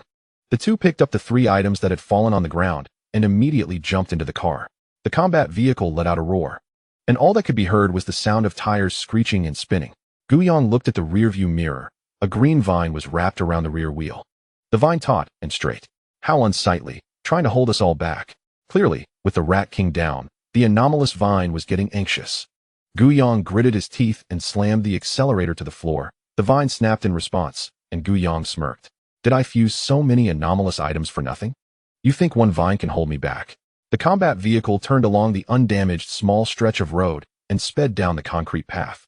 The anomalous vine could only absorb 7 people at a time. It was impossible to keep everyone, and some survivors had still managed to escape. Some of the escaping survivors took the opportunity to climb onto the BA. No, your voice is definitely not off topic. Look behind. The death of the strange Mouse King has caused a torrent of mice to chase behind, clearly driven by the bizarre vines. The few first-tier strange mice at the front are clinging tightly, following the vehicle closely. The most troublesome part is the swarm of mice behind. As soon as the vehicle stops, Guyang and the others will instantly be overwhelmed by the mice. Guyang, a high-tier awakener, has never seen one and is unclear about them. For those at the first and second tiers like them, if they stop, they will immediately be buried by the sheer number of mice. The survivors standing on the small vehicle look pale as they watch the gray-black tide behind them. With a few first-tier strange mice just a step away, they tightly grip the wrapping film around the box, trying to avoid being thrown off. This trip not only failed to secure supplies, but also cost many lives. Swish. A crescent-shaped blade of light fell into the tide of mice, like moonlight pouring down, creating a large gap in the tide. The mice at the back stumbled over those in front. But it was only for a moment before the back mice filled the gap again. This is the terrifying aspect of the mouse tide. When E waved her hands rapidly, the blade light continuous, and the swarm of mice slowed down at a visible speed. The survivors on the vehicle all showed yearning. This was their first time observing an awakener in action from such a close distance. In the past, even watching from afar could have been dangerous. Zhao Qing's eyes sparkled as he looked at his shadow blade. It seemed that merely possessing a strange weapon was far from enough. When E kept attacking the swarm of mice, only being vigilant about the few first-tier strange mice that were clinging on and not paying them much attention. As long as she suppressed the tide of mice, the few first-tier strange mice would not be a big problem. Chapter 30. Heavy casualties outside the city. Lu Liang sat in the vehicle with his eyes closed, his fingertips lightly tapping on the windowsill, a rhythmless tapping indicating his inner unrest. Uncle Wang. As soon as you see a figure, drive away immediately. Understood. Uncle Wang nodded softly, his gaze fixed on the direction of the town. The atmosphere in the convoy was heavy, the roar of the engine tugging at everyone's heartstrings. Honey, why aren't you out yet? I sent my grandpa in to find supplies. He still hasn't come out. Me too. My grandma hasn't come out either. Usually, she is quick about grabbing discounted potatoes at the supermarket. She should have been able to bring back supplies. Lily sat in the driver's seat, her expression somewhat grim. Could Zhao Kun really be dead? He is a grown man. Can't he handle such a small challenge? What a useless waste. Fortunately, there was still food in the vehicle that could last for a while, and there was enough fuel. Thinking of this, her expression softened quite a bit. She looked out the window, and Luo Hua was still standing there like a stone waiting for her sister. She scoffed at this, thinking that men had died inside. Let alone women. They deserved it. Dying would be for the best. After all, the Luo sisters always targeted her. Those who went against her should die. Not far from the convoy, the roar of the engine spread through the silent air. Lu Liang's vehicle moved first, followed closely by Old Zhang's vehicle. Yin Shan. When he glanced at the direction of the convoy, the distance was about right, and then shouted, "Coming." Yun Shan leaped out of the vehicle towards a strange mouse, his body soaring 5 meters in the air. The strange mouse chosen by Yun Shan felt a shadow loom over it, a large foot stepping on it, followed by a barrage of fists. After solving one, Yun Shan immediately lunged at another. One held twin blades, with strange mice continuously pouncing towards her. She calmly wielded both blades, sometimes leaning forward, sometimes sidestepping, the blades tearing through the strange mice like a meat grinder. Die. Yin Shan was also going crazy. Often when he caught a strange mouse, it was met with a relentless barrage of fists. Violence, bloodshed. In contrast, Wen Yi's method of attack caused the strange mice to die, but not painfully. Yin Shan, that's enough, let us retreat. At this point, Gu Yang had returned to the convoy's position, and Lu Liang had already taken away a large portion of the people. Sister, why are you crying? If it really comes to it, cry when I'm dead. Luo Yuzhu came around from one side of the vehicle. You're not dead. Luo Hua choked, wiped her tears, and stood up from the ground. Luo Yuzhu, are you really wishing for my death? I was about to go down to find you. Let us hurry and go. It's safer in the car. Luo Yuzhu glanced at the direction of the city. Okay, sister, you sit and rest. I'll ride the bike. The two sisters hopped onto a tricycle and chased after the convoy. The survivors who rode back with Gu Yang began to search for their loved ones. In Zhao Qing's vehicle, his younger sister Zhao Shuang hung her head, tears silently streaming down. Zhao Qing reached out and tapped her on the head. I told you, there is no danger. His voice remained calm and friendly. Brother. Zhao Shuang wiped her swollen eyes, her face full of surprise. Zhao Qing got into the vehicle, started the engine, and chased after the convoy. It was hard won to save a life. This wasn't the place for chit-chat. Li, who had just intended to leave, waited for Zhao Kun, but her happiness didn't last 3 seconds when she discovered Zhao Kun had nothing on him. Where's the tricycle? Lost. I barely escaped. Zhao Kun wore a flattering smile. He didn't expect Li would actually wait for him, caring about him. You didn't bring out anything? Were you on vacation in there? Li angrily got into the passenger seat. Zhao Kun was elated. Did that mean she forgave him?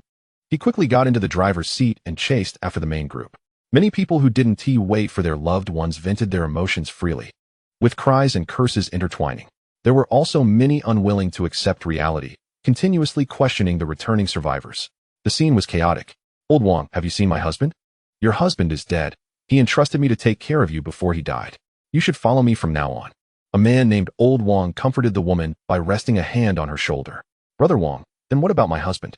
He.S. dead too. Anyone who hasn't returned is dead. Old Wang answered everyone's questions in one go. Then did my husband ask you to take care of me? Old Wang glanced at the woman and said calmly, that wasn't he mentioned. The scene was a complete mess. Gu Yang looked at the direction of the survivors, thinking, what a bunch of useless people, a wave of them just got wiped out, and now everyone returned empty-handed. This is the cruelty of the apocalypse. Gu Yang checked the small vehicle lagging behind, looked at the secured luggage rack, confirmed it was stable, then got into the vehicle and slowly caught up with the convoy. The sun set behind the mountains, and a faint red moon hung in the sky. The convoy traveled for more than 6 hours, stopping on a patch of grass in the early morning. A gentle breeze brought a hint of coolness, and many people lit bonfires and gathered together. What is going on with those awakeners? Why did so many people die? Someone looked at the flickering bonfire, indignant. My son went in to look for supplies, and hasn't he come out? It's just me and my poor grandson left, and we're running out of supplies. How are we supposed to live? Those few awakeners came out unscathed, with supplies piled up like a mountain. I thought life would be better with a convoy that doesn't require tribute, but I didn't expect them to take us to such a dangerous place. Exactly. Our last convoy required tribute, but we never had so many deaths. Why should they protect us if we don't pay tribute? I think they're just forcing us to provide tribute voluntarily. Next time we encounter another convoy, I'll definitely withdraw. At this moment, many people in the convoy began discussing this topic. In Lu Liang's tent, Old Zhang and Lu Liang frowned after hearing about the events in the town. According to Gu Yang and the others, if they hadn't driven the black armored berserk war vehicle in, the three of them would have either died or suffered greatly. Not only did the rat tide appear, but there was also a second-tier strange rat king and at least a third-tier strange vine. Fortunately, this high-tier anomaly is a plant and cannot move on its own. If it were a high-tier anomaly that could move independently, Gu Yang and the others probably wouldn't have made it out. With 3 awakened ones lost, only 2 support awakeners were left in the team, and the outcome was predictable. LV Liang could feel that Gu Yang and the others were in great danger inside, and he hadn't expected it to be this perilous. What troubled him even more was that the survivors not only suffered heavy casualties, but also brought out no supplies. It was utterly impossible to survive afterward. This trip was essentially a delivery for the anomalies. Let's distribute the supplies first. LV Liang rubbed his eyes, his voice tinged with fatigue. It was thanks to Gu Yang's vehicle that they managed to escape this time, and Gu Yang paid a heavy price to kill the second-tier strange rat king. So I suggest he takes the lion's share of the supplies. When he expressed her thoughts, Gu Yang looked at Wen-Yi, surprised by her kindness. Putting aside the heavy price he paid, his contribution was indeed significant. Gu Yang suddenly felt that since he joined this convoy, he had been unlucky, especially in terms of finding supplies. The first search for supplies had gone normally. The second time, it escalated with the strange frog king and the bride-dressed anomaly, all second tier. The third time involved the rat tide, the second-tier strange rat king, and at least a third-tier strange vine. The difficulty had skyrocketed. Previously, although finding supplies was dangerous, the death rate was about 40%, but these last 2 times, the death rate had reached 90%. If it weren't for getting lost, he would have wanted to leave the convoy. This team was a bit cursed. Everyone's strength was lacking, yet they were targeting peak matches. Thanks to, come have some porridge, for the inspiration capsule. Wishing everyone smooth sailing in the coming months. Chapter 31. Distributing materials this time. It was indeed thanks to Gu Yang, so he should take the larger share. Let's do it this way. Gu Yang gets 30%, when Yin Shan, and I each get 20%, and Old Zhang gets 10%. LV Liang stated his distribution suggestion. I have no objections, Old Zhang chuckled. Gu Yang had brought back a lot of supplies, and even 10% would amount to quite a bit. Yin Shan nodded, agreeing that Gu Yang's contribution was the greatest this time. Then it's settled. I've already asked Uncle Wang to categorize the supplies outside. Let's distribute the strange items first, so we can go out and divide the supplies directly. Wen-Yi and Yun-Shan placed the strange items they had kept on the table. There were a total of 9 items, 3 from the second-tier strange rat king, a tail vertebra, a rat skin, and a poison sac. The 6 first-tier strange rats killed by Wen-Yi and Yun-Shan yielded 6 strange items in total, 3 rat skins, and 3 pairs of teeth. The 9 strange items were laid out on the table. LV Liang. Each strange item from the second-tier strange rat king counts as 2 units. Gu Yang picks first, followed by Wen-Yi and Yun-Shan, and Old Zhang, and I will pick last. The last 2 items will be decided based on who wants to trade for supplies. Does everyone agree? The others shook their heads. Gu Yang took the tail vertebra of the strange rat king and 1 pair of teeth from the first-tier strange rats. Wen Yi picked second and took the remaining 2 pairs of teeth from the first-tier strange rats. Yun Shan had no choice and took the skin of the second-tier strange rat king. LV Liang raised his eyebrows at Old Zhang, signaling him to choose first. Old Zhang glanced at the poison sack and reluctantly picked a rat skin. Although he wanted the poison sack, he didn't have enough shares. Under Old Zhang's gaze, LV Liang took the poison sack from the strange rat king.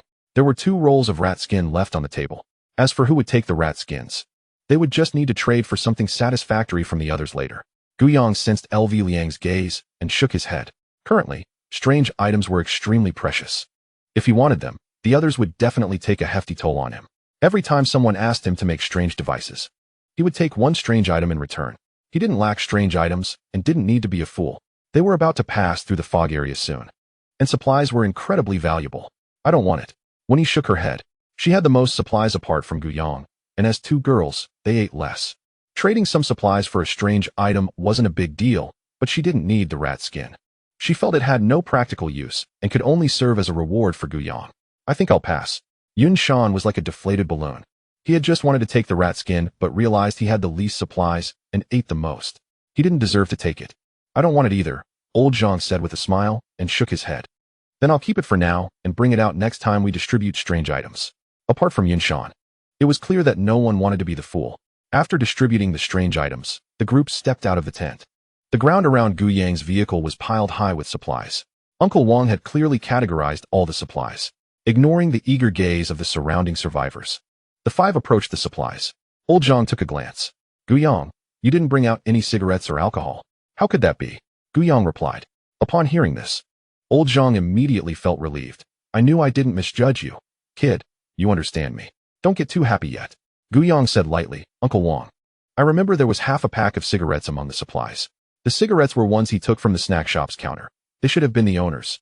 And he remembered clearly that he took the remaining half pack. Here, Uncle Wang handed the half pack of cigarettes to Guyang. Just half a pack? Old Zhang felt as if the sky was falling. What about the alcohol? Old Zhang's eyes were hopeful. I didn't take any alcohol. I raided the candy section. Guyang quickly cleared his own responsibilities.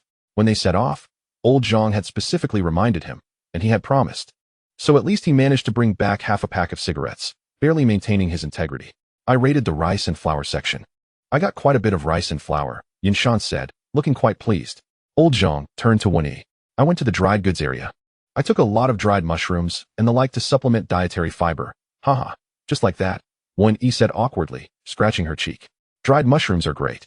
I love them. Dried mushroom and cured meat rice. LV Liang said joyfully, stepping forward to pat Old Zhang on the shoulder. Old Zhang, it's perfect timing for you to quit smoking and drinking.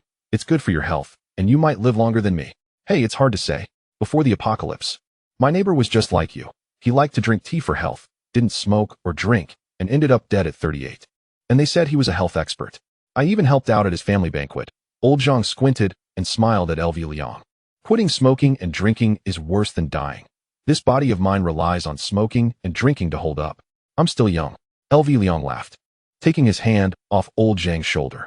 Then you guys probably don't want the cigarette, right? Old Zhang said as he stuffed half a pack into his pants pocket. That won't do. Old Zhang glared at Guyang. You don't smoke. What do you want cigarettes for? Even though I don't smoke, I like the smell. It helps me sleep when I put it next to my pillow at night, Guyang said seriously. Hey, me too. I didn't expect we have a common hobby. Wen Yi gave Guyang a thumbs up. No wonder every time you gave me cigarettes, they were all opened and moldy. You know that really affects the taste? Old Zhang said, looking indignant. Guyang glanced at Wen Yi. He was faking it, but she was genuinely enjoying it. Seeing that the others were determined to take advantage of him, Old Zhang reluctantly distributed 2 packs to each of them. As the supplies were divided, it quickly came to the tea. Old Zhang's murky eyes sparkled with a glint. Yesterday's cause, today's effect. He remembered that yesterday LV Liang said the tea was running low and that he couldn't just let them take advantage of him. He also had to fight back. Guyang and the others all expressed that they didn't want it.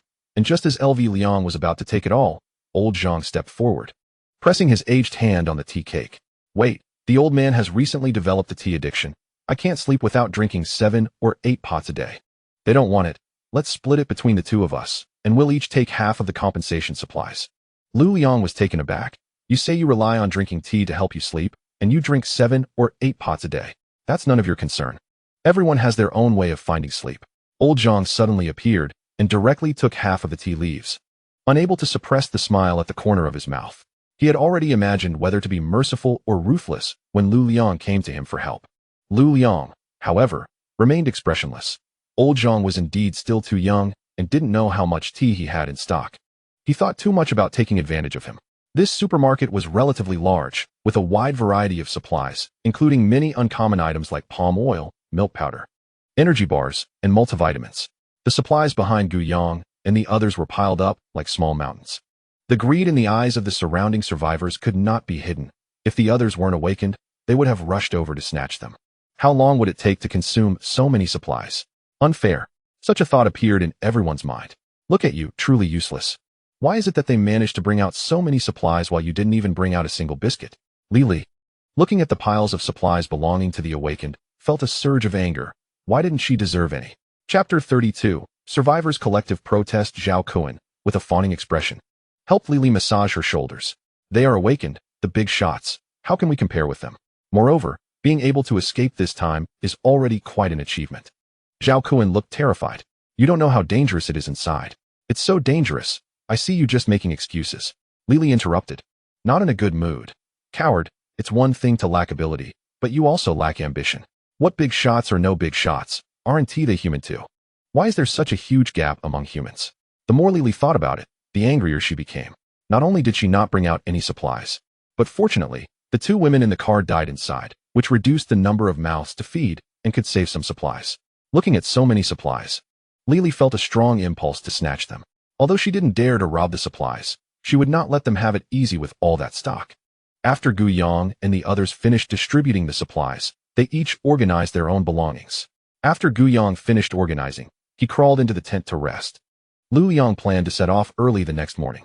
It was already early morning, and there were only a few hours left until dawn. The next morning, a commotion erupted among the convoy. Why aren't the supplies being distributed? This time, everyone is going back empty-handed, while you awaken have so many supplies. That's right. Last time you promised to provide us with supplies until the next collection point. But what happened? We didn't find any supplies, and so many people died. Our supplies are also finished. We demand the distribution of supplies. Many survivors blocked the entrance of Lu Liang's tent. If it weren't for Uncle Wang holding them back, they would have rushed in by now. Uncle Wang was sweating profusely from anxiety. At this time, not only Uncle Wang was anxious. Lu Liang was tossing and turning in his blanket inside the tent. He had long anticipated that such a situation would arise. But he didn't expect that they wouldn't even get a day of peace before everything erupted. The four guys outside were probably just watching the fun. Although he was the captain, he had no authority to demand that the others distribute supplies to the survivors. Even he didn't want to take out any supplies to share. Outside the tent, the four of them watched the commotion for a while and then walked toward Lu Liang's tent. The departure time he set was fast approaching. Lu Liang was still hiding in the tent. Watching the fun was one thing, but safety was still very important. Who knew how they would die if surrounded by strange beings? Seeing Gu Yang and the others come over, Uncle Wang's tense expression relaxed a bit. The survivors blocking the entrance saw the four of them, and, not seeing Lu Liang, turned their ire toward them. Give us supplies. They had just traveled a long distance and hadn't rested well. Today, the convoy was set to depart. Exhausted and hungry, without supplies. They might just die on the road, so it was better to take a gamble. Step aside. Gu Yang raised his canine dagger. Feeling there was no need to waste words with them, the pale white blade reflected a faint light. The few people relatively close to Gu Yang swallowed hard. Not daring to shout, and retreated. Not far away, the survivors who hadn't participated in their commotion laughed in unison. A bunch of cowards, with that kind of courage. They still dare to demand supplies. They were too timid. If they had just worked together to confront the situation, how could he possibly kill everyone? Gnawing on a compressed biscuit, the evaluation expert Luo Hua said excitedly, You only have a mouth. Luo Yuzhu said lightly, Sister, why do you always criticize me? Am I wrong? Luo Hua was unhappy. If they confronted him head-on, that man could really kill them all. Luo Yuzhu's voice was very calm. The scenes in front of the supermarket were still fresh in her mind. No way. Luo Hua was a bit incredulous. After all, there were so many people. Luo Yuzhu replied, This is the apocalypse. You can chatter all day, but your theories from before the apocalypse about inciting your company's employees to strike won't work here. Your boss can't afford to lose you employees. So you succeeded. But the death of these people means nothing to the awakened. Luo Yuzhu shook her head, feeling somewhat speechless. At this point, the survivors blocking the tent entrance had made way, and Gu Yang and the others entered the tent without obstruction. Have you all seen enough of the commotion? Are you done? Lu Liang sat at the edge of the bed, his hands clasped under his chin, elbows resting on his knees, looking like he had everything under control. Gu Yang looked displeased. If you have the ability to act tough, then you should have the ability to resolve issues. You all know about this matter. And you understand the importance of the tale.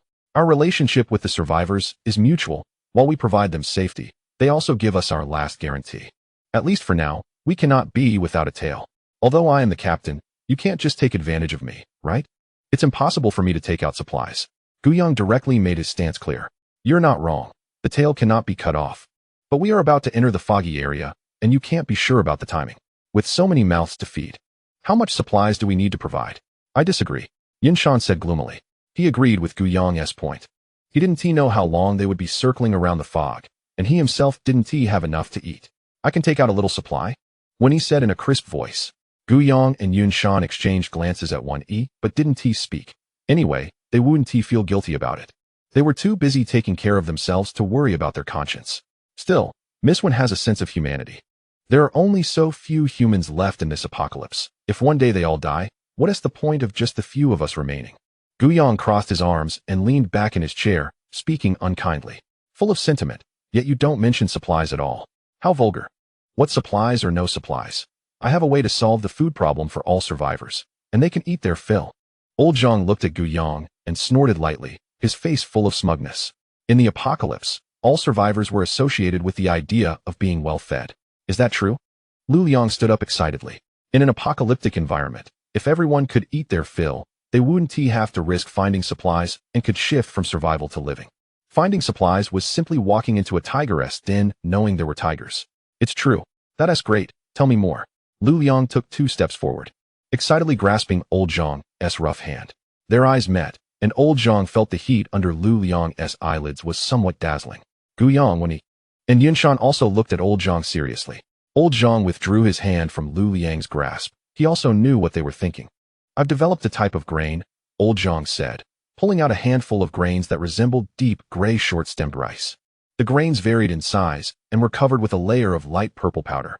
They emitted a mixed odor of sweetness and a muddy fishiness, which was distinctly different from the fresh scent of regular grains. This stuff doesn't smell too good. Chapter 33. Side effects of the grains. Several people leaned in to look at the grains in Old Zhang's hand. Does it smell bad, but taste good? Gu Yang thought to himself. Seeing the curious expressions on their faces, Old Zhang continued his introduction. Just a small bowl of this can sustain an adult male for a whole day of high-intensity labor, and it provides a full feeling for up to 24 hours. Hiss. A gasp echoed in the tent as several people looked shocked. Just this one function is priceless in a world where food is scarce. Why didn't you bring this out earlier? The most excited was Yinshan. What's the taste like? If it fills me up, I'm concerned about the flavor. Have you ever had bubble tea? Old Zhang asked. I have, Yinshan replied. It's like the texture of the pearls in it, Old Zhang explained. Wonderful. Too bad there's no milk. Otherwise, we could make milk tea ourselves, when he said. Getting too excited too soon. This stuff is still experimental and toxic. Otherwise, it would have been brought out earlier, Old Zhang said. Toxic. Toxic. The enthusiasm in the eyes of the 4 people immediately faded by half. Could you have mentioned that sooner? Were you into marketing before the apocalypse, only highlighting the benefits and not mentioning the downsides? Gu Yang was left speechless. The greater the hope, the greater the disappointment. Let me finish. Long-term consumption of this grain will affect bone density. Initially, it may lead to osteoporosis, and later it can cause easy fatigue, with minor bumps possibly leading to bone fractures. Though it's toxic, if you reduce the consumption, eating it for a month or so is fine.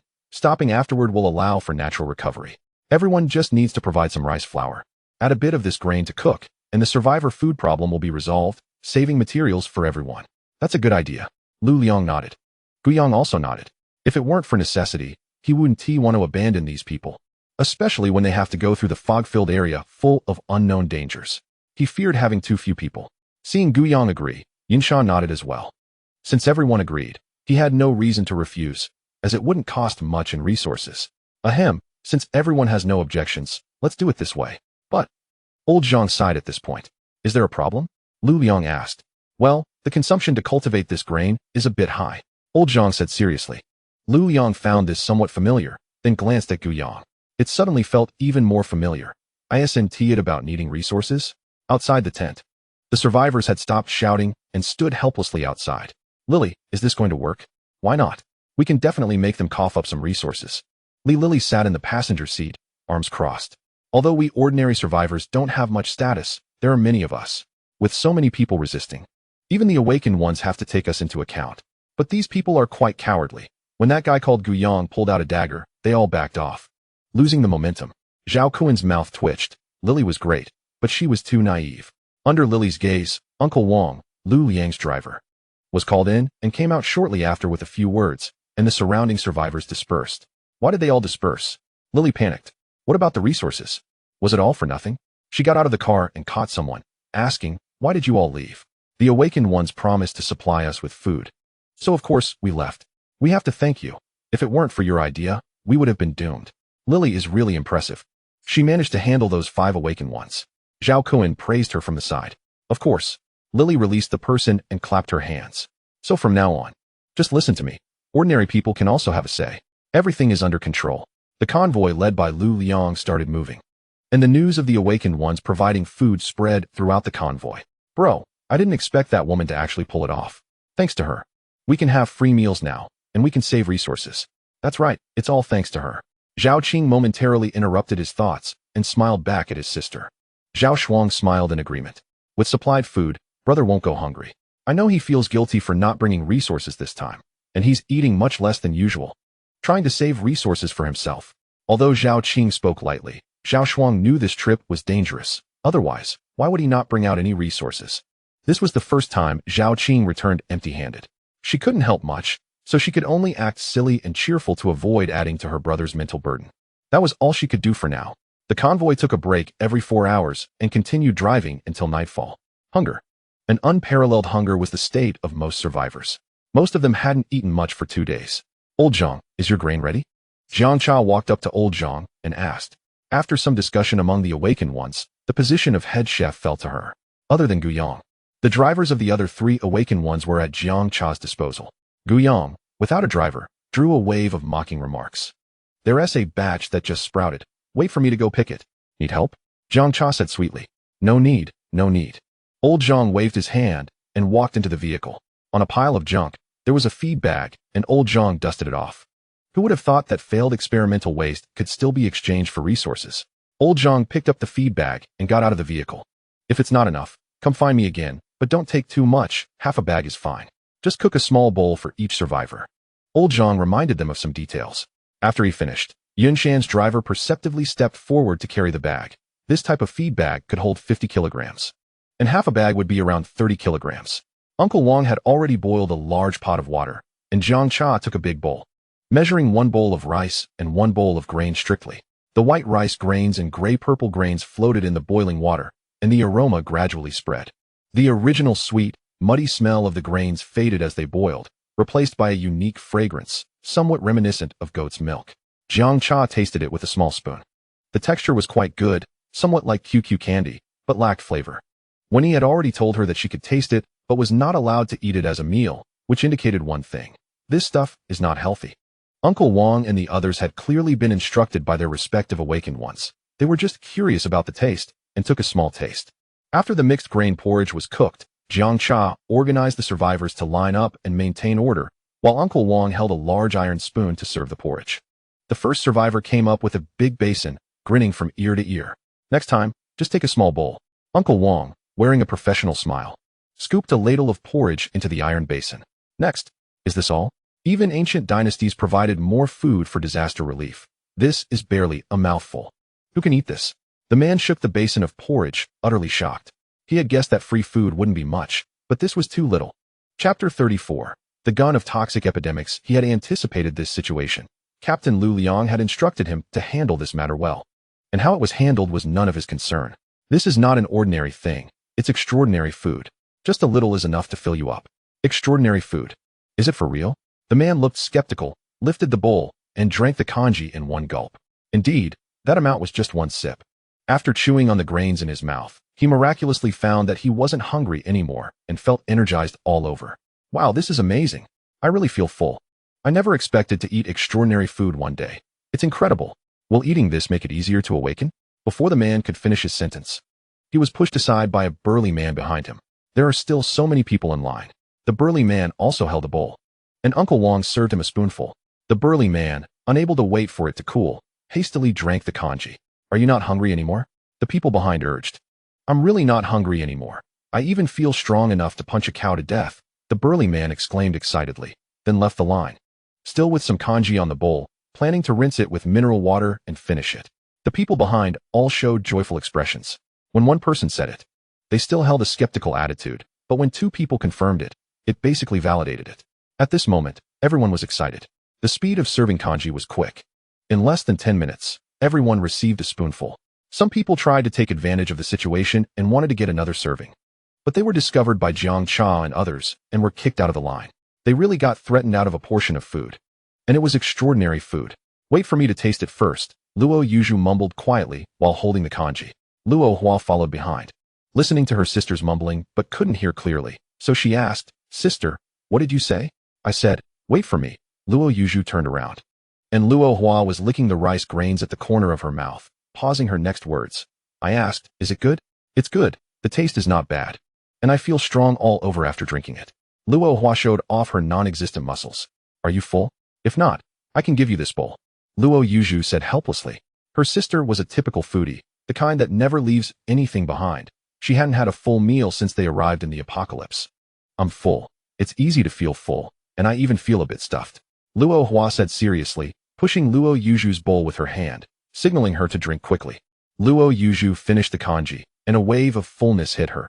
Even the fatigue she originally had vanished completely. This kind of thing could indeed be called extraordinary food. This was the first time they had eaten a full meal since arriving in the apocalypse. The sky completely darkened, and the crimson moon hung high in the sky.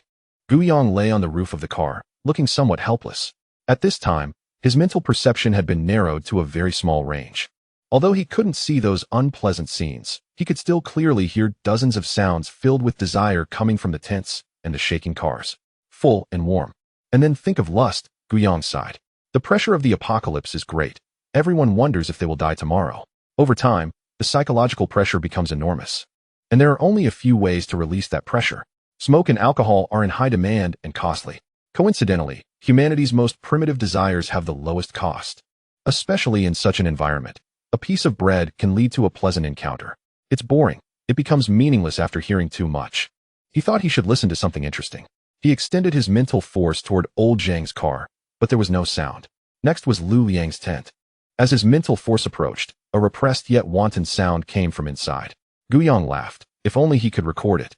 He wondered if this gentle captain would turn hostile. Guiyang just eavesdropped for a bit, found it uninteresting, and switched targets. Inside Yunshan's tent, the snoring was thunderous. The last one was when he, don't come over, no? That was Jiang Cha's voice, and Guiyang's ears perked up. No what? Then came Wen Yi's evil voice. Hee. Cha-cha, saying no means yes. It's okay, I'll help you. No, I can do it myself. Then came a soft moan. Hiss. Guiyang withdrew his mental force. He couldn't continue listening. He felt compelled to look. He was a person with integrity. As dawn broke, Guiyang leisurely brushed his teeth. Lu Liang said there was nothing weird and that the convoy would rest here for 2 days. Oral health is very important. Ah, gurgle, gurgle. Guiyang tilted his head and rinsed his mouth. Guiyang, combine some materials. Lu Liang came over. Combine the Holy Mother? Guiyang mumbled with a mouthful of water. Lu Liang took out a purple-black pouch. You still owe me a chance to merge, right? Guiyang nodded and gargled a couple more times, spitting out the water. Give it to me. Guiyang took the pain gun and the poison sac from Lu Liang. With a thought, his 1,500 kill points turned into 1,400. And white light enveloped the pain gun and the poison sac. After chatting for a bit, the white light dissipated. The deep dark red bone gun body now had denser pulsing patterns, twisted. Poison plague gun. Ranking of strange items. 9,723. Abilities, unlimited ammo. The wailing nest, meaty nest, serves as the core, providing infinite bullets. Calamity armor-piercing bullets. Bullets merge 4 types of strange powers. The wailing nest induces intense mental agony. And bone spurs grant penetration and tearing. Triple toxicity. Strange bee toxin amplifies pain nerves. Corpse poison erodes vitality. And decay toxin causes festering, high fever, and weakness. Effects stack. Quadruple effects accumulate within the target's body, causing extreme physical and mental torment. Those hit will die within 7 days. Strange item. a taboo item that merges with strange objects. Using it incurs a cost. The higher the ranking, the greater the cost. The user's perception of pain is infinitely amplified. Cutting the skin with a knife no longer satisfies them. The whispers of the wailing nest combined with the squeaks of the rat swarm lead the user to pursue more extreme, slower, and ritualistic self-harm methods. Wounds are purposefully kept in a state of festering. The perception of pain is infinitely amplified, leading to a pathological obsession with festering wounds, believing healthy skin is pale. Hidden attribute. If you are Guyang, using it incurs no cost. What the hell? Lu Liang's face turned ugly. He could hardly bear this cost. Festering wounds could lead to death. There were no doctors in the convoy, and he couldn't use anti-inflammatory drugs. It's better not to apply so many strange items together. The higher the ranking, the greater the cost. If you apply more strange items, I estimate the next step will be to cut off a hand for pleasure. It would be better to use several lower-ranked items instead. Guyang was speaking the truth. Would you dare to use a number 1 ranked strange item? He didn't want Lu Liang to die. If he accidentally kicked the bucket, they would all be like headless flies in the apocalypse. Just randomly pointing in a direction could lead them straight to a strange den. They would directly start a peak competition. Lu Liang fell silent. Part of what he did was misunderstood by Guyang. The higher the ranking of the strange items, the greater the cost. This theory was passed down by others, and those people had hardly seen a few strange items. If it were true, what would be the point of high-ranked strange items? Who would dare to use them? His own guess was that once the ranking of strange items reached a certain level, there would be no cost. The cost only existed for low-ranked strange items. Just like Guyang's vehicle, which fused many strange items. It was certainly more than his poison plague gun, yet he hadn't seen any changes in Guyang. Wasn't the cost not physical? Lu Liang left with a grim face, lost in thought while looking at the poison plague gun in his hand. Should he continue adding materials to verify his guess or stop here? Just as Guyang said, he could get a few low-tier strange items. Chapter 35. Misty area. The convoy rested for 2 days. The next morning, as dawn broke, Wang Shu, the driver, called out, "Mr. Gu, the captain has notified us to prepare to depart." Got it. Guyang turned over in bed and got up. After packing up the tent, he sat in the driver's seat of the vehicle. When he led a strange woman past him, and the strange woman took the driver's seat of the endless war chariot. That should be the driver when he found. This time, as they passed through the foggy area, Lu Liang planned for the convoy to keep moving, except for sleeping and taking breaks, in hopes of getting through the fog area as soon as possible. The endless war chariot could only run for 48 hours. If it exceeded that time, it would drain life force. The best solution was to find someone to drive. After all, not everyone was like him, indifferent to the cost. Leading the way was Lu Liang's vehicle, which had been traveling for 5 hours. The originally clear sky was gradually shrouded in a thin layer of fog. At first, the fog was light, only making distant objects appear a bit blurry. However, as time went on, the fog grew thicker, as if a huge veil was wrapping the entire world. The convoy found itself in this hazy world, looking ahead into a white, indistinct area, making it impossible to see what lay within. The convoy was currently at the edge of the fog. This feels a bit scary. And it seems to have gotten colder. Jiang Cha, sitting in the back seat, rubbed his arms, his heart racing. Don't worry, it's fine. When he feigned calmness.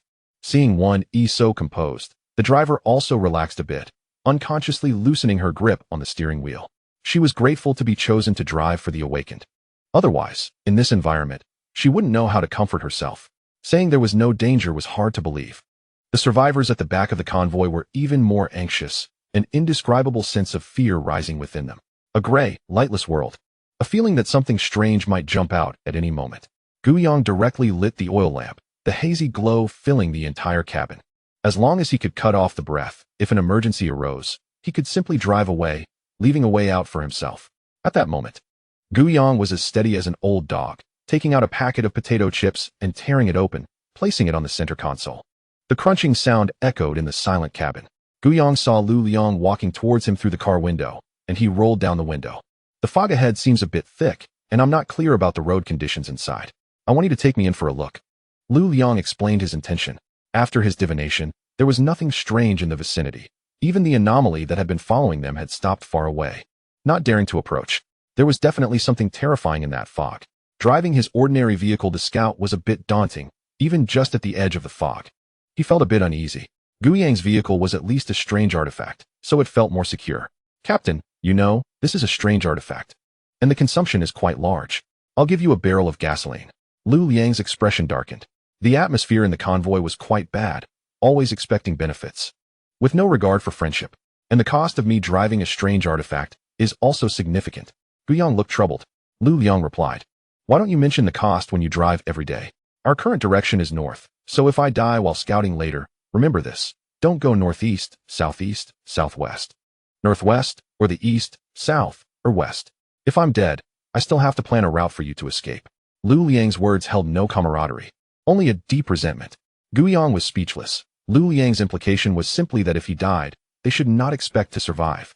There were no other directions to take. Only the fog area directly to the north, and who knew what the situation was inside.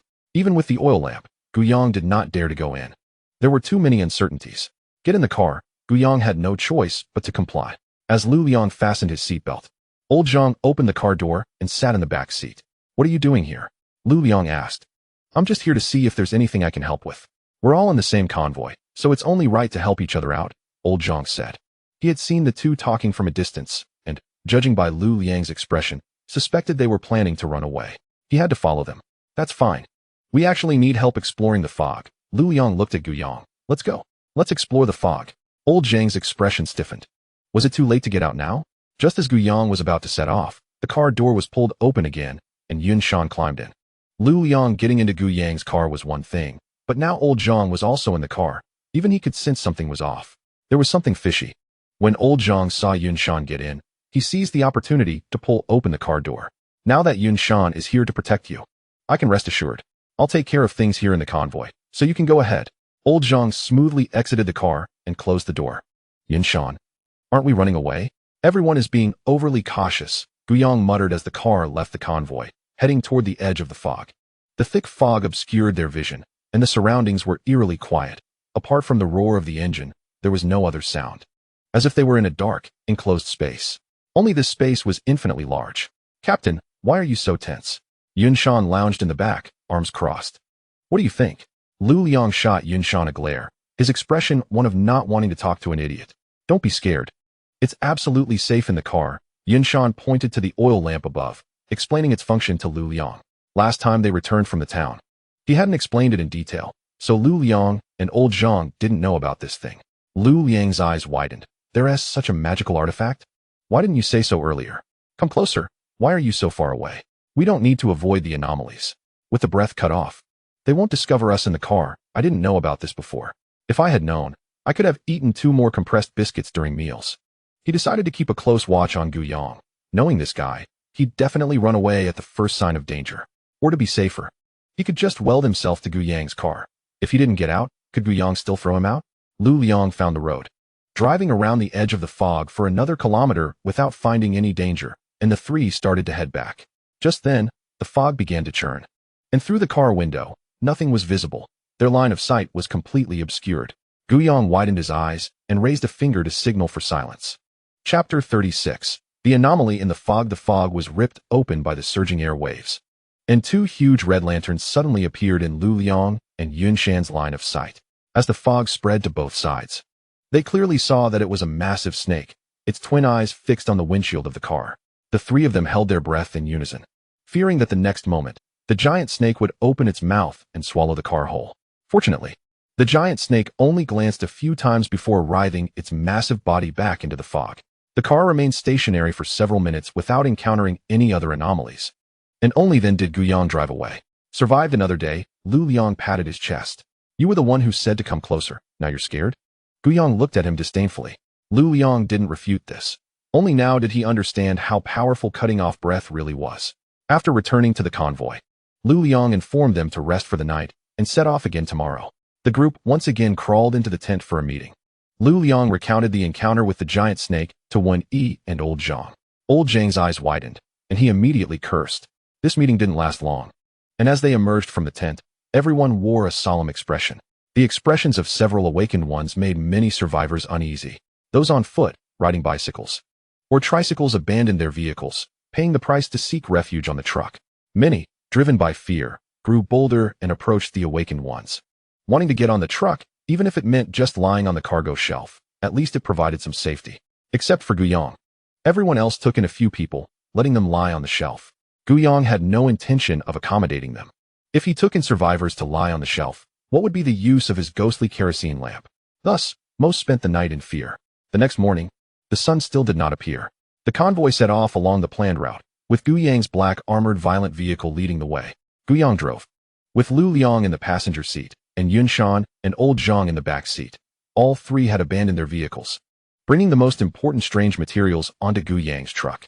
Behind Gu Yang's vehicle followed Wen Yi's truck, with 4 or 5 people lying on the cargo shelf, both men and women, while the driver drove with Wen Yi in the passenger seat. To ensure Jiang Cha's safety, Wen Yi placed her inside Gu Yang's truck, alongside the supplies. Had it not been for her own vehicle being a strange object she was reluctant to part with, she would have joined Gu Yang's truck as well. The convoy moved straight along the riverbank, with mist on the other side. The fog was denser there, and survivors behind felt as if they were standing on the edge of an abyss after just catching a glimpse of the mist. The fear of gazing into the abyss arose. "Don't drive so fast," Lu Liang said, looking at Gu Yang's speedometer, which showed a speed of 80 miles per hour. Although the fog was lighter on their side of the riverbank, the visibility was still less than 3 meters for the awakened ones. With Gu Yang driving so fast, he feared they might fall into the river if they didn't react in time. The river was at least 8 meters wide. Indeed, 9 out of 10 accidents happened because of speed. "Don't race against death," old Zhang quoted a slogan from before the apocalypse. Yun Shan crossed his arms, indifferent, thinking that even if Gu Yang drove at 280 miles per hour, he wouldn't die. "This is dangerous," Gu Yang said, looking tense. He sensed that strange energy was surging from the other side of the mist, as if something eerie was targeting them. Lu Liang lifted his drooping eyelids, squinted, and produced a black card with a scarecrow pattern, tucking it into his chest pocket while buttoning up his shirt. Old Zhang's aged face was serious, with his wrinkled hands gripping something tightly. Yun Shan uncrossed his arms, placing his hands on his knees, his gaze fixed on one side of the river. In the next moment, the mist surged, and a giant python sprang out, targeting the vehicle behind Gu Yang. In just a few meters, the massive snake's head crashed through the flimsy guardrail, biting toward Wen Yi's truck. Immediately, loud croaking sounds erupted from the riverbank, dense and chaotic. Bang! The sound of collision, metal tearing, screams, and the friction of tires against the ground echoed from the riverbank. Wen Yi's endless war vehicle was knocked off course by the giant python, flipping into the farmland below, and Gu Yang's truck was also affected, its rear bumped by the python, nearly flipping into the fields. In the mist, tongues like black spears shot out. Strange frogs. Who knows how many there are? Without hesitation, Gu Yang pressed the gas pedal to the floor, the speed surging abruptly. The giant python chased after the flipped endless war vehicle, and the vehicles behind, having lost their obstruction, turned pale from fear and pressed down on the gas pedal. Those hanging onto the vehicle and lying on the roof let out screams, their lives being continually harvested by the strange frog's tongues. Feeling a surge of life energy, a cacophony of roars erupted from within the mist, all rushing towards Gu Yang's convoy, seemingly ignoring him and the others. Bang! Collided with a strange frog. Gained 400 kill points. Strange creatures began to try to block the road ahead, but the path was too narrow for Gu Yang to evade. So he crashed straight into the strange entity. Bang! Collided with a strange wolf. Gained 300 kill points. Bang! Collided with a copper-armored zombie. Gained 300 kill points. Bang! Collided with a strange mantis. Gained 400 kill points. One strange creature after another was knocked away, and within the mist, some strange entities noticed the vehicle ahead. Despite emitting a similar aura, why did they attack? With a deep, powerful croak, the vehicle jolted as a huge tongue emerged from the mist, wrapping around the left rear wheel. The ground trembled, and the source of the tongue's power stirred the mist, gradually revealing a massive figure like a small mountain. Roar! Accompanied by a hoarse roar, a golden figure sprang from the mist and landed in front of Gu Yang's vehicle. It was a zombie clad in golden armor, its shriveled mouth exhaling gray-black mist. Gu Yang's expression darkened. He couldn't afford to hide anymore. The canine dagger shot out from the center console, slicing through the tongue of the strange frog king before the astonished gazes of his companions. Gu Yang slammed the gas pedal down, thinking, "You want to block me, huh? I'll run you over." The rear tires screeched, and the bullhorns glowed dark red and bronze. Charging bull. The golden armored zombie, seeing the oncoming vehicle, let out an enraged roar, its sharp-nailed hands reaching toward the vehicle's horns. It was a head-on clash. As the vehicle accelerated, the impact wasn't very strong yet, and it barely held its ground. The wheels emitted clouds of white smoke. In Gu Yang's perception, the golden armored zombie began to retreat. Chapter 37. Lu Liang cut in half. Behind, Zhao Qing, driving his vehicle, gritted his teeth. steeling himself to rush past Gu Yang's right side. If he could get past, with Gu Yang and the others holding them back, he and his sister would be safe. From within the mist, another figure shot out, even faster than the golden armored zombie. Under the influence of Gu Yang's telekinesis, he saw clearly that it was a strange mantis, its body of vivid green with black patterns, wielding golden blades, flying past Gu Yang's truck, leaving a gray-black strange aura in its wake. Just as Zhao Qing's vehicle broke free, the strange mantis appeared directly in front of him, shocking both siblings. The strange mantis swung its blades, and the golden light flashed as the vehicle was split in two during motion, bursting into dazzling flames before Gu Yang. What the hell? Gu Yang's face darkened. As the speed of the black armored violent vehicle increased, the vehicle jolted again. Gu Yang glanced at the rearview mirror. Damn it. That tongue was wrapping around again. Why does it like to lick so much? There's no escaping now. Whatever skills you've got, bring them out. Let's go? Yunshan was the first to jump out of the vehicle. The golden armored zombie smelled the life energy and roared as it charged at Yunshan. The strange mantis also charged out at the same time. Seeing that the two dangerous beings were drawn away, Gu Yang seized the opportunity to climb out of the window. You two stay in the vehicle and wait to become minced meat. Gu Yang ran a few steps along the rear of the vehicle and leaped down to the farmland. Heading toward Wen Yi's position, the strange entities on the scene were not intimidating at the first level. The real threats were the golden armored zombie and the strange mantis. Both clearly powerful and fast, making them difficult to fight. The strange frog king was slow and easy to deal with, but half of its body stood in the mist, which was too dangerous. Who knew if there were stronger entities hiding behind the fog? The best option was to stay away from the mist. The giant python in the field was just right. With the strongest Wen Yi present, he could launch a side attack, which would be very safe. Just in case, upgrading expert level mental power LV4 requires 1800 kill points. Do you want to upgrade? Upgrade. If the situation becomes uncontrollable, he will just fly away and return to drive the car when it's safe. The two people in the car are nervously looking around. They don't know how tough this car is, and staying inside might turn them into meat patties. Old Zhang, stop pretending. Make your move, or we will all die. I am not good at fighting. Lu Liang is anxious. This is not the time to hide. Bang. The 5-meter-tall Yunshan is hit and stumbles, sitting directly in the car, while the two old geezers quickly get out. As soon as they get out, Lu Liang hides behind old Zhang. This young man, old Zhang, is somewhat speechless. Throwing a handful of seeds into the river, and dozens of green vines with small white flowers shoot out from the water, making a swishing sound. Lu Liang has an expression of as expected. All of them are old geezers. Especially Gu Yang, controlling the dagger from a distance. Is it the ability of a strange device or his own ability? But there hasn't been any news of an awakener with dual abilities.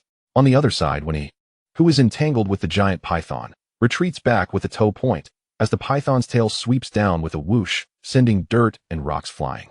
Wen Yi hears footsteps and fixes her gaze on the giant python, while from the corner of her eye, Gu Yang runs over from the side. Seeing the urgency on Gu Yang's face, a warm current inexplicably surges in her heart. She thought the others should have driven away, but unexpectedly, Gu Yang came to save her. Gu Yang leaps to the back of the giant python, not getting too close, and seeing the grotesque wounds on its body. He shows a pleased expression. The giant python glances at Gu Yang, who is relatively far away, and suddenly lunges at the closer Wen Yi. Gu Yang controls the dagger to stab at the giant python, and with the boost from level 4 mental power, the dagger pierces through the scales and immediately embeds itself in the giant python's body. Injured the strange giant python. Gained 300 kill points. The giant python turns around in pain and bites at Gu Yang. Seeing this, Wen Yi rushes forward with her dual blades. But the giant python is already on guard, flicking its tail to push Wen Yi back. Taking advantage of the gap, Gu Yang stabs again. Injured the strange giant python. Gained 300 kill points. Thus, as the giant python chases Wen Yi, Gu Yang controls the dagger to stab, and when the giant python chases Gu Yang, Wen Yi rushes up with her knife to slash. After being stabbed 5 times by Gu Yang, the giant python calms down, and the three of them form a triangular position. Gu Yang has earned 1500 kill points. The giant python's eyes, glowing like red lanterns, flicker as it lets out a roar. Something's wrong. Is it calling for help? Wen Yi's expression changes, tightening her grip on the dual blades.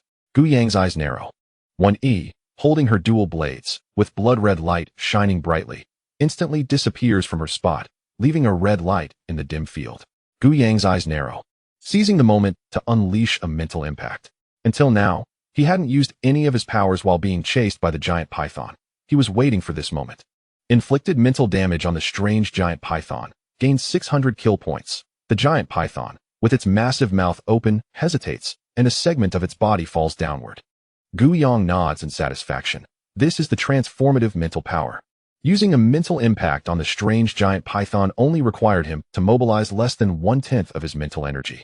If he used all his strength, who knows if he could directly crush the giant python's consciousness. But the situation is too dangerous. It's best not to use mental power if unnecessary. In an instant, Wen Yi has arrived in front of the giant python, swinging her long knife, creating a fan-shaped red ripple in the air. The ripple penetrates the snake's body. The giant snake's body separates from its head, and just when the two think it's over, the snake's head opens its massive mouth to bite at Wen Yi. By the riverbank, old Zhang is controlling the vines, wrapping around the entire body of the strange frog king, especially its mouth. The vines are extremely resilient, and the strange frog king cannot break free for the time being. Lu Liang is not idle either, hiding behind old Zhang, continuously firing the plague gun, turning the strange frog king's massive body into a porcupine. Under the constant erosion of toxins, the strange frog king crashes to the ground, looking at its still heaving belly. Clearly not yet dead, old Zhang sends half of the vines to support Yinshan. At this moment, Yinshan is single-handedly facing the golden armored zombie and the strange mantis. With various degrees of injuries on his arms, legs, and even his head, some already scabbed over. All of this is thanks to the Titan giant ape's super defense and recovery abilities, allowing him to barely withstand the beating. If it were an ordinary awakener, they would have been chopped into pieces by now. Roar. At this moment, a roar comes from not far away, and the golden armored zombie's strange aura surges, its momentum suddenly rising to another level. Yinshan, who could originally withstand it, is punched away by the golden armored zombie, landing not far from Lu Liang and spitting out a mouthful of blood. This is like eating aphrodisiac. Feeling the overwhelming pressure, Yinshan is startled. Damn, it turns out it was just playing with me earlier. Lu Liang's expression is serious as he raises his gun and fires 2 rounds of disaster armor-piercing bullets at the golden armored zombie and the strange mantis. The golden armored zombie allows the disaster armor-piercing bullets to hit it and turns to charge into the nearby field. The strange mantis swings its golden blade, knocking the disaster armor-piercing bullet aimed at it aside, then pushes off with its legs, disappearing in an instant. As Lu Liang fires his 3rd bullet, the strange mantis's golden blade appears in his line of sight, and under his horrified gaze, it cleaves his body in 2. He then looks blankly at his body, wondering when he ended up in front of old Zhang. Lu Liang, both old Zhang and Yinshan exclaim in surprise. At this moment, the strange mantis raises its arms again, only to find it cannot move them. Old Zhang had already seized the opportunity to lock the mantis's arms and legs, and the remaining vines weave together in midair to form a cage. Chapter 38. Slaughter, Chaos in the Convoy. Yinshan, old Zhang's face turns red. The strange mantis is struggling fiercely, and if it weren't for the extreme resilience of the vines, it would have probably been torn apart by now. Yinshan lets out a roar, and in the next moment, his 5-meter-tall body rises to 8 meters, then directly breaks through 10 meters, with eyes glowing red like fire. Old Zhang's expression brightens. Has he broken through? As Yinshan swings a punch, old Zhang disperses the vine cage, leaving only the vines that bind the mantis's arms and legs. The strange mantis cannot dodge and is smashed into the ground, with half of the concrete road cracking and falling into the river. Yinshan does not hold back, continuously swinging his fists, with the surrounding airwaves surging, sending debris and dust flying, and the mist being blown away by the turbulent air. Old Zhang exhales a breath of turbid air, but then his expression darkens. If only he had broken through earlier, Lu Liang wouldn't have died. Without Lu Liang leading the way, their future days would be perilous. Yinshan, this side is up to you. I'm going to help Gu Yang and the others.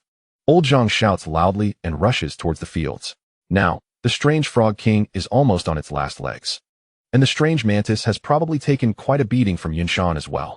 Instead, the danger lies with Gu Yang and the others. The momentum of the golden armored zombie feels like it has surpassed the 2nd tier. The team cannot afford to lose more members. He has also thought about driving away in Gu Yang's car, but where could they possibly run to? Humans are a fascinating species when there is nowhere to retreat. A courage etched into their genes will be unleashed. At this moment, the survivors' cars are lined up by the river, with many survivors leaning against the car body, holding various weapons. The car body can effectively defend against the black spears suddenly shooting out from the mist. The car can only block the strange frogs. They still have to face over 20 strange mantises, white wolves, and zombies. Hiding in the grassy thicket of the field, Luo Hua, Luo Yuzhu. And Zhao Qing can occasionally hear screams accompanied by the sound of bones being crushed. Brother Zhao, why don't we just stay here? Luo Hua tries to stop Zhao Qing. Who wants to go out? Zhao Qing, holding the shadow blade, has dark, burnt scars all over his arms under the thick mist. Zhao Qing glanced at Zhao Shuang on the ground, who at this moment had her left arm completely severed. The bizarre mantis's strike not only split the vehicle in half, but also chopped off Zhao Shuang's left hand. Staying here would only lead to death. We must get a vehicle to have a chance to escape. With the shadow blade in hand, Zhao Qing's gaze was resolute. He parted the grass and paused, preparing to crawl out, then turned back. If I die, please take care of my sister. Zhao Qing seemed to feel he was putting them in a difficult position and glanced at the strange weapon in his hand. This knife belongs to you. It seems you really intend to go out and die. Luo Yuzhu pushed the shadow blade back. You should take care of your own sister. If you die, we'll just abandon your sister. Zhao Qing said nothing, holding the shadow blade and turning to leave. Sister, do you like him? Luo Hua said with a smile. If you can't speak properly, just shut your mouth. I really hate your chatter. It's so annoying. Luo Yuzhu's voice was cold and dry. If you don't like him, why save them? How could someone as cold-blooded as you save others? Cold-blooded. Luo Yuzhu pointed at herself, not expecting her sister to see her as cold-blooded. Last time when collecting resources, Zhao Qing helped me, so I saved him. Got it. Luo Hua, see. I told you good people get good returns. When I help others, you always try to stop me. When I help others, they will help me too. Luo Yuzhu didn't want to listen and interrupted Luo Hua directly. It's not the same. In the apocalypse, actively helping others is foolish. Being helped and then returning the favor is also foolish. Just don't follow my example. She knew her actions were foolish, but she acted on impulse and saved him anyway. What if he dies? Where do we throw his sister? Shut up. Luo Yuzhu's voice was filled with helplessness. Zhao Qing hid in the grass by the curb, and at this moment, the entire area was filled with anger. The bazaar couldn't be found by searching for anger. Zhao Qing took a deep breath. He had found his target. Relying on the vision granted by the shadow blade and the less dense battle mist in the area, he could clearly see an off-road vehicle about 10 meters away. Next to the vehicle were two strange white wolves, glaring at the 3 men and 1 woman in front of them. The 3 men and 1 woman formed a circle, barely keeping the white wolves at bay with their weapons. In this situation, without strange weapons, they couldn't harm the bazaar, and death was only a matter of time. I'm not going outside. You 3 big men protect me. Li Li's hand was torn open by a white wolf's claws, blood gushing out. Man A, why should we? We're not your lovers. Man B, exactly, I haven't even been with you. Why should I protect you? It's okay, Li Li, I'll protect you. Zhao Kun said, gripping a steel pipe and watching the white wolf warily. The white wolf spat out grayish-black bizarre energy, its crimson eyes glaring even more fiercely, suddenly lunging at the group. Ah! Li Li screamed, grabbing Man A beside her and pushing him in front of herself. The white wolf bit down on Man A's hand, and with just a slight exertion, his bones shattered, letting out a heart-wrenching scream. You bastard! The formation of the 4 was disrupted, and the other white wolf pounced as well. The white wolf bit Zhao Kuan's arm, and seeing this, Man B turned and ran. Aiming for the vehicle Zhao Qing had his eyes on. At the same time, Zhao Qing also crawled out from the grass, faster than Man B, reaching the off-road vehicle and kicking Man B away. Zhao Qing. Li Li's eyes brightened. She had previously given her sister food. Zhao Qing, take me with you. Li Li excitedly ran towards Zhao Qing. Behind them, Zhao Kuan's face turned red from excruciating pain. Li Li, help me. Li Li instinctively looked back. Zhao Kuan's arm was already gone. The white wolf had devoured a small part of him from the shoulder down, leaving his organs strewn everywhere. Li Li's expression turned cold. When she turned back, she wore a sweet smile, only to be met with Zhao Qing's kick, which landed hard on her chest. Zhao Qing got into the car, closed the door, started the engine, and pressed the accelerator, sending the off-road vehicle charging into the fields below. The first few awakened ones were fighting high-level bizarre creatures, and the roaring sounds could be heard from time to time. Only by going below could they have a chance to escape. In the depths of the fields, a bizarre giant python counterattacked in its dying moments, its massive body overshadowing Wen-yi. Wen-yi twisted her body in midair, but it was too late. She watched helplessly as the blood-filled mouth descended. But the expected pain did not come. It was as if the giant python had bitten into something invisible. Its sharp teeth couldn't penetrate. The crimson pupils extinguished, and the massive head fell straight to the ground, with Wen-yi also falling at the same time. Thank you. It's nothing. Guyang was taken aback. How did her voice change again? Wen-yi opened her mouth, but before she could say anything, with a startled cry, Guyang caught her waist and soared into the sky. Hey, I said I would consider it. Why are you in such a hurry? Consider what? Guyang was confused. The next moment, a hoarse roar echoed, and the golden-armored zombie burst out of the ground. Chapter 39, Escape.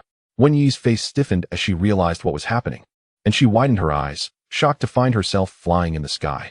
Wait, why are you flying? Flying in the apocalypse was extraordinary, after all. The bazaar they had seen so far all ran on the ground. Plant-based ones could barely reach the sky with branches, but their length was limited. Flying provided significant safety. I'm borrowing the power of a strange weapon to float temporarily. Guyang casually lied. The abilities of strange weapons were ever-changing. No one could see through his lies. When he nodded, then let us get down quickly. After all, the side effects of strange weapons must be significant. And Guyang had already used the power of several strange weapons to save himself. Wait. With Guyang's mental perception, old Zhang was coming over. The golden-armored zombie looked at the two soaring in the air, bouncing in place, trying to reach them. But Guyang would always ascend slightly whenever the zombie almost got close, causing it to roar in frustration on the ground. Old Zhang arrived not far from Guyang, staring wide-eyed at Guyang holding Wen Yi in the air. This kid Guyang really knows how to hide, unlike that guy Lu Liang, who I thought was the best at hiding and had many tricks, but unexpectedly he just died. Now thinking back, it was quite a pity. Roar. The golden-armored zombie, unable to reach Guyang and Wen Yi, turned its furnace-like eyes towards old Zhang. Damn. Old Zhang shivered. Guyang, come down and take me up too. Old Zhang waved his hand, and vines surged towards the golden-armored zombie like a tide. Wen Yi and Guyang were shocked by this scene. The golden-armored zombie waved its claws continuously, tearing apart dozens of vines with each swipe, but there were so many vines that soon its feet were bound. Vines also wrapped around its shoulders and neck, preventing it from escaping in the short term. Ready? Wen Yi nodded, and Guyang directly threw Wen Yi from the air. Holding the blood-carving golden, Wen Yi fell rapidly, her disheveled hair flying backward, and red mist swirling in her eyes. The golden-armored zombie spread its arms, accompanied by a furious roar, and bizarre energy erupted from its body, sending all the vines surrounding it flying and creating a circular deep pit in the ground beneath its feet. A sharp buzzing filled Wen Yi's ears, and within 2 or 3 seconds, blood flowed from her ears as the blood-carving golden slashed down, stopping just a centimeter from the golden-armored zombie's forehead. The violent sound waves continued to sweep outward. Guyang was taken aback, not expecting the golden-armored zombie to have a mental attack. Wen Yi spat out a mouthful of blood and flew backward. The golden-armored zombie stopped roaring, and with a push of its toes, it shot straight toward the flying Wen Yi like an arrow. Guyang quickly created a full area barrier to shield Wen Yi. At that moment, the roar of an engine suddenly erupted, and the black armored rampage vehicle soared into the air, crashing into the golden-armored zombie. You gained 800 kill points for hitting the golden-armored zombie.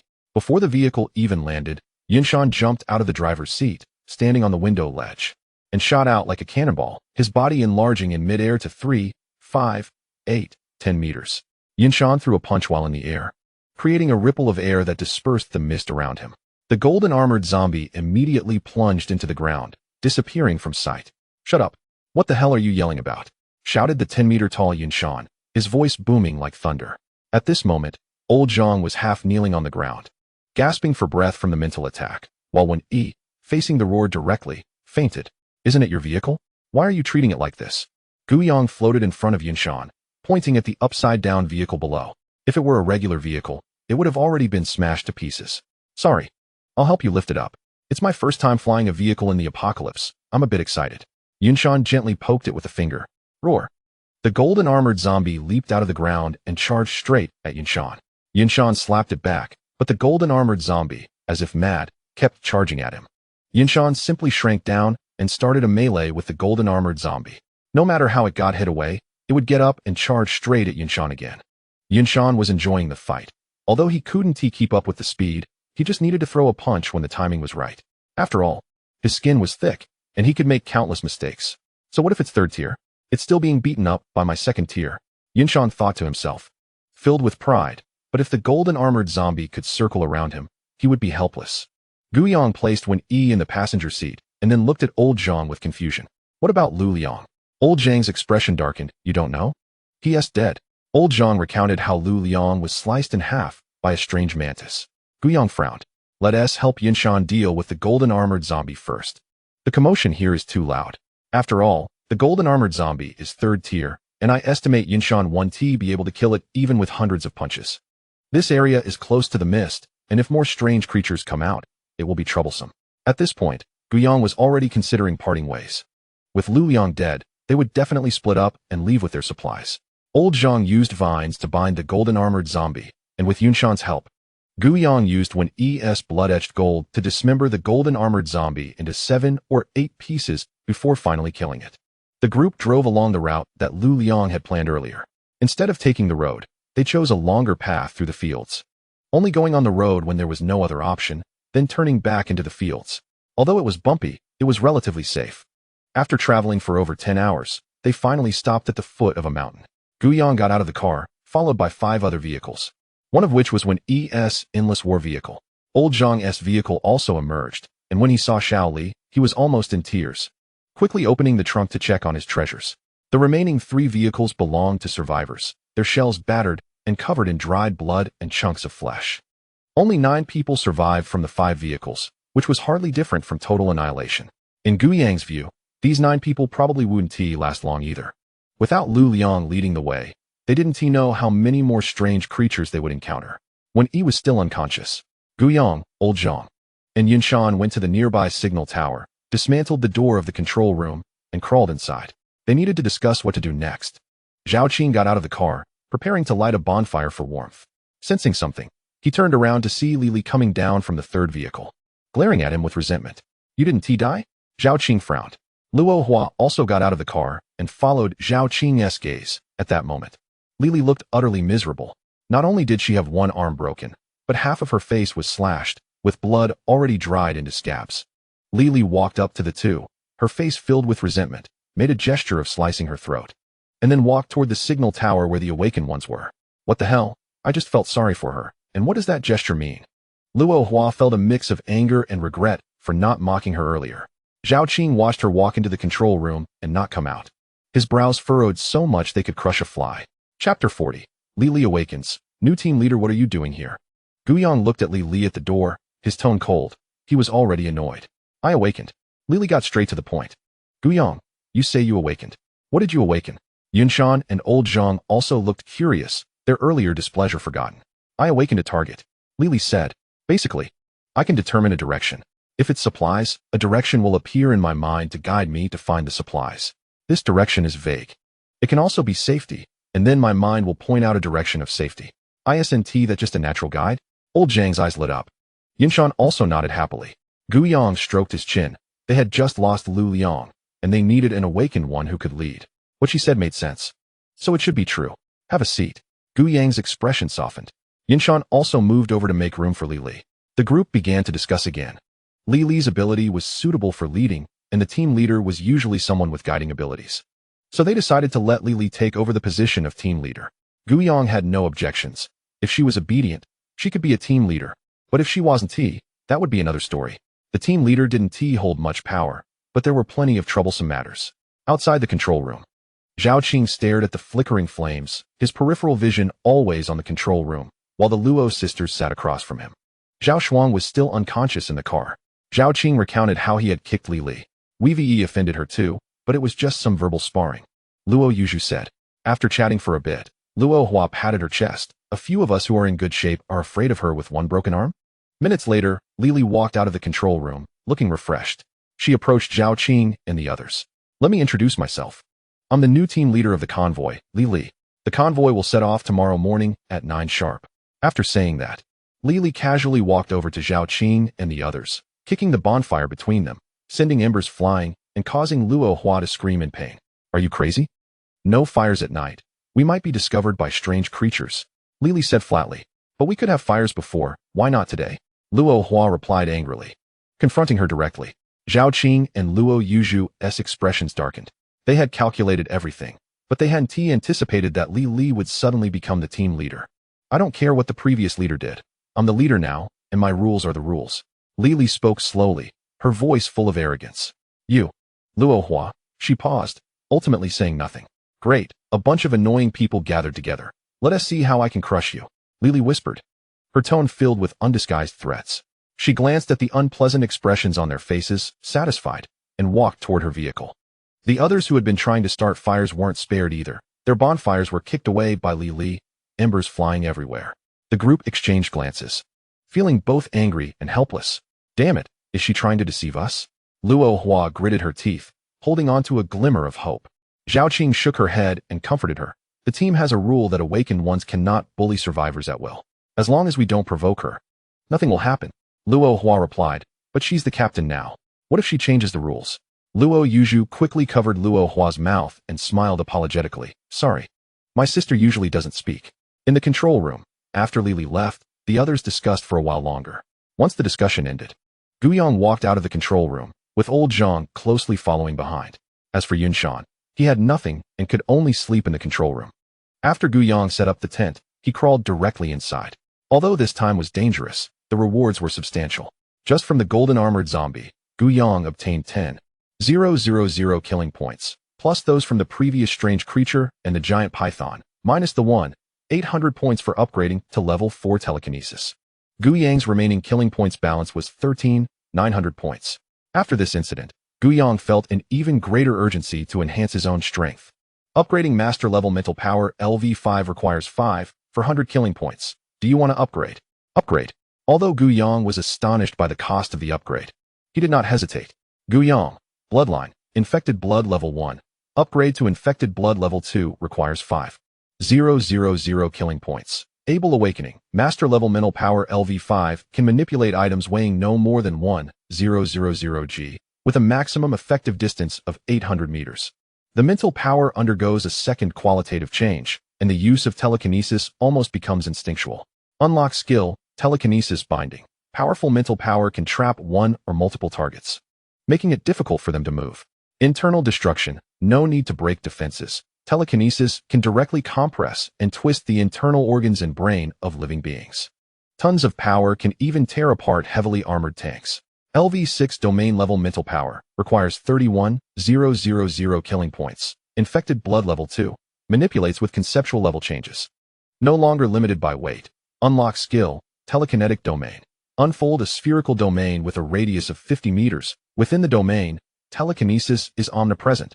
You are telekinesis, and telekinesis is you. Within the domain, you resemble a deity. Material decomposition. Use high-frequency vibrations of telekinesis to directly decompose contacted materials into fundamental particles. Inside the tent, Guyang sat cross-legged, his body floating in midair, the Fong knife spinning rapidly around him, drawing arcs of white light. These arcs interwove and intertwined, forming a brilliant and mysterious light net that tightly enveloped Guyang. At this moment, Guyang used telekinesis to float while manipulating the Fong knife to move at high speed, feeling as if he were simply walking normally, without any sense of exhaustion. Guyang did not open his eyes, still immersed in the ocean of consciousness. The bloodline that could not be upgraded had undergone a change. Bloodline, infected blood level 1. Upgrade to infected blood level 2 requires 5,000 killing points. Guyang did not know what would happen when infected blood upgraded to level 2. He only needed to know that one of the media for upgrading to LV6 domain level mental power was infected blood level 2. Infected blood level 2 had to be upgraded sooner or later, and with the remaining killing points dwindling, Guyang was not in a hurry about those basic attributes. After all, he considered himself an auxiliary awakener. Even if all the killing points were added to the attributes, he still couldn't match Wen Yi and Yunshan. He still felt unsettled about the last arm wrestling contest where he was easily defeated despite spending so many killing points. They just awakened, and their physical attributes increased so much. Although he focused on enhancing his mental power, Guyang felt like he had done useless work. Since he couldn't catch up in terms of physical attributes, it would be better to use the killing points elsewhere and upgrade later when he had too many killing points. Upgrading infected blood level 2 requires 5,000 killing points. Do you want to upgrade? Upgrade. With a thought from Guyang, the 8,500 killing points dropped to 3,500 points. A tingling sensation like an electric current spread throughout his body, and then it felt as if every cell in his body was ignited. The tingling current transformed into a heat wave that began to sweep over him. And as the heat spread, the exposed blood vessels in his neck and wrists began to emit a faint red glow. Chapter 41. Flames. Arrogant Li Guyang opened his eyes, and there was a flickering firelight dancing in his pupils, giving a mysterious and dreamlike feeling. Guyang, bloodline, infected blood level 2, temporarily unable to upgrade. Able awakening, flame LV1, beginner, temperature, can generate red flames with a maximum temperature of 600. Ability, can generate a fireball the size of a fist. Range, in the face of the powerful second qualitative change of mental power. The release distance of the fireball reaches 800 meters. Consumption, in the face of the powerful second qualitative change of mental power. The release of the fireball is almost negligible in consumption. LV2 requires 300 killing points. Temperature, can generate orange flames with a maximum temperature of 1000. Ability, can simultaneously generate 3 fireballs the size of a fist and a 5-meter-long flame whip. Skill, flame attachment to weapons can burn targets that take damage. Range, in the face of the powerful second qualitative change of mental power, the release distance of the fireball reaches 800 meters. Consumption, in the face of the powerful second qualitative change of mental power, the release of the fireball is almost negligible in consumption. Guyang opened his right hand, and a fireball instantly formed in his palm, illuminating the dim tent brightly, instantly dispersing the chill inside and making the air feel scorching.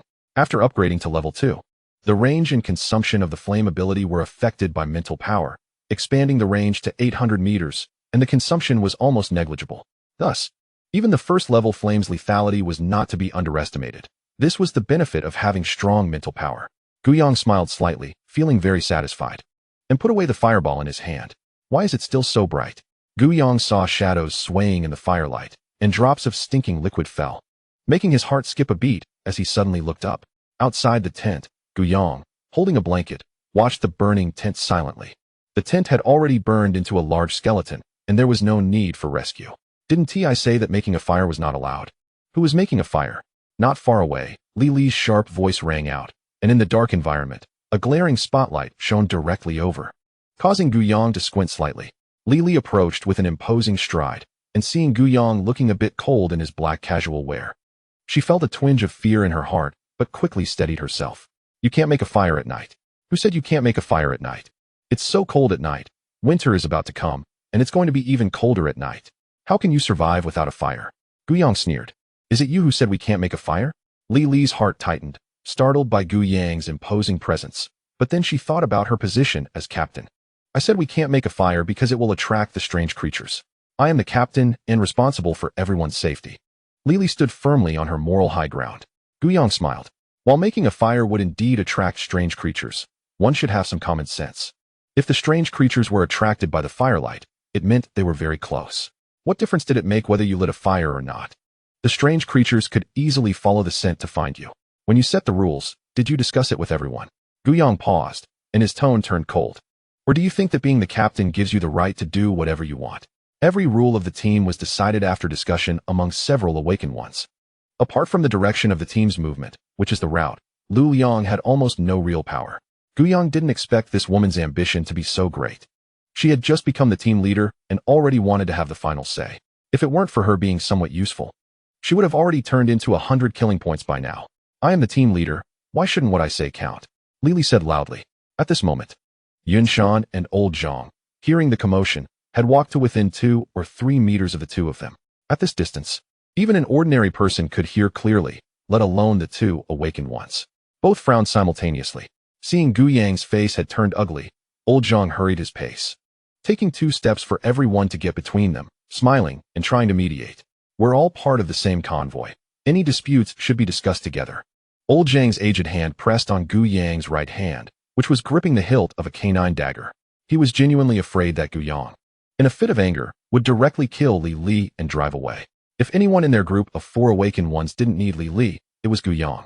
He could easily hide himself using the Yo's oil lamp, and the chances of being discovered were minimal, as long as he didn't cause any strange incidents like the previous collisions that led to suspicion.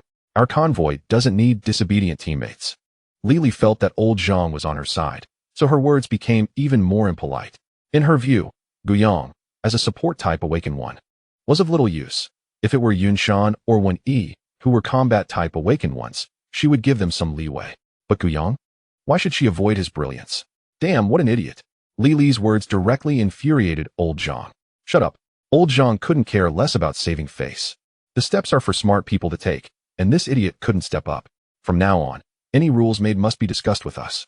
I disagree with the no-fire rule at night. You just need to lead the way, don't worry about anything else. Yunshan, standing aside, spoke coldly. Although he was very broad-minded, This woman almost split the convoy apart. It was the first time since the apocalypse that he had disliked someone so much. He missed Lu Liang.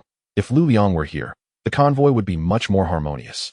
Old Zhang noticed that Li Li was about to explode again and said lightly, "It's getting late. You should go back to your car and rest. Also, you better not take the wrong route, not even once." A glimmer of sharpness flashed in old Zhang's murky eyes. He began to suspect that Li Li's awakening was fake. Before Guyang joined, there had been others impersonating awakened ones in the convoy. Li Li, with a cold face, returned to her car and turned off the high beams, plunging the environment back into darkness, with only the flickering light of the fire from Guyang's tent not far away. It was one thing for several awakened ones to target her, but the laughter coming from Zhao Qing and the other's vehicle as they passed by was particularly grating. With her remaining hand gripping the steering wheel, it creaked under her pressure. After Li Li left, old Zhang pulled Guyang aside, comforting him with words until Guyang, unable to take it any longer, promised not to sneak away, and then old Zhang finally let go. Yun Shan beside them also breathed a sigh of relief. He wasn't very good with words and could only listen. Without the tent, Guyang had to return to his car, where Wen-Yi was still unconscious. How could she sleep with him? Guyang picked Wen-Yi up and tossed her back into her own car. After returning to his own vehicle, Guyang locked the door, and the air fell silent. Remembering the conversation with old Zhang, he knew he had to run away if things went wrong. This convoy was no longer the same as before. Guyang thought for a moment and spent the remaining killing points. Upgrade proficiency level fire LV2 requires 300 points of killing points. Do you want to upgrade? Upgrade. Upgrade mastery level fire LV3 requires 900 points of killing points. Do you want to upgrade? Upgrade. Upgrade expert level fire LV4 requires 1,800 points of killing points. Do you want to upgrade? Upgrade. Fire LV4, expert level, temperature, can generate blue flames with a maximum temperature of 3,000. Abilities, can simultaneously generate 3 fireballs the size of fists, a 5-meter-long flame whip. Flame spear, fire condenses at the fingertips. Flame pillar, condenses a pillar of fire that shoots up from oneself. Flame wall, forms a wall of fire. Fire fist, transforms the arm into a flame to strike. Skills, fire attachment to weapons can cause fire burns to damage targets. Fire increases explosive properties. Range, in the face of powerful mental strength after the secondary mutation, the release distance of fireballs reaches 800 meters. Consumption, in the face of powerful mental strength after the secondary mutation, the release of fireballs feels almost negligible in consumption. The blue flames flickered in Guyang's pupils. Chapter 42, The Two in the Car. The next morning, the convoy, led by Li Li, slowly moved forward, followed by old Zhang's vehicle, and then Yun Shan's. Yun Shan, upon waking up, chose the best vehicle among the 3 survivor cars, and the original owner, Xiao Zhao, was directly taken on as the driver by Yun Shan. Xiao Zhao, with a joyful face, had crossed classes. With the protection of an awakened one, at least there was more security. Moreover, Yun Shan was tall and strong, with arms thicker than Xiao Zhao's thighs, adding to the sense of safety. Wen-Yi's vehicle closely followed behind Yun Shan's, and then came Guyang, with 2 awakened one's vehicles behind him. The convoy traveled for more than 8 hours, and as the sun began to set, it seemed that Li Li had no intention of stopping. Just as Guyang yawned, Wen-Yi's vehicle suddenly came to a halt. Guyang was startled and hurriedly hit the brakes, almost crashing into it. Wen-Yi rushed out of the car and came to Guyang, urgently asking, "Where's Cha-Cha?" "Cha-Cha? What Cha-Cha?" Guyang was puzzled and then remembered that Wen-Yi had stuffed someone into his trunk. It's been almost 2 days. Guyang quickly headed toward the trunk, worried that the person inside might be dead. "Haven't you opened the trunk door in 2 days?" Wen-Yi followed closely behind him. "The supplies in the trunk haven't been finished yet. Why would I open the trunk?" Guyang was somewhat speechless, mainly because he hadn't thought about the other person in the trunk. It was normal for him to forget about someone unimportant. As the trunk door opened, the evening sunlight shone in, revealing the scene inside the car. Both of them widened their eyes in shock. The already dead Lu Liang appeared in Guyang's sight. Wen-Yi was shocked, and her blood rushed to her head as Lu Liang was almost completely covering Jiang Cha, who looked a bit disheveled. "What is going on?" Wen-Yi pointed at the trunk. "Didn't you say you hadn't opened the trunk door? So why is Lu Liang inside, holding Cha-Cha? If Cha-Cha isn't willing, I won't let you guys off." Wen-Yi's face turned cold. Jiang Cha and Lu Liang weren't familiar at all. She started to imagine that the lustful Lu Liang was plotting to exploit Cha-Cha's body, giving the opportunistic Guyang a benefit. And they had conspired to make things happen. Wen-Yi, filled with rage, wanted to get into the car and separate the two, but Guyang grabbed her sleeve. "Wait. Lu Liang should have died 2 days ago. OL hiss. In that moment, Guyang felt the pain transmit through, and he began to bare his teeth. It must be quite a refreshing sensation. Lu Liang's right foot, stabbed, twitched like a knee-jerk reflex, and his tightly closed eyelids trembled. It's useful, there's still a reflex arc. It shouldn't be strange. When he said, it's hard to judge, we'll have to wait for him to wake up. Guyang looked serious and then turned to Wenyi. Give me the knife, let me give it a try. Oh, okay. Wenyi directly handed over the blood-carved golden knife. Guyang took the knife. And then Lu Liang jumped up, and before he could scream, his head hit the shelf in the car, and during the jumping process, his foot accidentally stepped on Jiang Cha's hand. The result was that both of them woke up. At this moment, Yun Shan and Old Zhang, who were in front, turned around to ask about the situation. When Old Zhang saw Lu Liang, he immediately jumped back in terror, bumping into Yun Shan behind him, his fingers trembling uncontrollably. Strange. Yun Shan didn't react as strongly as Old Zhang, but he was also scared and instinctively took 2 or 3 steps back. Lu Liang frowned, seeing Old Zhang. A surge of unnamed anger ignited within him. Well, Old Zhang, you really know how to play, sneaking behind me and causing me to get hurt. Now you say I'm strange. It really is strange. Old Zhang glared. Even dead, the resentment is still so strong. What else could it be but strange? Yun Shan, make a move. Accompanied by Old Zhang's loud shout, dozens of vines rose from the ground. Lu Liang's 2 feet were instantly locked by the vines. And in less than a second, the vines spread all over his body. Old Zhang had quietly scattered seeds when he bumped into Yun Shan, waiting for this moment. You damn Lu Liang, you haven't finished speaking. The 10-meter-tall Yun Shan blocked the last bit of light in front of him, and dozens of fists the size of large pots came crashing down. Before the fists arrived, the gust from them lifted Lu Liang's bangs. Wait, he's not strange. Guyang was startled and quickly stopped. The fist was blocked by Wenyi just 1 meter away from Lu Liang. Although Yun Shan reduced his strength at Guyang's call, the punch still pushed Wenyi back 2 or 3 meters. In terms of strength, the second-tier Yun Shan was many times stronger than the second-tier Wenyi. Even a direct hit from a third-tier golden-armored zombie could only be beaten. Old Zhang was furious at the sight of Yun Shan holding back. Yun Shan, go all out. This strange being is not simple. It can even control Guyang and Wenyi. It must not be left alive. Yun Shan's voice was like thunder as he prepared to strike Lu Liang with full force. Damn it, you bald head. You usually look honest. But I didn't expect you to hit so hard. Lu Liang really didn't know what to say. Old Zhang was a troublemaker. And Yun Shan was also really something. Didn't he have any discernment? The dog-toothed dagger turned into a streak of light under Guyang's control, flying around Lu Liang and instantly cutting all the vines that were entangling him, pulling him by the collar to avoid Yun Shan's fist, and flying into the air. Saved. Lu Liang breathed a sigh of relief. He really isn't strange. Guyang helplessly cut off the vines that were reaching into the air, emphasizing again. He really wanted to directly use telekinesis to restrain both of them and test whether his telekinesis could suppress Yun Shan. But he didn't want to expose too much. So he made it so troublesome. Old Zhang frowned and stopped controlling the vines, but I clearly saw him being cut in half. Lu Liang replied. It's hard to explain in just a few sentences. The few of them sat together, including Li Li. She had been walking and suddenly found no one behind her. So she could only curse and turn back. When she discovered the already dead former captain, her originally unpleasant expression became even worse. Who is this? Lu Liang looked at Li Li with some confusion. Oh, this is our new captain, Guyang said nonchalantly. Chapter 43, Dual Ability Awaken Guyang New Captain. When he exclaimed, she had just taken a nap, and when she woke up, Lu Liang was dead, and there was a new captain. Compared to Wenyi's shock, Lu Liang, the former captain in question, was much calmer, sporting his trademark smile and nodding kindly.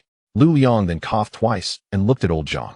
It's because you were the one spreading the rumor that I was dead. Aren't you dead? Old Zhang was certain. Yun Shan nodded. Lu Liang glared at Yun Shan. Why are you nodding? You usually seem quite honest, but upon meeting, you actually hit hard. What grudge do you have? You didn't leave me any way out. If it weren't for Guyang, with that punch from Yun Shan, would I still be alive? Yun Shan asked. Why were you holding on to Cha-Cha?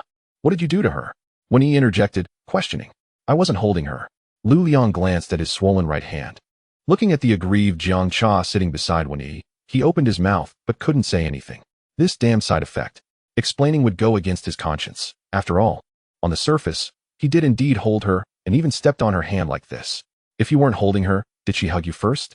When he looked at Jiang Cha dazedly shook her head. She really didn't hug Lu Liang on her own initiative. She remembered that while sitting in the car, she seemed to have fainted twice. When she woke up, when he told her that she had been pinned down by Lu Liang, but fortunately, her body didn't feel any oddities, so nothing should have happened.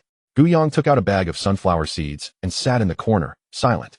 Li Li was the same, lowering her head, her expression unpleasant, not knowing what she was thinking. Gu Yang glanced at Li Li. The revival of the former captain and the awkward situation of the current captain were indeed quite uncomfortable. Everyone was talking among themselves. Wen Yi was chasing after Lu Liang to scold him, while Lu Liang didn't let Yin Shan and Old Zhang off either, creating chaos on sight. Gu Yang organized the conversation among them, which basically was that Jiang Cha was hiding in the car, feeling a bit scared. And seeing a scarecrow in the corner of the car, she dressed it in clothes and pants and hugged it for a sense of security. Later, the car was affected by a strange giant python, and Jiang Cha fainted while holding the scarecrow. Then Lu Liang was killed by a strange mantis, triggering the death substitution card, and the scarecrow was the death target that Lu Liang had set up in the car. This was the reason why the two were hugging each other. Lu Liang successfully saved his life, and the original cost was to be in a coma for 3 days. But he woke up midway due to the pain. Meanwhile, Jiang Cha, who fainted for the first time, was about to wake up but got hit again. And she had been unconscious until now. Gu Yang guessed it was probably when Yun Shan was driving the car wildly. After sorting out the cause and process of the incident, the scene fell silent. I think now is the end of the world, and we've been together for a while. Everyone should not hide their trump cards. Being overly weak will make everyone timid in battles against the strange beings. It's not right to shield teammates in front of you, Lu Liang said, looking at Old Zhang. Old Zhang awkwardly coughed. He felt that retreating behind Lu Liang was indeed right. The only problem was that he didn't retreat far enough. Let's all talk. Gu Yang, you start. Lu Liang looked at Gu Yang, who was constantly cracking sunflower seeds. Gu Yang paused his action of cracking seeds. Me? I'm just like that. You know, I have a few more strange devices. And having a bit of abnormal means is normal. Lu Liang helplessly said, you must be a dual ability, awaken one. Dual ability, awaken one. As soon as Lu Liang finished speaking, the others were all surprised. Although they had never heard of dual ability users, it didn't mean they didn't exist.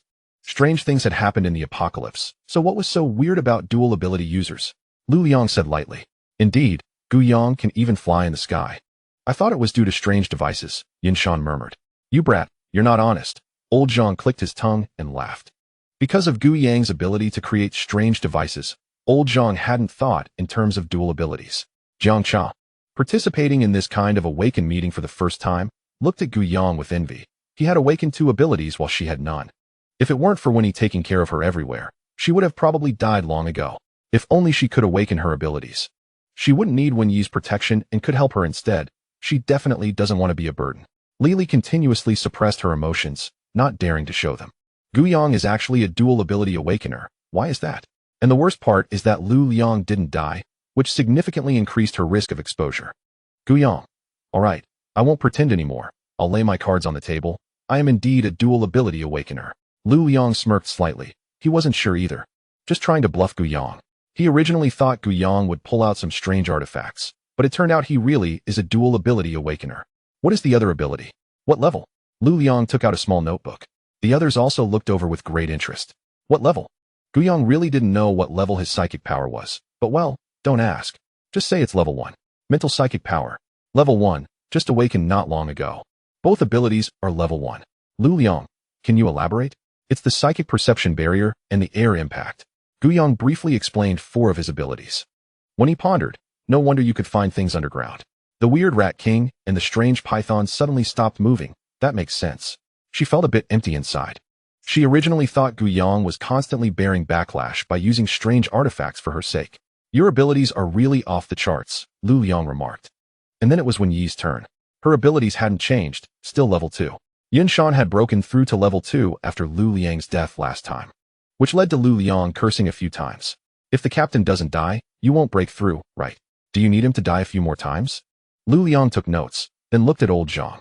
Old Zhang, it's your turn, the one who's hidden the deepest. Me? I'm just an ordinary old man. How could I hide more than Gu Yang? I'm also level 2, and the vines you've seen are my only means. Old Zhang chuckled, showing a few big yellow teeth. Is that so? Lu Liang looked skeptical. He suspected Old Zhang was hiding something, but if he didn't say, what could he do? Gu Yang was straightforward, revealing so much information. He used to think of him and Old Zhang as the same kind of person, but now it seems Gu Yang is much more genuine. Next was Li Li. Seeing Lu Liang looking at her, she steadied her mind. My ability is that I can vaguely determine a direction, like for supplies. Safety is also level 1. Oh, Lu Liang elongated his tone. Li Li felt nervous, trying not to show any unusual signs. So your ability can find the Sky King? Lu Liang thought Li Li probably didn't know what the Sky King was, so he explained, it's that big whale flying in the sky. I can have a vague direction. Li Li said. Lu Liang nodded. Although I haven't died, since the captain has been replaced, you can be the captain. Li Li was surprised, not expecting Lu Liang to not reclaim the captain's position, and she felt a sense of joy in her heart. Chapter 44. Green Branches. Recovery method for amputation. After the meeting, Lu Liang looked at the few survivors with a helpless expression. So many people have died. Old Zhang came up to Lu Liang. His voice flat. Is that Li Li an awakener? You are already level 2. You should be able to tell if she is an awakener. Lu Liang glanced at Old Zhang. Did she offend you? Old Zhang shook his head and recounted the conflict between Li Li and Gu Yang. Lu Liang nodded, looking as if he understood. I haven't done any divination. The side effect of the sacrifice card is 3 days, and I still can't use my abilities. But most likely it's fake. Elaborate. Although Old Zhang didn't like Li Li, if her abilities were real, cooperating with Lu Liang would significantly reduce the probability of encountering the strange. Even if they couldn't avoid it, their overall strength now could handle even level 3 strangeness. Just based on her ability to vaguely sense the position of the Sky King, I have a 90% certainty that her ability is fake. Unless her ability is as special as Wen Yi's sword god. Otherwise, it would be impossible to track the Sky King's whereabouts. It's a bit cold. Go over there to warm up.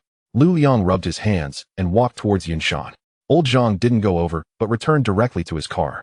Wen Yi and Jiang Cha were gathered around a campfire, seemingly having endless conversations, with occasional peals of laughter drifting into the distance. Gu Yang was circling his car.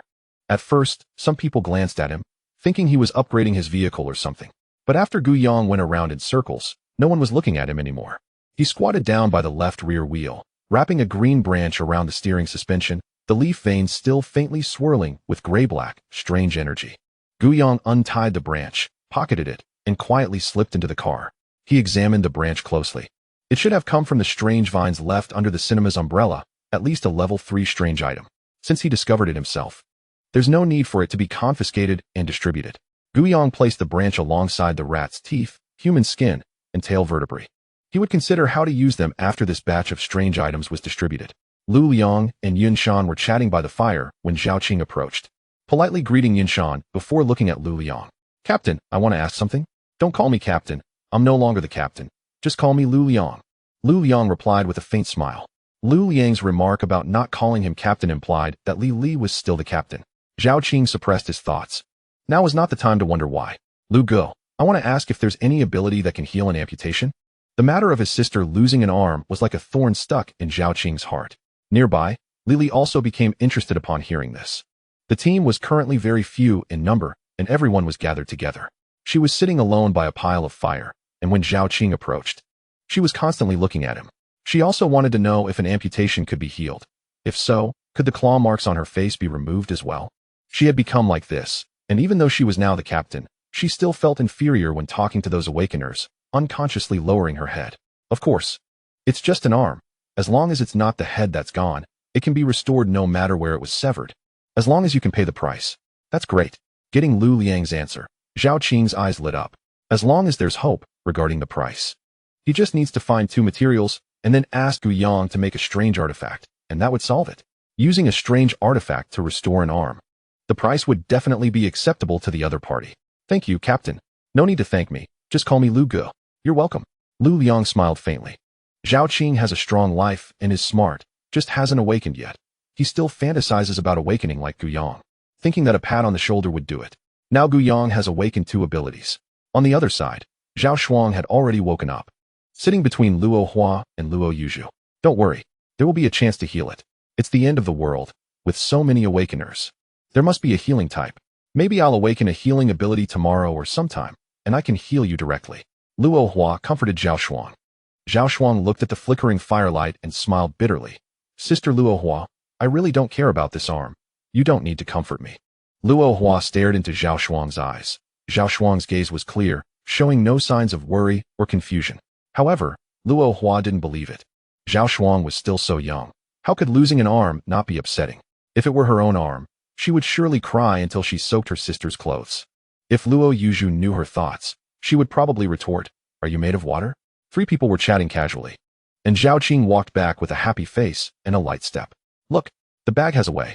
Luo Hua patted Zhao Shuang's shoulder boldly. The attentive Luo Yuzhu noticed Zhao Shuang's expression and irritably swatted her sister's hand away. "You hurt her." "Sorry, my sister is a bit careless," Luo Yuzhu said apologetically to Zhao Shuang.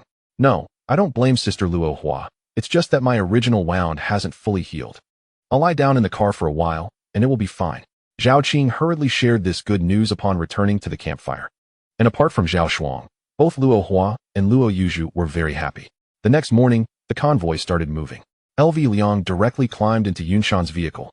And the reason he didn't take Gu Yang's car was that Gu Yang charged too much, having just borrowed a high-interest loan after running out of food. He was afraid of accumulating more debt by taking his car.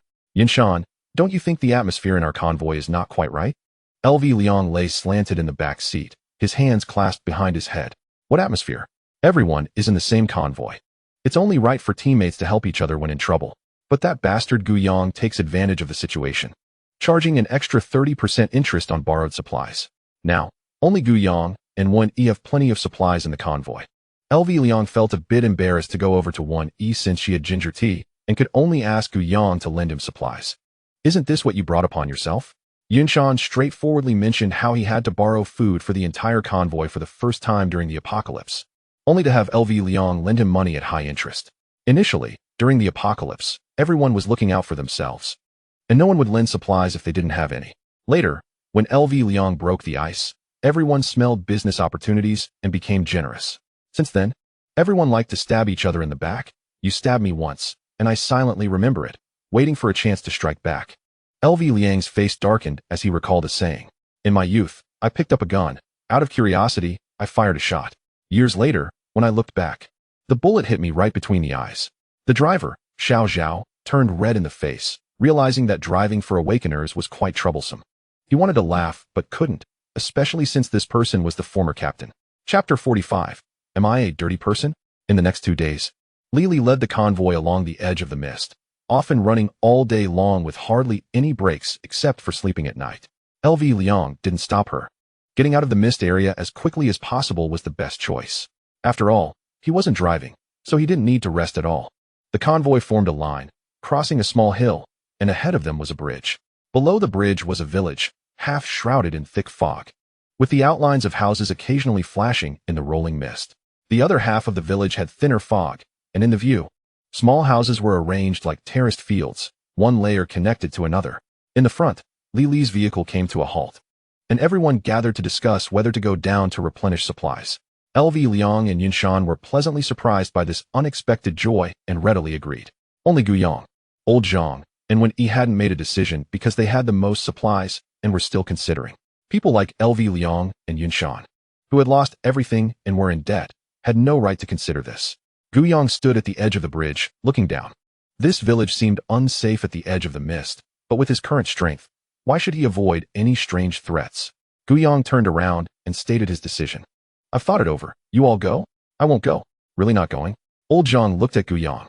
"Gu Yang, really not going. I still have quite a few supplies." "That's just right. One less person to share supplies," Old Zhang said with a smile. After everyone got ready, they walked down a small path on one side of the bridge towards the village. When he felt a bit uneasy about the ginger tea after going down a bit, so she turned back and stuffed the ginger tea into Gu Yang's cargo box. Gu Yang warned her darkly not to eat his supplies. After when he left, Gu Yang sat at the edge of the bridge, looking at the village below. This time, LV Liang followed in, and Old Zhang followed Yunshan. "Is there really nothing strange about this village?" "Xiao Shuang, you shouldn't go. Stay up here and take care of your injury." Zhao Shuang insisted on going, making Zhao Qing a bit of a headache. "My injury is almost healed anyway. I want to go. If you don't let me follow, I'll follow you later." Zhao Shuang appeared very stubborn. "You stay up here and watch her," Luo Yuzhu said lightly. "Me?" Luo Hua pointed at herself and then blinked twice.